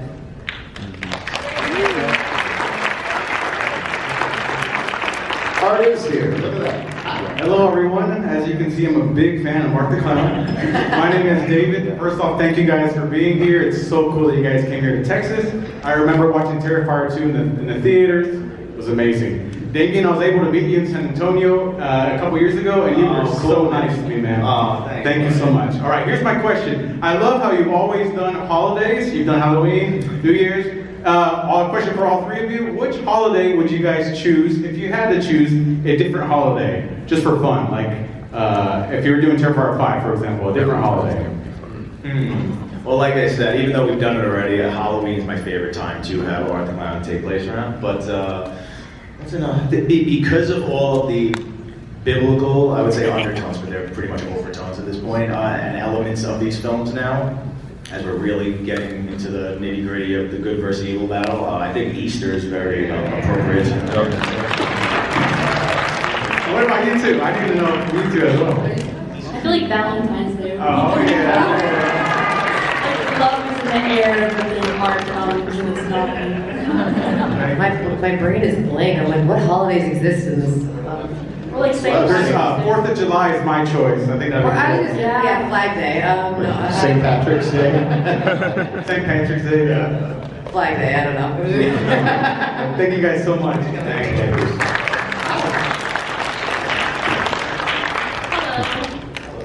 Damien, besides Art the Clown, who is the first character in Terrifier you made, and how did they become who they are? Wait, one more time? Sorry. Besides Art the Clown, who was the first character in Terrifier you made, and how did they become who they are? Besides art. So in the first film, I think I probably wrote, you know what, it's probably you, honestly, because it starts with the wraparound of Vicky being interviewed by Monica Brown. So I always love that element of his victim now becoming a villain. I never knew at the moment that it was going to take on this trajectory, which I'm so grateful that it happened. But again, like, films are so fluid, and a lot of times you don't, you know, ideas come to you while you're in the middle of it. I mean, even you never know. You can change an entire movie while you're editing it. You know, most people know that the ending of Terrifier 2 was going to completely change her character's trajectory. Originally, That'd be common. Yeah, what's that? I'd be dead. Yeah. Wouldn't even be in it. Because Art the Clown, at the end, the cliffhanger, instead of giving birth to him, he was growing out of the back of her head like a tumor. And we filmed it. It was a completely different scene. And then, while I was editing it, Malignant came out. My buddy calls me up, he goes, "Have you heard of this movie, Malignant?" I was like, "No." He's like, "You better go home and watch it." He's like, good thing, good friend. I had my heart dropped, and I went home and watched it. As soon as I saw that, I said, "We can't do this anymore. Everybody's going to say you totally ripped that off." And I remember speaking to Olga, and we're both like shooting ideas back. I'm like, "But are people really going to care? Should we do it anyway?" I'm like, "No, we got to do something else." And I'm like, "Where else could this damn head come out of?" And then it was her idea. She's like, "Why don't you have him come out here?" And then, but almost jokingly, and I was like, "No, that's fantastic." Well, she's like, "Well, how's his whole body going to come out of it?" I was like, "No, just his head's going to come out." and that's how it happened. We went back and reshot it, but that also changed everything for the better. So, yeah, it was a blessing in disguise. Yeah. Thank you. You're welcome. All right, I got the 2-minute warning, so let's see what we can do here. How's it going? You guys have always been pushing the boundaries of like what's acceptable and enjoyable in movies, everything with restricted access, NC-17s on some of them. How do you convince these people in the upper rooms that it's not only okay but like enjoyable to show these movies? And like, what's the future that can look like for horror? Well, the industry is definitely changing in terms of like the movie. Also, Iron Lung, that filmmaker, what he did, right, with his followers, and then he was able to self-distribute basically his own movie. He owns everything, and there's a need for that now. And there's people who are in charge of getting movies into the theater. They're looking for those people. So the whole industry is changing. But studios, they're beholden to the rating system, and they have these relationships, and they don't want to just shut them out and say, "Yeah, we're going to do what we want, and we're going to release the movie." It's so rare for a studio to release a movie unrated. And I've had those conversations. After Terrifier 2, a lot of studios were interested in making part 3, but there was all these stipulations. It has to be rated R, and there was these other things that I was hearing where I was like, why am I going to screw up this formula? Why am I doing this? I don't have to do it.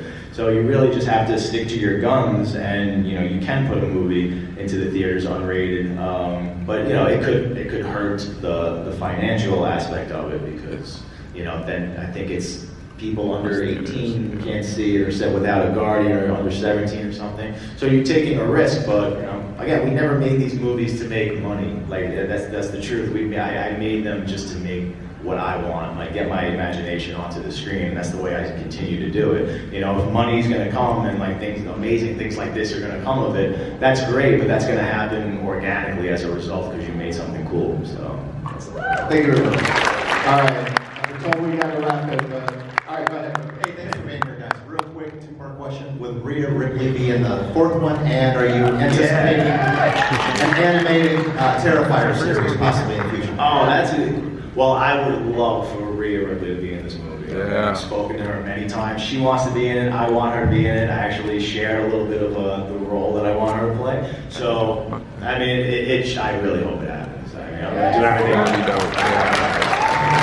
And I think an animated cartoon would be fantastic for Art the Clown, right? I mean, he's so physical. And Art the Clown is literally my favorite icon now. I'm in trouble at home because it's overtaken the house. Stuff's in storage right now. So thank you for that. Man. I appreciate it. Don't get too much trouble. All right, well, that's it, guys. Here's some good news. You know how they always make you leave and then come back in? They're not going to do that. So that way we can get things done. Oh, isn't that great? Thank you all so much. Arrow has just, I'm assuming you all know since you're in this room, but Arrow has just put out for the 40th anniversary a 4K release. It's a brand new restoration from the original 35mm negative. approved by director Joe Dante himself. So talk about kind of the behind the scenes of how this came to fruition. Well, this is simply deja vu for me because I feel like I just left here. Yeah, you were just here, yeah. When Arrow came to me for Interspace, which has been released over the years in a lot of different video formats, and in fact owes video for its general popularity, because as is the case in many movies that did not perform well theatrically when they were new in the 80s, they were discovered basically on home video. And Interspace was the first letterboxed home video, first letterboxed VHS. And it seemed to take off, and people seemed to like it, and they bought other VHSs and gave them to their friends. And all of a sudden, it was like this popular movie that everybody said, boy, this must have been a big hit when it came out, huh? And the fact was that crickets chirped in the theater because nobody showed up. Not that they didn't like it, because the preview was fabulous, and the studio said, well, this is great, we have this wonderful movie, and now all we have to do is sell it really badly. And so they have this atrocious poster of a giant thumb with a little tiny pod on it, and no indication that it was a comedy, no pictures of the cast, nothing. And it just said, Steven Spielberg. And they figured, see, they're going to come in and say Steven Spielberg. Well, it didn't work. They didn't come in. Because also it happened to have the same title as the Monsanto ride at Disneyland. So people say, well, which Interspace is this? Is it like, what is it, the one in Disneyland, or is it, anyway. The fact is that it's emblematic of many, many movies made by many of my contemporaries in the 80s that underperformed theatrically and then became hugely popular on video. And in fact, the video revolution, which is what it was called at the time, is one of the reasons that so many movies that you will see for sale downstairs that have been dredged up from obscurity are actually in the zeitgeist now, and people are talking about them, and they're getting reviewed, and they're getting sequels sometimes, and it's just a remarkable invention, this home video thing, because it changed everything. And as for this particular release, I don't want to spoil it because the documentary in it is so good, but it's got so much good backstage stuff. It's got home movies, it's got stuff from ILM, it's got 2 commentary tracks that are really good, and if you have any interest in Interspace, this is the definitive presentation that I've seen. Yeah, it truly is a gorgeous restoration, and it's for all you kind of physical release nerds, as we said, it's a brand new restoration from the original 35mm negative approved by Mr. Dante. It's a 4K UHD Blu-ray presentation in Dolby Vision, new surround sound, new Dolby Atmos mix, the new hour-long documentary, all kinds of new behind-the-scenes stuff with you, unseen footage, behind the scenes at ILM. So it's really, like, as you said, the definitive version for Interspace fans. And look at that, you righted the wrong of the poster as well. Yeah, it's got that's the foreign poster. Different art on there. So let's go back to 40 years ago when the movie was released. It wasn't necessarily, it was well received, as you said, when people didn't see it, but it did not go unnoticed. It won the Academy Award in 1988 for Best Visual Effects. Of course, ILM and Dennis Muren, who worked on Star Wars, Jurassic Park, amongst many things, and Rob Bottin did the practical effects.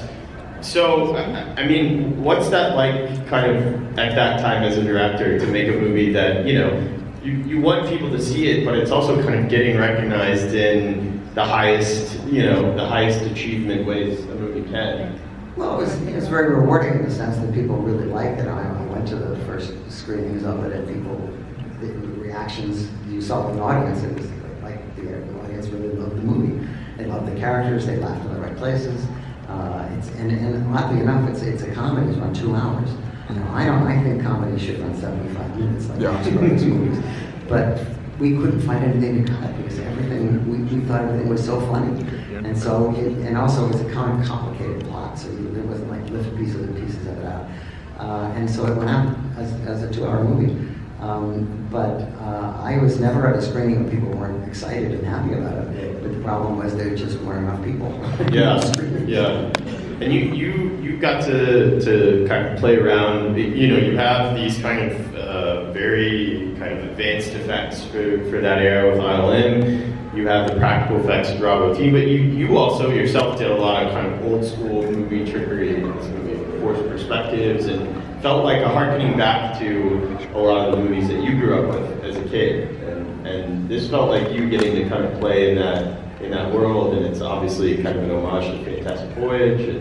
Well, it was fun for me because the original script that I was handed was not comedy. It was the same picture, treated like it was a serious movie. And I said to the producer, I said, people are going to laugh at this. This is silly. And so I went off and made other pictures. And then when they came back to me, they had Steven Spielberg had gotten involved, and he had hired a guy named Jeff Bone, who had written Dead Zone, to rewrite it as a comedy with the concept of what would happen if Dean Martin was shrunk down and injected inside Jerry Lewis. And I thought, well, I can understand. I can get behind that idea. And so but the idea that this could have ever been pitched as a serious movie, when you see the picture, is like, are they kidding? I mean, it's so absurd. And it's, there are a number of producers, some of which didn't do anything. And one guy is credited 3 times for the script that he didn't write. I just remember thinking when I saw the movie that people are going to think this is like Fantastic Voyage, but it isn't really, because it has the basic premise of Fantastic Voyage. But Fantastic Voyage was, I'm sorry for Fantastic Voyage fans, but I was very disappointed with Fantastic Voyage when I saw it when I was younger, because I was a big Richard Fleischer fan, and I thought I couldn't wait to see how this movie was going to work. And it was kind of like a big Voyage to the Bottom of the Sea episode for me. I mean, it just didn't work. And also they didn't take it seriously. All the scenes with the people outside the body were basically played kind of farcically. And I just didn't seem like anybody involved in the movie really believed in it. So we just sort of put that aside and said, there's no way we're not going to be compared to this movie. But as Dennis Muren had said, he didn't want our special effects to remotely resemble the effects in the original movie, which were all done on soundstage. And so his stuff was all done at ILM with miniatures and some really remarkable effects, which I won't spoil because they're very, very laid out in the documentary on the disc. But there's also a section of the movie where there's forced perspective involved, and there's a movie called Darby O'Gill and the Little People, which was made at Disney in 1959, and it used something called the Shuftan process, named after Eugene Shuftan, who's a DP. And it involves making people look like they're smaller by putting people in the foreground and then having a real large stage in the back and putting people, normal-sized people in the back, and photographing it and making them look like they're small, because everybody looks like they're on the same plane, but in fact they're really far away. And so we had to do a scene in a car where these 2 shrunken people are behind the car and the normal people were driving the car. And the only way you could do it and not have to do immense amounts of special effects and tricks and stuff and matte shots was to build a giant back of a car and put the actors in it, and then put the normal-sized car in the front, and then just coordinate their movements to a point where they look like they're actually all on the same plane. If one character puts their hand over here and the other character goes back, then it looks like they got hit, but in fact they're many, many, many feet away. All of this is explained in the documentary, but it's all done with the camera. So when you're done, it's done. It exists. It's all shot. You don't have to take it to the lab. You don't have to do any tricks. You don't have to do any negatives. It just looks as good as it did on the stage. And because the picture's a comedy, it's very frantic and frenetic, and also it's. Look, this is the movie. I made this movie right after Explorers, which is the biggest bomb I ever made. And it made no money. It got terrible reviews. And also was released unfinished. So it was very depressing. So I said, well, this one thing about this inner space project is that, you know, this looks like it's a normal mainstream movie, and I need a mainstream movie. I need to make a picture that looks like I can make a mainstream movie. Like when Orson Welles made The Stranger, the reason he made it was because he wanted to show the studios that he could make a movie that was a regular movie on budget and on time. And so I said, I'm going to do that. So by the time I was done with Inner Space, it was just as weird and silly and dumb as my other movies. And there was no way it was going to be a mainstream kind of movie, except that it was just wacky. It was just a lot wackier. It gets wackier as it goes on, which is kind of, I can't help it. That's just who I am. Yeah, and we love you for it. So this was your third collaboration with Spielberg after Twilight Zone, the movie, and Gremlins. You know, was that collaboration any different here, given that it was kind of a, I mean, those were big studio movies as well, but this felt like maybe coming into it, you know, you mentioned that you kind of only really got involved after Steven got involved. Well, I was involved first and turned it down. Yeah. And then Steven got involved. Yeah. And then he said the script is no good, which he agreed with me on. And said, well, we've got to get on. And so by the time he worked on it, it was obviously something that was closer to it. But in between, I had done 2 Amazing Stories episodes for him. So it's not like we weren't, still in the Yeah. And you mentioned the Dean Martin, Jerry Lewis kind of tidbit, you know, finding your talking Jack in Dennis Quaid and Martin Short. I had read originally that they were looking at, you can tell me if this is true or not, Arnold Schwarzenegger to play Tuck and Michael J. Fox to play Jack. Is that true? Well, it's true in the sense that in the original script, the Dennis Quaid character was written as an older guy who was like burned out. And of course they thought, well, you know, we can get Clint Eastwood. Everybody always said they could get Clint Eastwood. Like today they say, let's get Tom Cruise, but you know, you could never get either one of them. So when Jeff rewrote it, he wrote it as a younger guy. And I think that made the difference. And Dennis Quaid was, I can't remember a better performance that he's ever given in this picture. I mean, he is so the character. And because he's not inherently likable. He's very cocky and he has a swagger. And he thinks the world of himself and all that kind of stuff. But he's also a pro. And so the relationship that he has with Marty Short, which is based on the fact that they're never in any scenes together, is really it's a great relationship. And the reason we could do that was we figured out a way for them to be able to always be on the set when the other was shooting, and so that they could ad-lib with each other. Ordinarily, what you would do in a movie like this, you pre-record the dialogue of one or both characters, and then you play it back, which makes it kind of stilted. So in this case, they were able to improvise. And so a lot of the things that they do were done just because they both happened to be there. And there's a lot of him looking at him Dennis looking at Marty on a TV screen, and then Marty having to listen to Dennis in his ear when he's talking to other people. And it just worked out. It was such a pleasure to make the movie. And also anything you do with Marty Short, you know, he starts out doing one thing, and he's very improvisatory. And so by the time we get to take 10, he's doing different shtick than he did in take 1. And then you have to decide, well, which one do you like better? Which sometimes is hard on the other actors because maybe they were good on take 2, but now he's on take 10. And so it's a way of working, but it was always gold. It was always comedy gold with Marty. He was such a good actor, and I mean, he was a good dramatic actor, which I think he proved later. As episode, he played villains on a number of TV shows for him, but he's at heart a really good actor. And I don't know how many of you watch his Only Murders in the Building. But he's, I think this is one of the best things he ever did. And he was he'd just done 3 Amigos, he had Crossed My Heart, which didn't work. And then he went off to do some other things, but he was always a subsidiary character. He was never the lead in these movies generally. And in this one, he was the co-lead with Dennis. And it just worked out to be a really great pairing. And apparently there's a bit in his, you just had that documentary come out on Netflix, Life is Short. Apparently there's a bit in the documentary where he talks about inner space. Yeah. He said it was a good movie, but nobody came.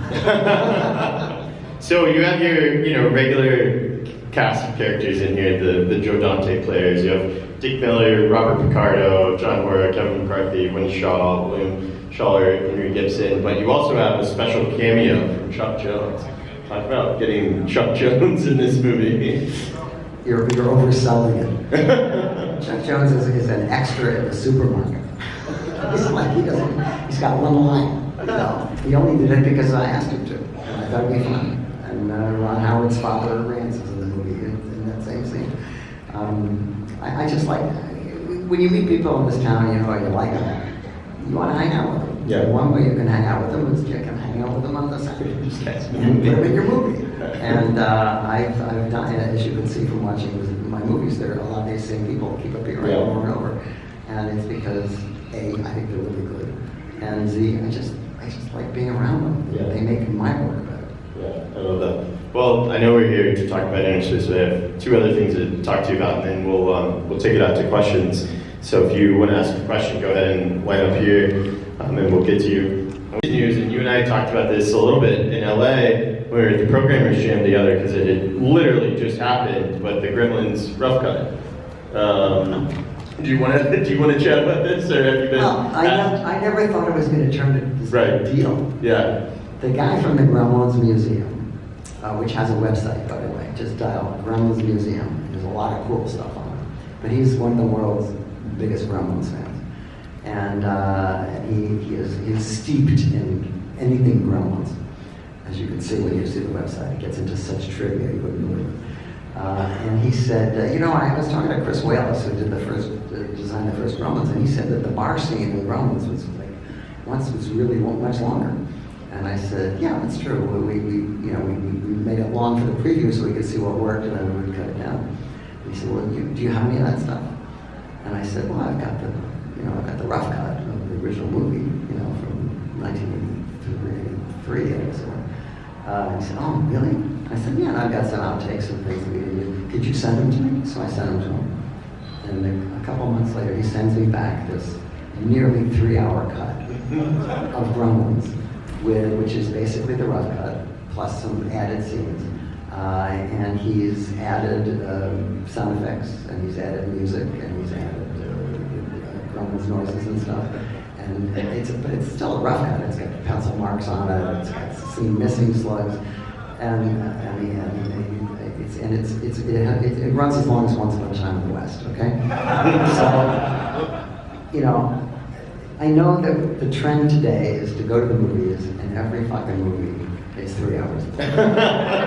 No matter how slight the story. I mean, I love Project Hail Mary, but it had 3 endings. Any one of them would have been fine. But there were 3. But the idea of going to a movie and seeing a Gremlins movie and waiting for an hour for the first Gremlins to show up is just not viable. So obviously when the movie was released, it obviously didn't include a lot of this material. But he put this thing together, and he ran what was called a secret screening in LA. Well, you could see how secret it was. Yeah. And some people showed up and immediately blogged about it and blabbed to everybody about it, and now the whole world knows about it. And the problem is that except for the guy who edited it, he's the only one who has a copy. And it's owned by Warner Brothers, or would be owned by Warner Brothers, because it would exist, I don't know that they do. And now there are requests from places overseas that people want, oh, can we run the Gremlins rough cut? And it's like, well, no. I can't do anything about it. I mean, I don't own it. And I don't know if Warner Brothers knows it exists. I don't know if they would approve of releasing it. Although I think it would be a great, promotional gimmick for the next Gremlins movie. But I can't tell you anything about it other than the fact that it happened. It exists, and I don't know where you can see it. We'll see what we can do about that. I was really about to say, roll it Well, I'm sure they know about it, and we'll see. But what you're saying, I'm gathering from it, is Gremlins 3 will not be 3 hours long, is what I'm gathering. I'm not doing Gremlins 3, so I can't guarantee it won't be 3 hours. Have you been involved at all? No, I was asked to do the first 2. I was not asked to do the third one. All right.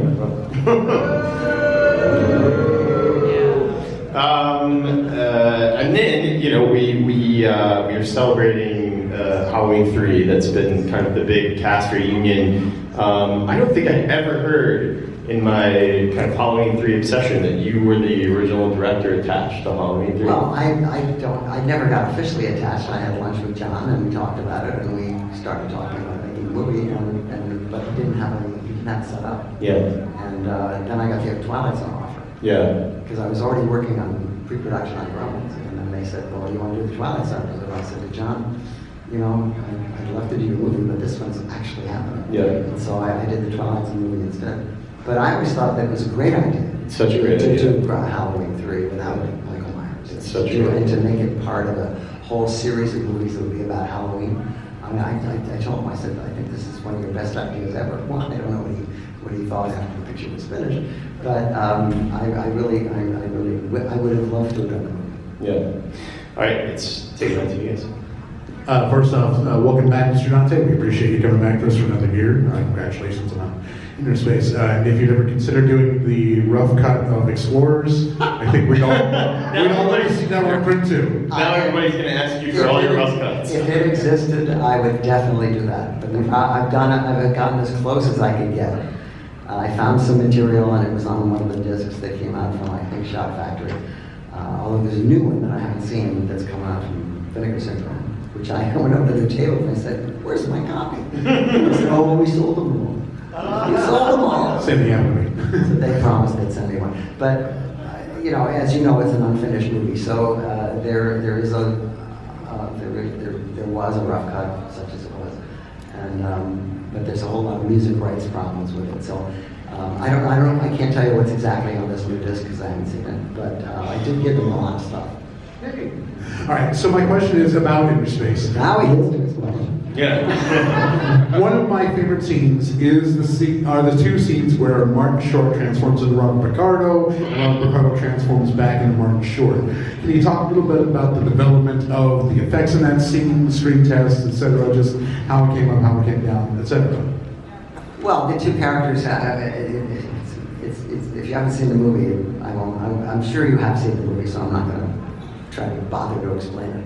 But one character is masquerading as the other, and we needed a change-up scene where one of the characters becomes the other. And of course, we went to Rob Bottin and said, "Rob, what do you think you want to do?"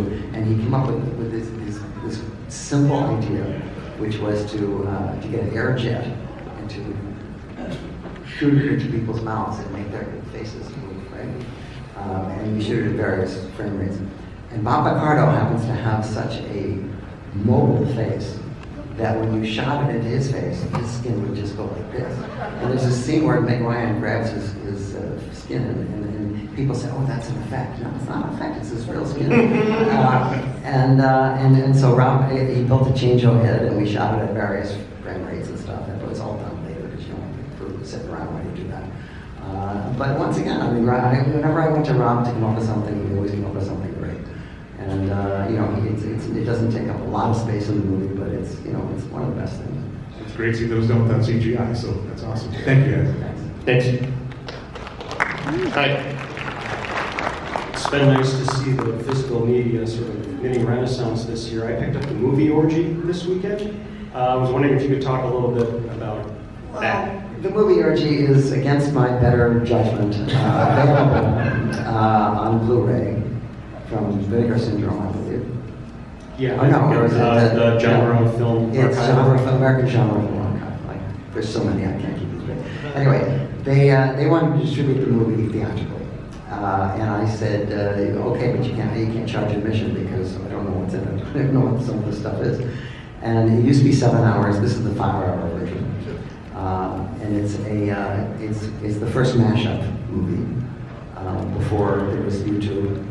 And I said, and they said, well, we'd like to put it out on video. And I said, no, you know, the whole thing about this is that it only really works, A, if you're stoned, B, if you're drunk, and C, if you're with an audience. Because it's like when you see Showgirls. If you see Showgirls by itself, it's nothing. If you see Showgirls with an audience, you've had a great time. because that's the extra ingredient to the movie, is the audience reaction. And when you see it on a video by yourself, it just sits there, I think. But, so anyway, I just would say, anybody who wants to watch this thing, get a bunch of friends over, get high, and watch it.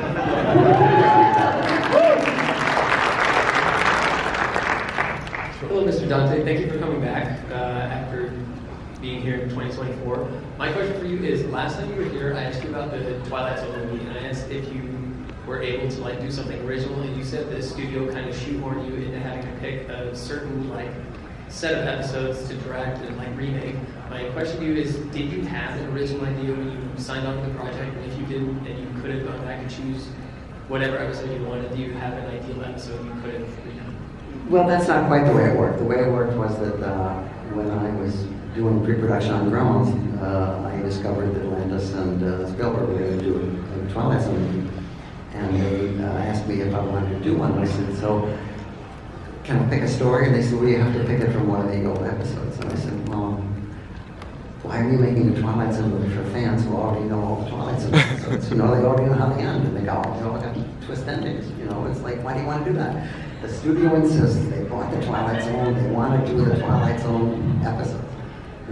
Okay, so I picked an episode that was a really good episode on TV, but I thought I could disguise it enough so that at least halfway through people would cop to which episode I was really doing it. But yes, I think it would have been much smarter to do new stories and maybe throw an old one in there, but to take advantage of the fact that this is an opportunity to spend more money and time on these stories than Rod Stone was able to do.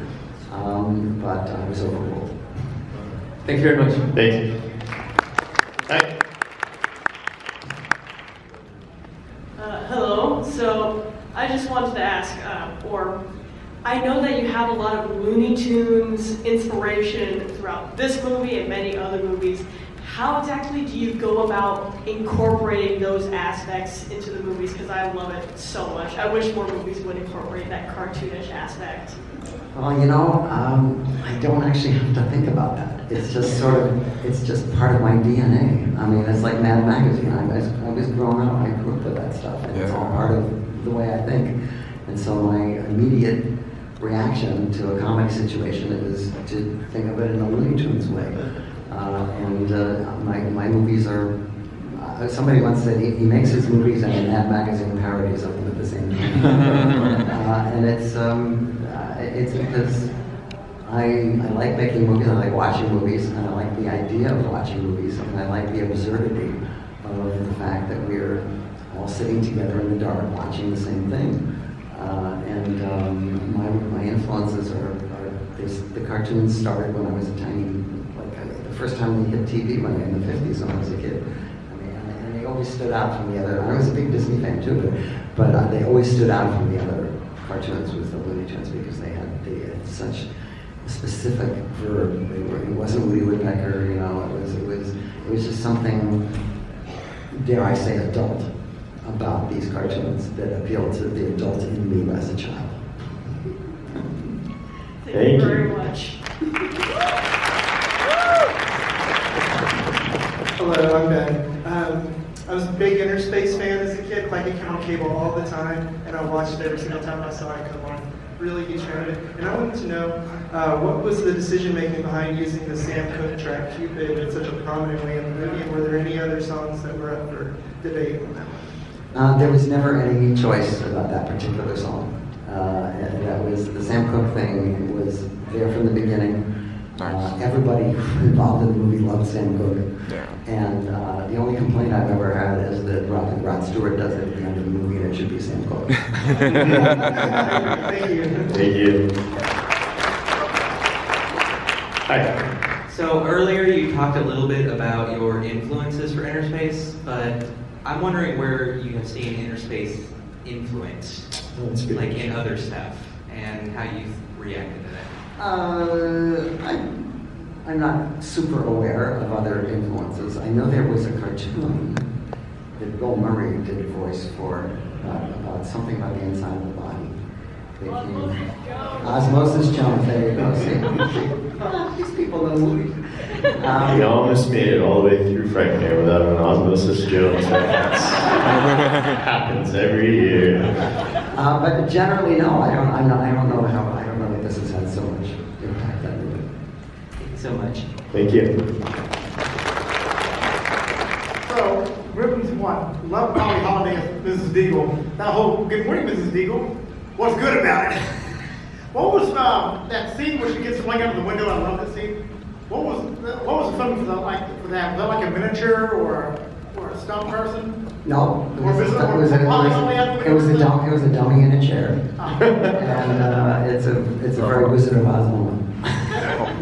Thank you very much. Thank you.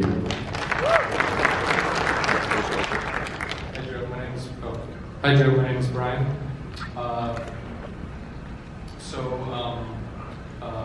Throughout your movies, you sneak in like Easter eggs of like 50s sci-fi movies, stuff like that. I was wondering if you ever thought if you ever wanted to do a remake of one of those. I can easily see if you ever thought to try to do a remake of This Island Earth or something like that. No, I think part of the charm of these movies is the fact that they are of the period that they were made, you know. And I did Mant, which is sort of my comment on those movies. I love them, but they're part of my childhood and my bringing up, and I really like them the way they are. I think that's what we all connect with in your movies so much, is that they're all so much their own thing and very Joe Dante, but we connect with them in that they feel like they kind of distill down all these many movies we love into one movie, and it just always feels like, oh, this guy gets us. Like, he's a fan just like us. So I'm glad you never went into remaking other movies and made your own movies. I do have a lot of 50s movies in Looney Tunes Back in Action. There's a whole bunch of monsters that are from the 50s. There's Man from Planet X and Metaluna Mutant and all that stuff. I managed to cram them in. Awesome. Thank you. By the way, Explorers is awesome. I saw it for the first time last week. Last week? Wow. Welcome to the family. Now you can go on with your life. Did you happen to see the Red Letter Media episodes where they did a deep dive into all your movies? It's a YouTube channel. It's very comedy based. I'm behind on my YouTube. And the second one was he did Miller stories. It seems like he was a character. Well, there's a great documentary about Dick. They have it on the Vinegar Syndrome. That guy, Dick Miller. Yeah. And Dick was he was a friend of mine, and I just like to watch him act. And I try to put him in every movie that I made, and most TV shows, because every scene that he was in was always better because he was in it. But frankly, that's the way I feel about most of the actors that I work with over and over, just because I think they're the best people for the parts, and they bring out the best in me. Thank you. James, you've been doing so good at this. Oh, that's nice. Thank you. Got to see James. That's so nice. Not for James. No one clapped. Really funny. He's like, give it up for James. No. I paid this guy to be here. Not enough. Joe, so all right, so about, I don't know, over Christmas or whatever, my dad and my 5-year-old son and I are watching Gremlins, right? So we're all sitting on the couch, like 3 generations of dudes watching Gremlins, everyone loving it. We get to the end of the movie, and it shows the list of the people that voiced the Gremlins. And I guess I'm a bad movie nerd, because I didn't realize the list. And there's all these names that are just like very familiar voice actor names, right? The Optimus Prime voice and Salacious Crumb. So my dad's sitting on the couch, and he says, Sonny Melendrez is in that movie. And Sonny Melendrez was like a radio guy from San Antonio in like the 80s. And I remember him, and there's no one in the room. And I was like, oh my God, Sonny Melendrez is in that? But I was like, so I want to know if my dad is completely full of shit or not. Was Sonny Melendrez a Gremlin? I would never tell a guy in public that his dad is full of shit. You'll have to swing by his table so I can tell you about it. Fair enough. Follow up, did all of the Gremlins record together for some reason? No, of course not. You can't do it that way. Even in animated cartoons, the characters, even if they're on together, they almost always record separately. unless they're interacting in a way that involves, ad-libbing, it's always done so. Because you gotta be able to manipulate it. Thank you.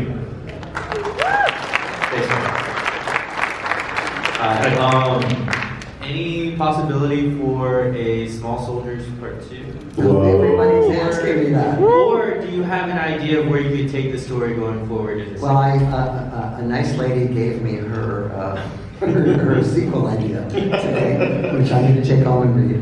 But I don't think, sadly, that there is much appetite for another sequel to. It's been a long time. Sorry. The interesting thing now is I mean, we touched on a new Gremlins. Obviously, there's been the Gremlins animated series. There's a new Burbs TV series, which I was surprised to find out existed.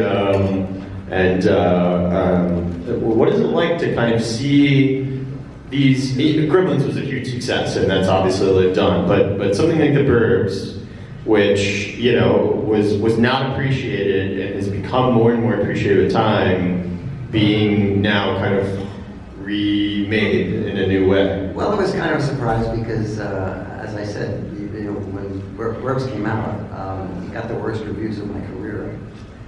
Which is crazy because it's one of your best movies. The New York Times said that it's as empty as a movie can be without actually creating a vacuum. Which is a pretty good line. But over the years, I have been impressed at how popular this movie has gotten.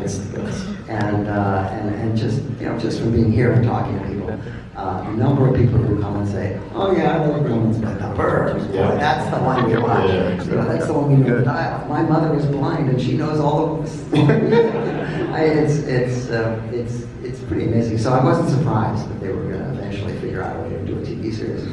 And I did talk to them about it because I talked to the producers and I gave them some ideas. They didn't like them, and they went on and I said good luck. And they've obviously had good luck because it's been renewed.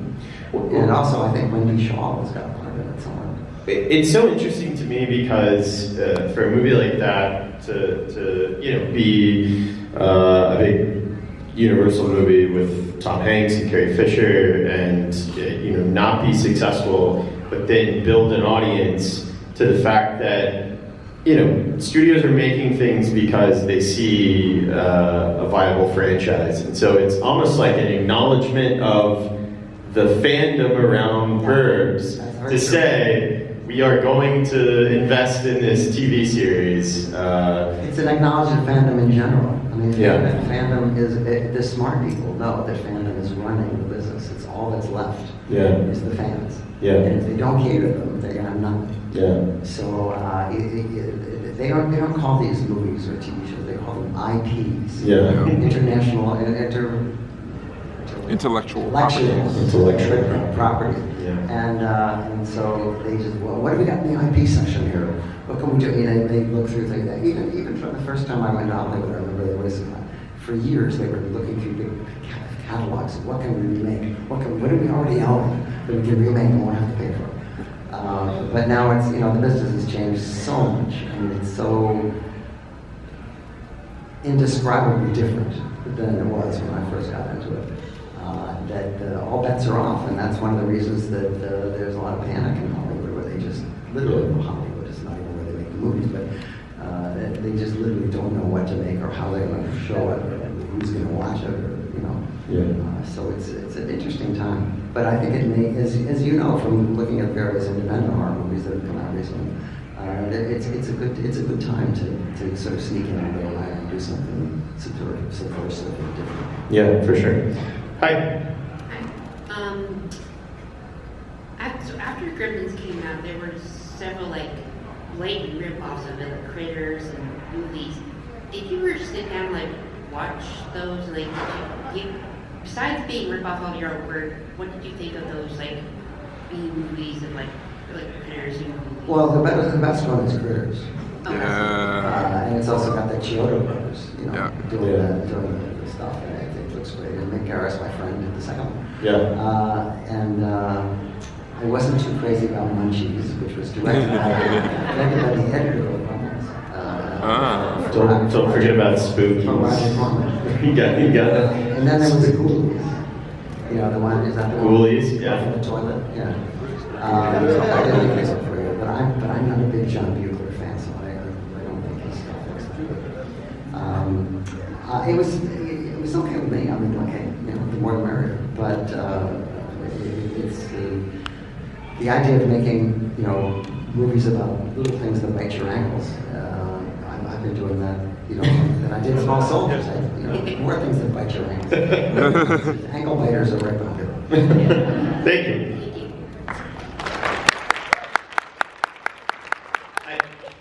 Mr. Dante, first, welcome back to Texas. I'm asking this question on behalf of a dear friend of mine who passed away a couple years ago.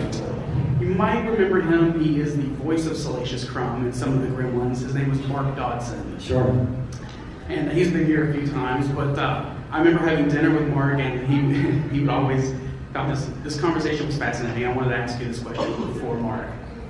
What was the thinking behind the communication of the Gremlins? What was the what? What was the thinking, the logic behind the communication amongst the Gremlins? The logic? Yeah.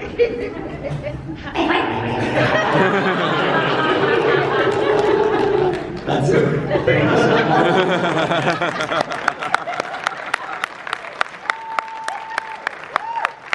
so I like to when me and Nini chat with you, because you still are watching stuff all the time. Last time I asked you what you were watching, you said you had just seen 3 to the Yuma, and I had not seen it. And I went and watched it, and I was like, oh my god, I gotta ask this guy what he's watching all the time. This is one of the best movies I've seen in a really long time. So what have you seen lately amongst kind of new films that have gotten you really excited? I liked Hokum. Yeah, great. Yeah. I just have a director on my podcast. In fact, I think he's on this week. I haven't seen Obsession. You gotta see Obsession. Which everybody's telling me I have to see. Yeah, you gotta see Obsession. Yeah. I liked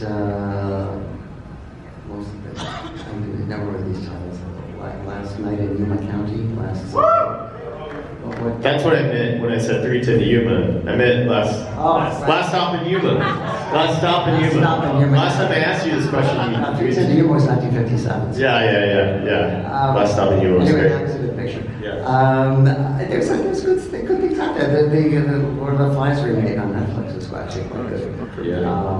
And in fact, I just had that guy on my podcast as well. There's a lot of interesting things out there. The problem is that you don't know whether they're going to play theaters, and you don't know if they're going to be on TV. And if they are on TV, how long are they going to be there? You know, that's why we buy physical media, because, you know, it's like, oh, they have streaming now, you know, I just see it on streaming. Oh, guess what? They don't have it anymore. It's gone. The rights have run out, you know. I find a place to put it. I know it's like, I don't want to have to put it in my closet.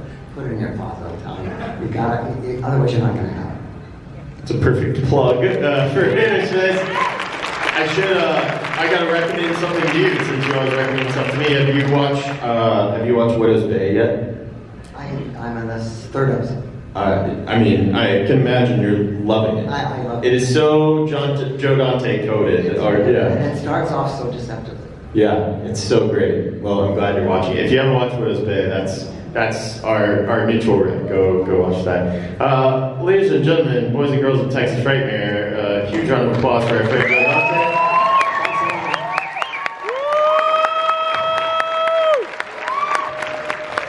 We're going to take a photo really quick here. All right, Texas Frightmare Weekend. Are we ready to close this out? So much fun. Hi. Oh, wow. I don't even know what's going to happen. This guy hasn't had a shirt on the half of this weekend, so as long as he doesn't ask me to join him in that, I think we'll be all right. Nobody wants to see that. All right, it is my great pleasure to close this out. All right, with the one, only, the legendary Steve-O!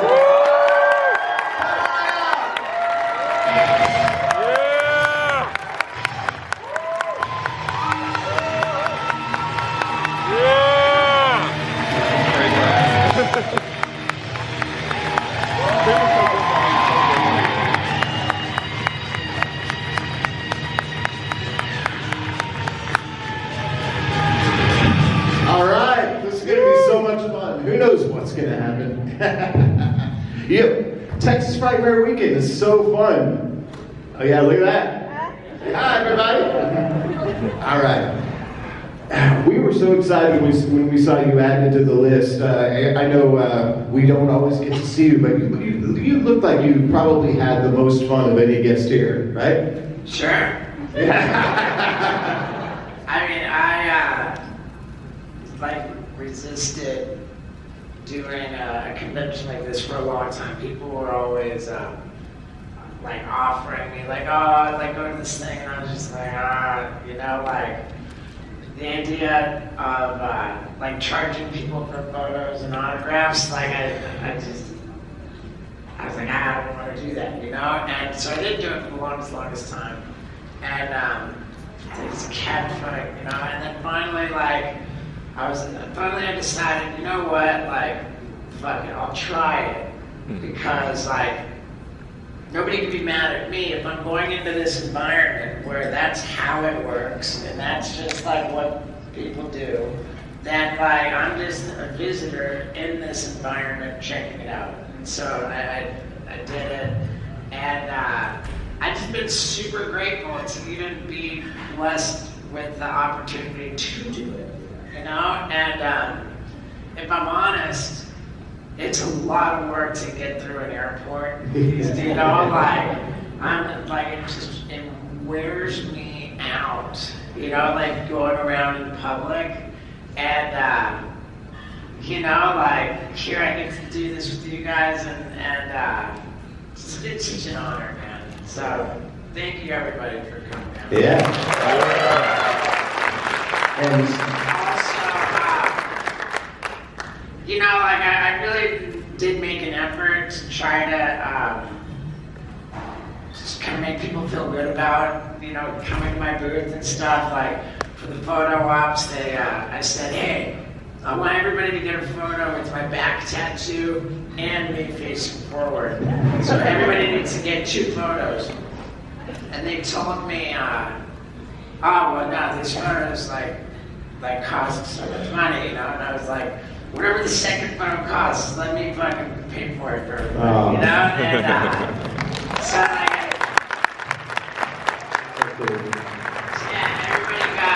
everybody got the 2-for-1 on the photos, and then I don't know. I just tried to make it. I just tried to do a little extra for everybody so that it would, feel more worth it. I love that. And of course, you see some great costumes out here. What's the coolest costume you've seen this weekend, or what are some of the ones that stood out to you? There've certainly been amazing costumes, but I've been more impressed and tickled by some of the T-shirts that I've seen. I mean, horror movie fans have a really good taste in T-shirts. And it's a big deal for me because I go into my closet, I'm like, oh, what am I gonna wear? And I go through my T-shirts, I don't want to wear that, I don't want to wear there's nothing better than putting on a T-shirt that you really, really are stoked to wear. And I'm going home to get on Amazon and order a bunch of ones that I saw you guys wearing. Yeah, that's so cool. And of course, I know people want to know there's a new Jackass movie coming. Yeah.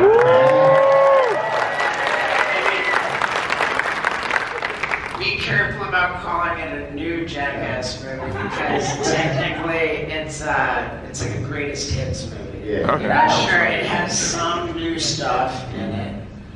And it's got some old stuff that was never included in any Jackass stuff before because it was too much, that wasn't allowed to be shown.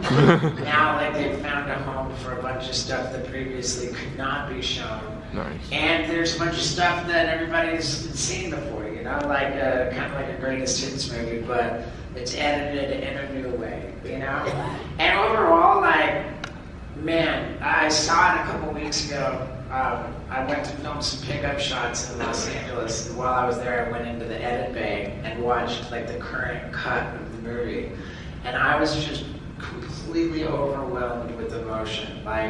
It was so just nostalgic and emotional, and I just had this sense that for what we've done to have endured for decades the way that it has, and to see us as such babies, like, for it to have lasted as long as it did, it just, like, there's something that like worked about it. There's something that was just right about, like, it aged well, you know, like, I've always said Jackass is wholesome, because even though we're, like, terrible to each other and ourselves, like, we want all of the bad stuff to happen to us because we're attention whores. We want to be in the movies, you know? Like, so because we want the bad stuff to happen to us, it's permissible for everybody to enjoy watching it. And, like, there's consent, you know? And beyond what we do to ourselves and each other, there's just nothing negative, you know? There's nothing mean-spirited about Jackass. There's nothing hateful or just anything. It's just really, like, positive, and we're genuinely doing it to just try to spread joy. And so that's why I just think it's such a special thing that's aged really well, that it just kind of was magical. There was nothing that ever happened like it. It's like just something that I'm really grateful to be a part of. And the movie that's coming out is such a beautiful celebration of the whole franchise that it really just overwhelmed me. Yeah, well, I know that you've been, a lot of people have found what you do inspirational, which is kind of fun, and you got to be careful about what you advise people, but for those that want to do what you do so well, what do you tell them? I mean, people will ask me advice sometimes, like, about different things, and I just kind of feel like, regardless of what it is that you want to do, you know, like whatever, I just have the same advice for everybody, no matter what it is that they're trying to accomplish, which is start doing it, you know, like whatever you want to be, whatever you want to become, whatever you want to get good at, don't wait for, like, the opportunity, you know, just start doing it right away. And with the one caveat that that it makes sense to find somebody who's got more experience than you, somebody who, like, is already doing what you want to do, so that you can have some guidance, because heaven forbid you start doing something but you're doing it the wrong way, and then you gotta unlearn what you learned. Just don't, be careful that you're not going in the wrong direction. But know that whatever it is that you want to do, like, typically you gotta suck at it for a long time before you get it good. So just hurry up and get to sucking at it, you know, and, like, and then, you know, just don't wait, you know, don't wait for someone to pick you, don't wait for, just fucking start right away. Yeah, well said. All right, my favorite thing at Frightmare is that the crowd is so cool. They got so many great questions. You don't want to hear me rattle on and on. Let's line up here. There's a mic, and make sure you introduce yourself so everyone knows who you are. And let's have some fun with this. We'll get through as many as we can. Hi, how you doing with the mic? Oh, and by the way, I thought that I was going to go from this back out to the floor, but it turns out that the floor is closed after this. And I got a flight at 8:10 p.m. So I'm leaving at like 6 something. So I'm like, fuck, I can do this till 6. Nice. That's so cool. Oh, there you go. Hi. Okay, this is a basic question, but what's your favorite thing that you've been able to do? My favorite thing that I've been able to do,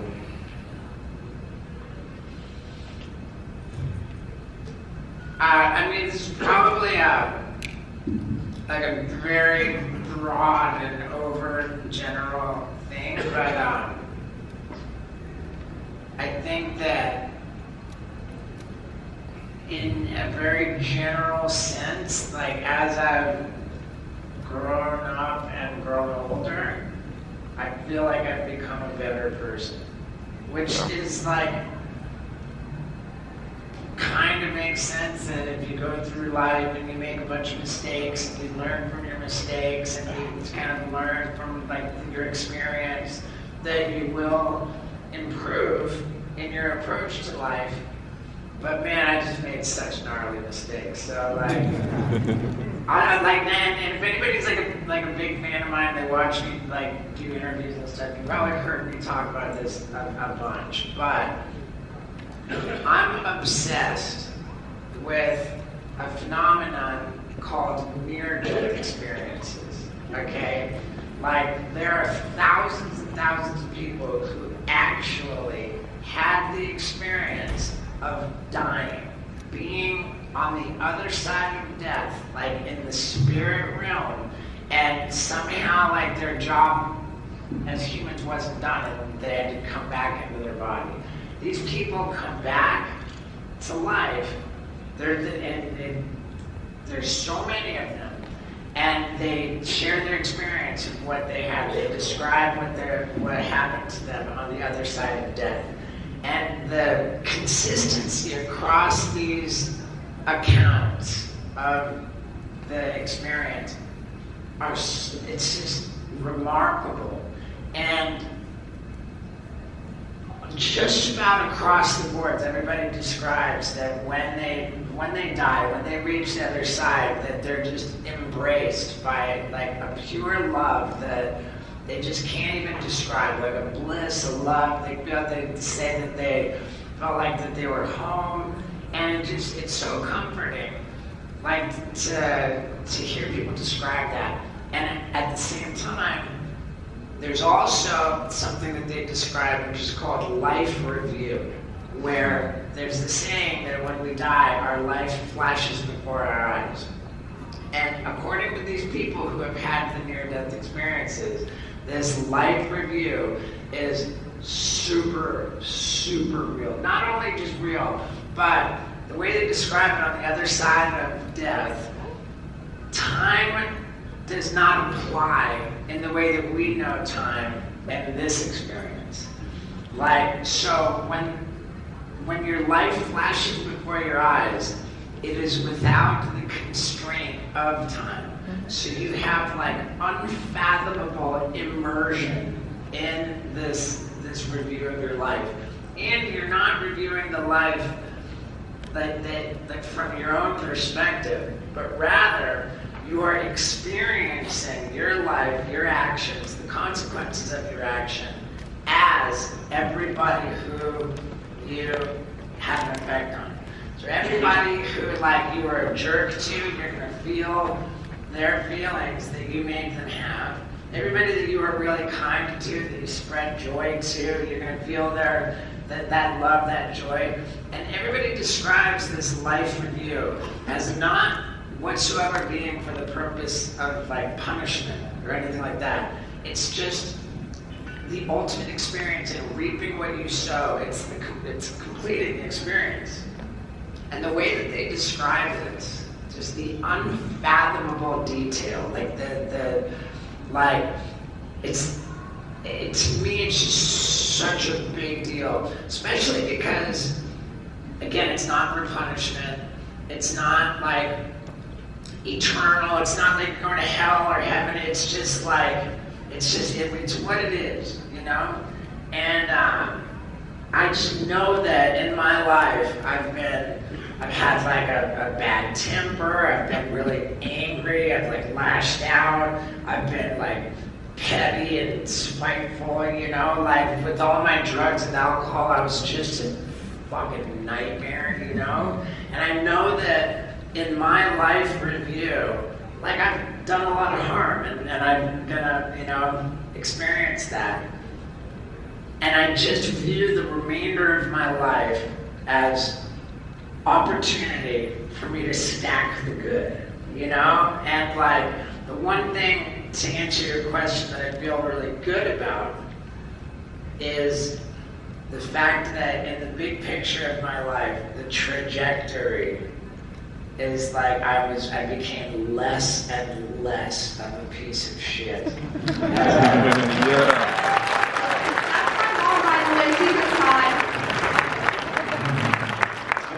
I Hey, Al. I had one question, but I'm going to switch gears here. I'm going to ask something else. Who would you say, just in your life or in your career, you know, in your stunt work and all that business, who would you say has been your major inspirations?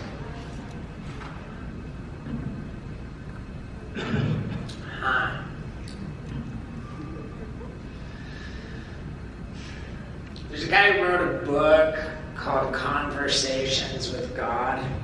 I think that Conversations with God, book 1, written by Neil Donald Walsh, was it's my biggest thing. Like, that's kind of formed my my view of like God and us and the experience that we're all having. You know, like, that's the most important thing to me, is the philosophy, like the ideas in Conversations with God. Yeah. All right, awesome. Thank you. I got a deep cut for you. Remember your episode of MTV Cribs? I had multiple MTV Cribs. There were 2. So there was one in your apartment above your couch. You had a tapestry of a dancing woman and a guy smoking a hookah. Yeah. Where did you get that? I can't. Believe it or not, there were 2 of those. The first one was a gift from my first stepmother. My dad's second wife was from Morocco. She got it in Morocco. And who knows what happened to it? I don't have any clue.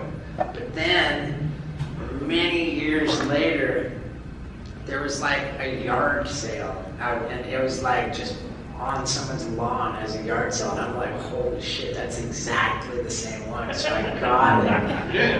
And so there were 2 of them. One of them came from Morocco, and the other one came from a yard sale. I have the same one hanging above my bed. There you go. Turns out it's not uncommon.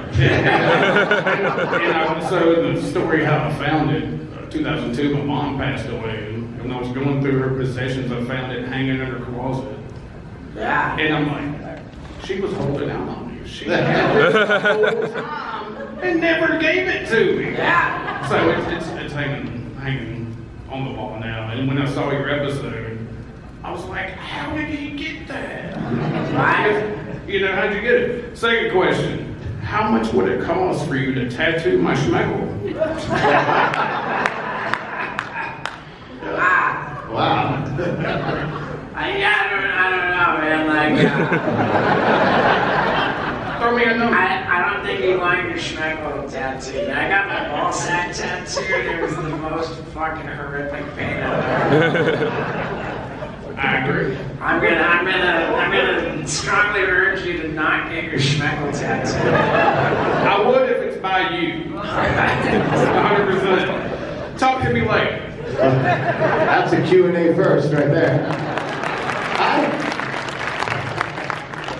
Hi, Steve-O. My name is Sid. Don't worry, you're not going to touch my speckle. It's kind of a serious question, so first, quick, not so serious. I'm super down for serious questions. Saw the trailer for Jackass. Did the robot get 1 or 2 numbers? Good question, man. I don't know that I was that deeply penetrated. The real one. As somebody who's had their own struggle with sobriety, you are an inspiration. I've seen your interviews. I know you credit a lot of your help, like your wife. But I was wondering, was there ever a moment where I guess you said, "I'm grabbing onto the train, and I'm not letting go this time. This is it. I'm holding on forever." Yeah, well, you can't say forever as it relates to recovery. You know, we just can't like speak for how long that we're gonna do anything. With that said, I had a very clear understanding of how statistically bad the odds are for like alcoholics and drug addicts. It's like a staggering fucking percentage of people who just never achieve long-term sobriety. So, you know, when I was ready, I was like, okay, I know that most people don't succeed in long-term sobriety. I know that some do, and I know that it can be done, but now if I'm going to do this, I want to give myself every advantage that I possibly can. So I'm going to really do what people suggest. They suggested live in a sober living house, which is like a halfway house. I did. I moved into there after rehab. I stayed in my sober living house until I had 2 years of sobriety. Like I worked all the 12 steps, you know, all that. Like I consistently kept doing all the stuff that's recommended because like I just didn't want to waste my time. Like if I'm gonna do this, I'm gonna commit to it. Yeah. And that's the thing, man, there's zero mystery about how to achieve long-term sobriety. Millions of people have come before us, you know? So if you want to do it, you just gotta kind of follow the path that has been forged, you know? And those of us who really like stay on the path and do the stuff that's recommended, like, what do you know, we're sober. You know? That's right. Thanks, Steve. I love you. Hey, I love you too, man.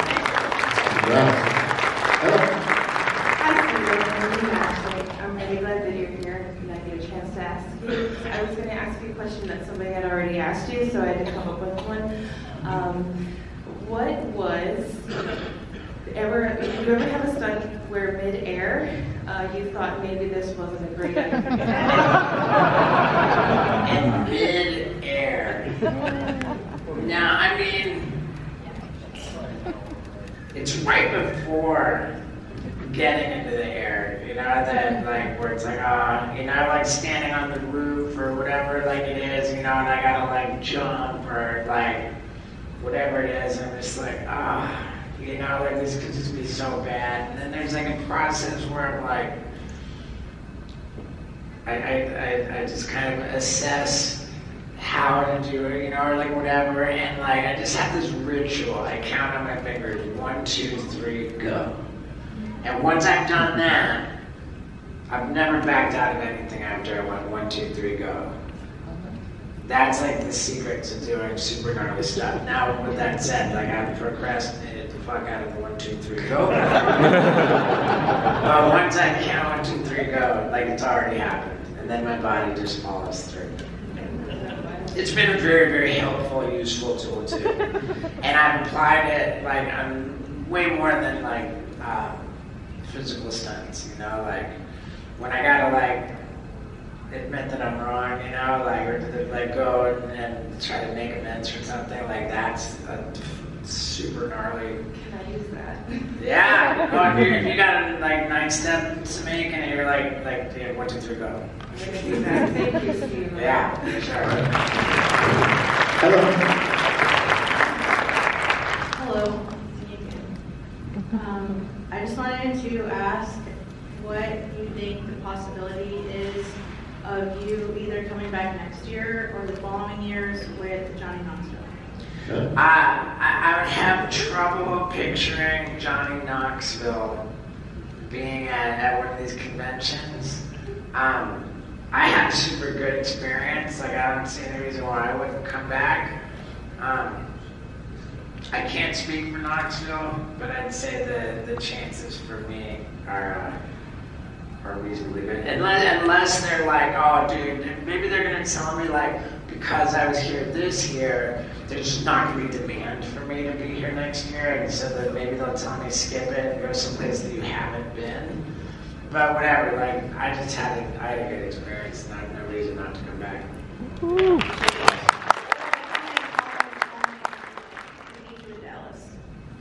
Thank you. What's up, Steve? My name's Adam. 2 parts, I'll keep it brief. First part is growing up, I had troubles with depression, mental health, and you mentioned that Jackass truly is wholesome. I agree, because during some of the toughest times of my life, I would watch the show, it would make me laugh, it would make me feel better, and just get me out of some really dark places. So you shoving pieces of steak into the ass string of your thong and letting alligators jump at it helped me have some times in life. So you've done incredible things for not just me, but for a lot of people when it comes to finding a sense of joy. So thank you, and hats off to you for that. Thank you. The main question is, you've done a lot of stunts, and I think out of the main cast of Jackass, you've done some crazy things. Looking back at a lot of stunts, is there one that you're like, I'm proud of that. I can't believe I pulled that off. I did that. That was awesome. Like, that is your trophy stunt. Yeah, I mean, first off, thank you. Like, I did that.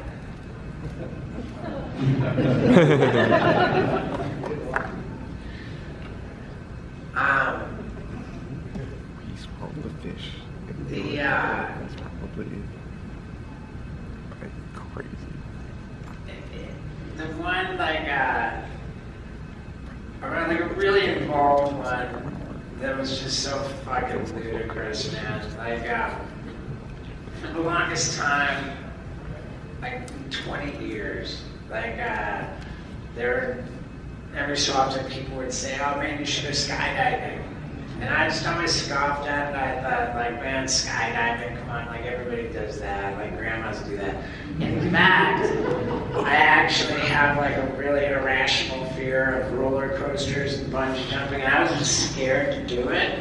But my reaction would always be that, oh no, come on, everybody does it. I just wanted to avoid going skydiving for 20 years. And I would say, because everybody goes skydiving, it's not a stunt. For me to do it, I would have to be butt-ass naked with another man strapped to my back and furiously jacking off.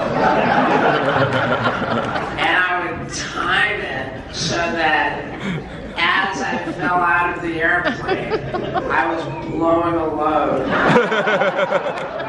And I called the idea skyjacking.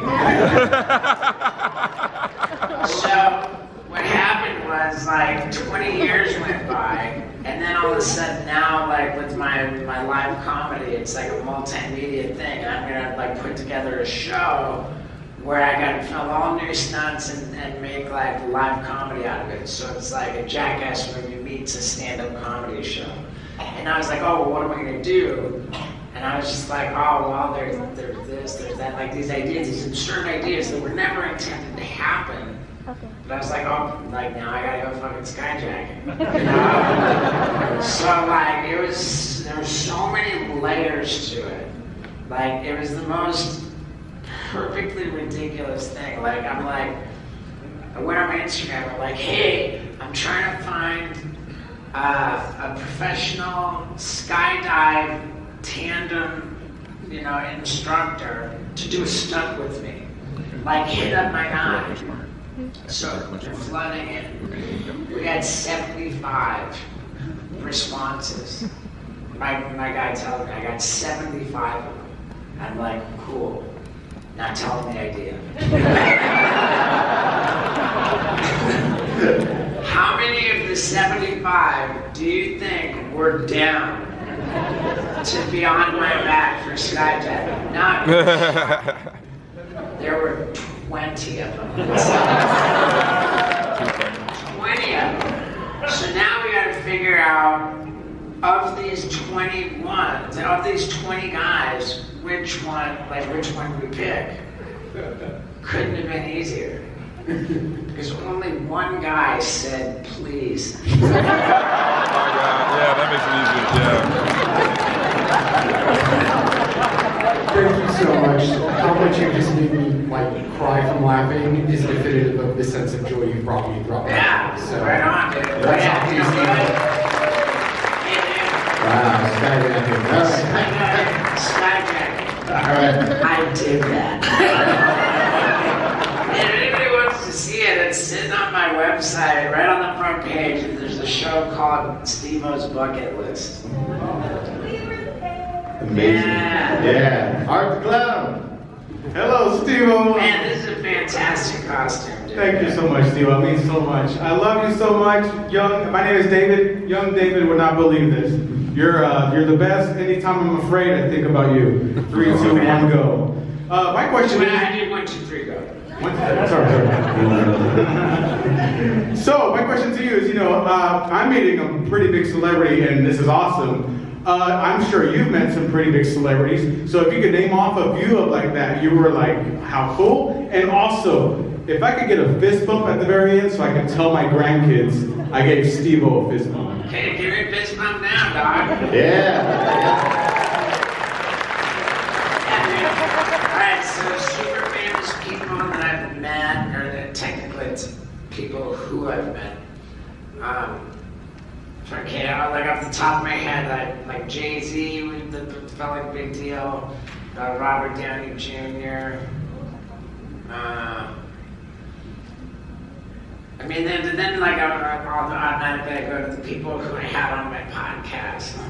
Like I had Post Malone, Mike Tyson, Tommy Lee, Demi Lovato, Shaq.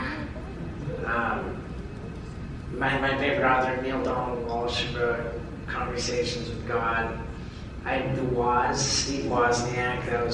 Dude, I went to the fucking Apple store with Steve Wozniak to buy a computer. We were on Dancing with the Stars together, like way back in 2009. And I injured my back, like training for it's a back injury. Like while we were on the show, and I was like, man, I was like, dude, my back hurts. My backpack's too heavy when I'm wearing it. I was like, dude, I think I gotta get a MacBook Air so that my backpack will be lighter. And he says, cool. I'll go with you to the Apple store. You can use my 10% employee discount. I'm like, there's no way that I'm turning down this offer. So me and the Woz literally rode segways to the Apple store. We picked out my computer. He calls over an employee. He's like, hey, this is my friend. He's gonna get this computer with my employee discount. And this guy in the Apple store looks at the Woz and he says, but are you an Apple employee? And the Woz says, yeah, I have an Apple employee number. It's 1. Okay,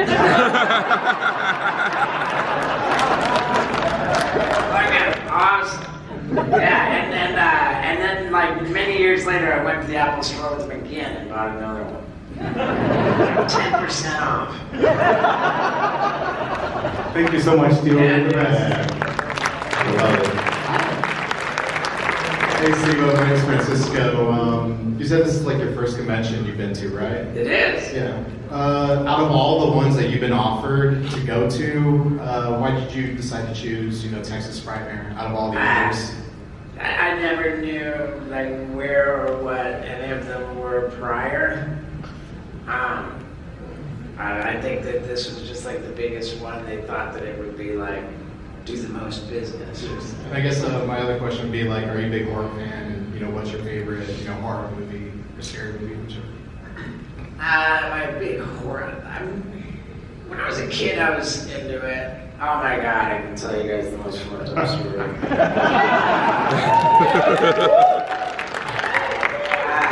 It's pretty gnarly that there's little kids here, but all right. So I grew up like moving around, right? I was born in England, moved to Brazil when I was 6 months old, moved to Venezuela when I was 2 years old, moved to America when I was 4 years old, and then moved back to London, England when I was 9 years old.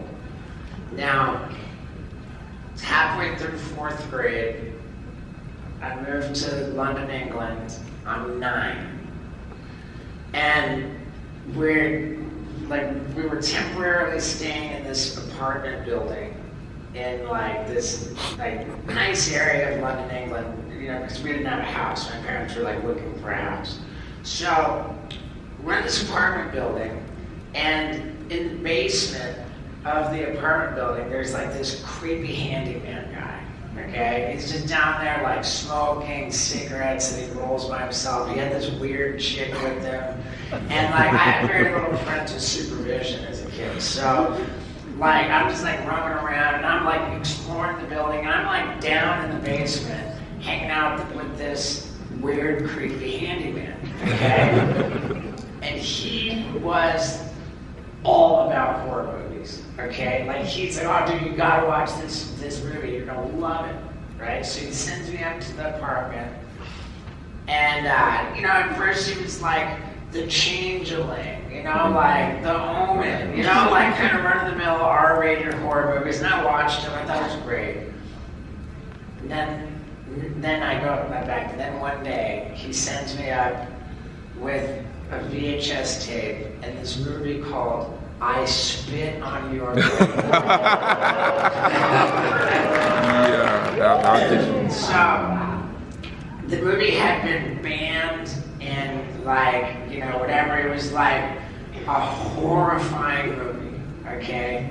No business giving this movie to a 9-year-old kid. Right, exactly. Okay?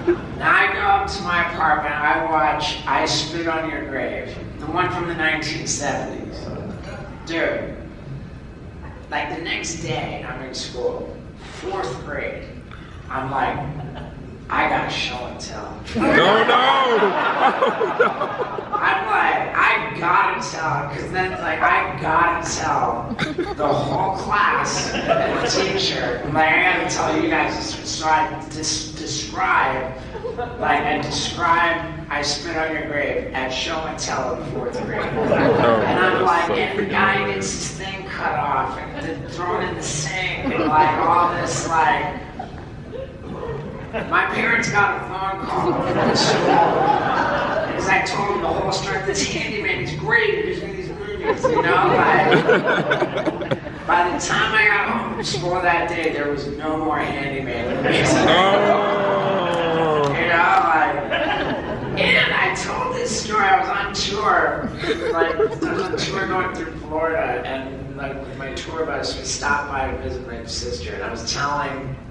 Like my crew on the bus, I was telling them about this movie, and like just randomly, like we got interested and like looked it up, and it said like on the thing, you know, the movie that like of the 90 minutes of runtime, I forget like if it was the majority of the movie or like 30 minutes of the 90-minute runtime is literally just gang R. Like literally, like that's like how much, you know, and like we're just like all right, so then we get back on the bus and the crew, and we're just like we find it on the internet. We watched this movie, I Spit on Your Grave. Like, wow, I was 49 years old, maybe, and I was 49 years old. That movie, when I was 49 years old, literally traumatized the fuck out of me. You know? I have no idea what impact that had on me as a 9-year-old. But yeah, so anyway, that's just like, I was kind of into horror movies when I was a kid. Thank you so much.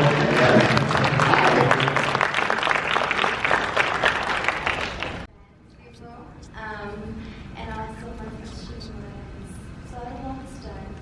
You guys are good for stunts. What is just one or two stunts that you would just never do again? You're like, no. I mean, like, I'm not big into, like redos so much, you know, like, I actually think that there's been kind of a curse, like, if you've done a stunt and then you, like, redo it, like, I feel like that's been, like, where a lot of, like, our worst injuries and bad things happen, so I'm like, alright, you can't.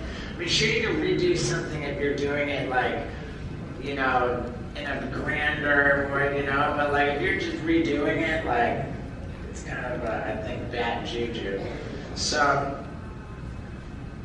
I mean, like, if you want like the one that was just so horrific, it was the final scene of my gnarly, it's called Gnarly, my multimedia comedy special. It's on my website. And like at the end of that, I laid down in a bed of rocket engine fuel with nothing but a t-shirt.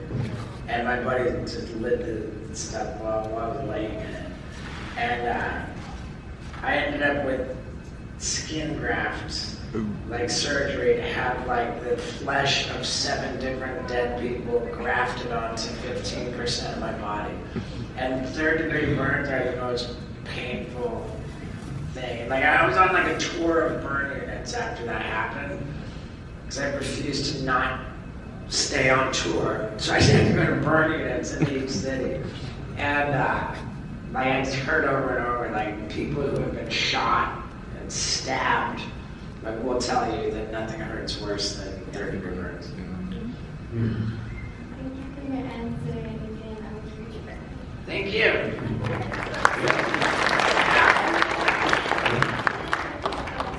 Of course. There you go. Yeah, for sure. Hello, sir.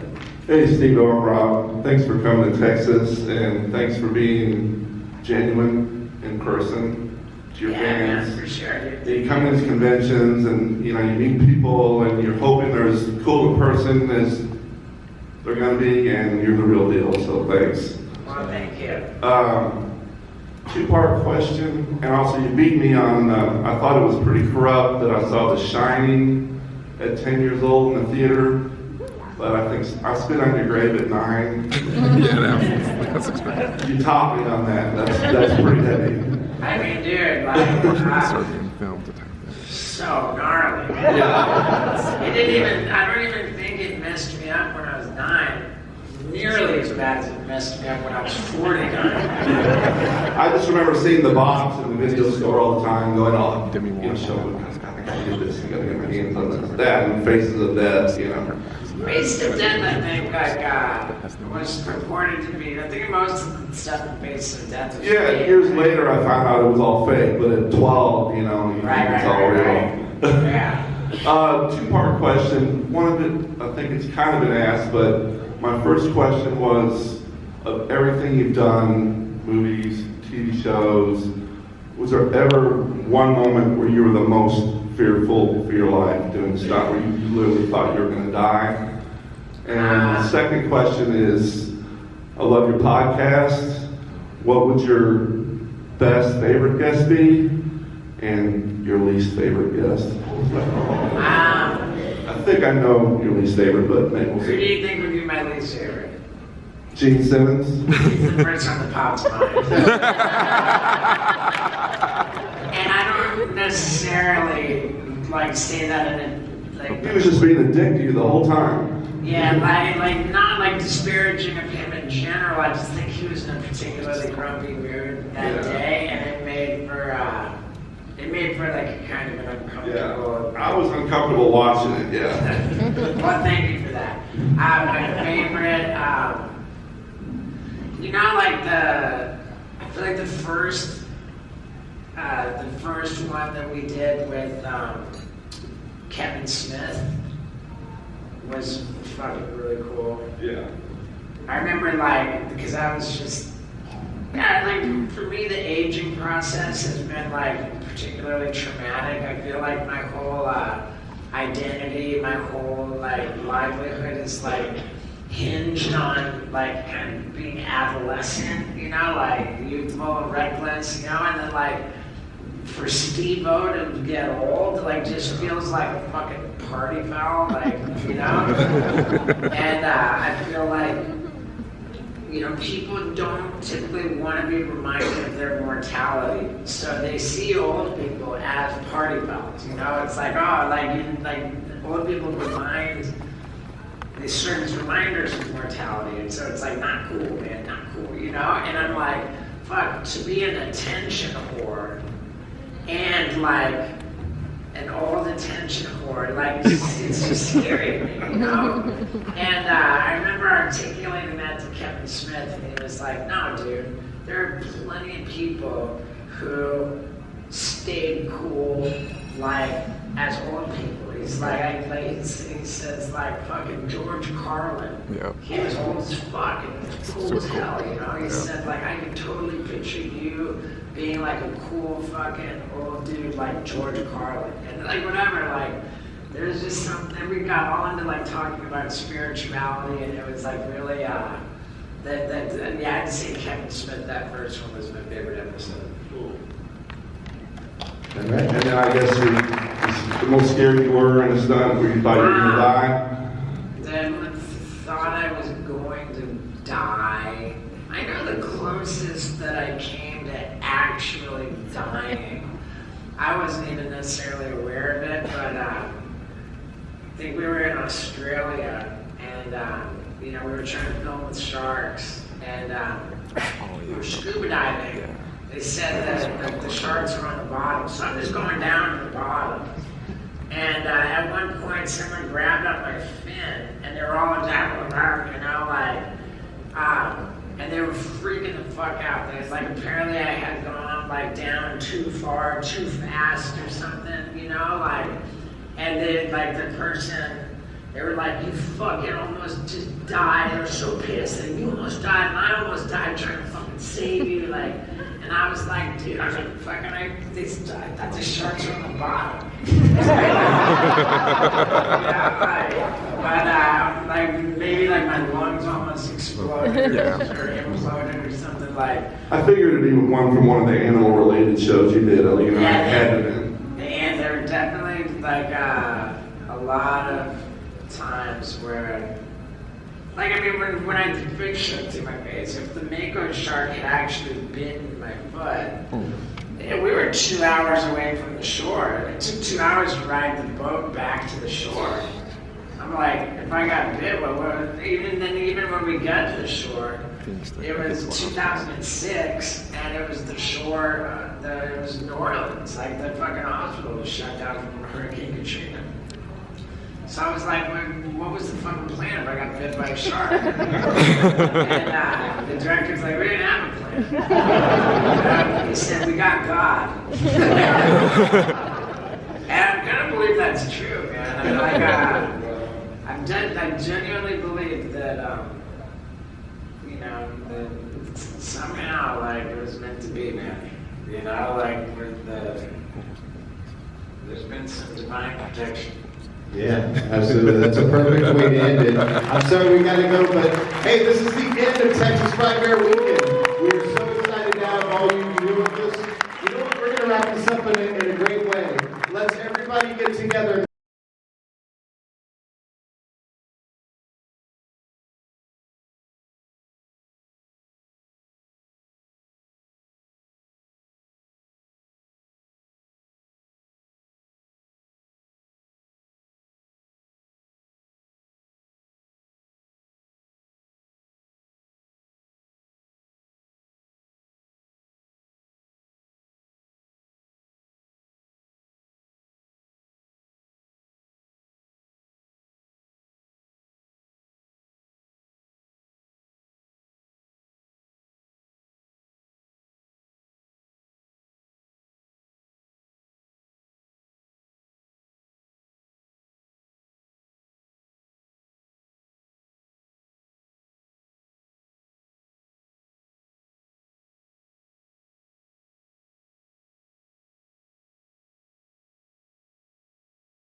Well, here we are. It is Sunday at 5 p.m.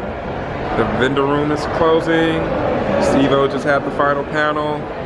And it is the sad, sad time that we all knew was coming. Okay, travelers, that would do it for me here at Texas Frightmare Weekend. You already know how we do it here, guys. We had a fantastic time for 3 full days of horror convention fun. Man, I'm already feeling the con drop already. But hey, we have more horror convention fun in the next few weeks into months. And hey, stay tuned, guys. If you like what you saw, make sure to give me one of those Ash Williams severed hands, aka a thumbs up. Comment in regards to anything that you saw, and go ahead and hit that subscribe button and make sure that bell is on so that you can know when a new video is posted. Travelers, I am your guide, Brendan, with the Horror Greenbook, signing off and letting you know that it is scary in those streets. So let me know that you made it home safely.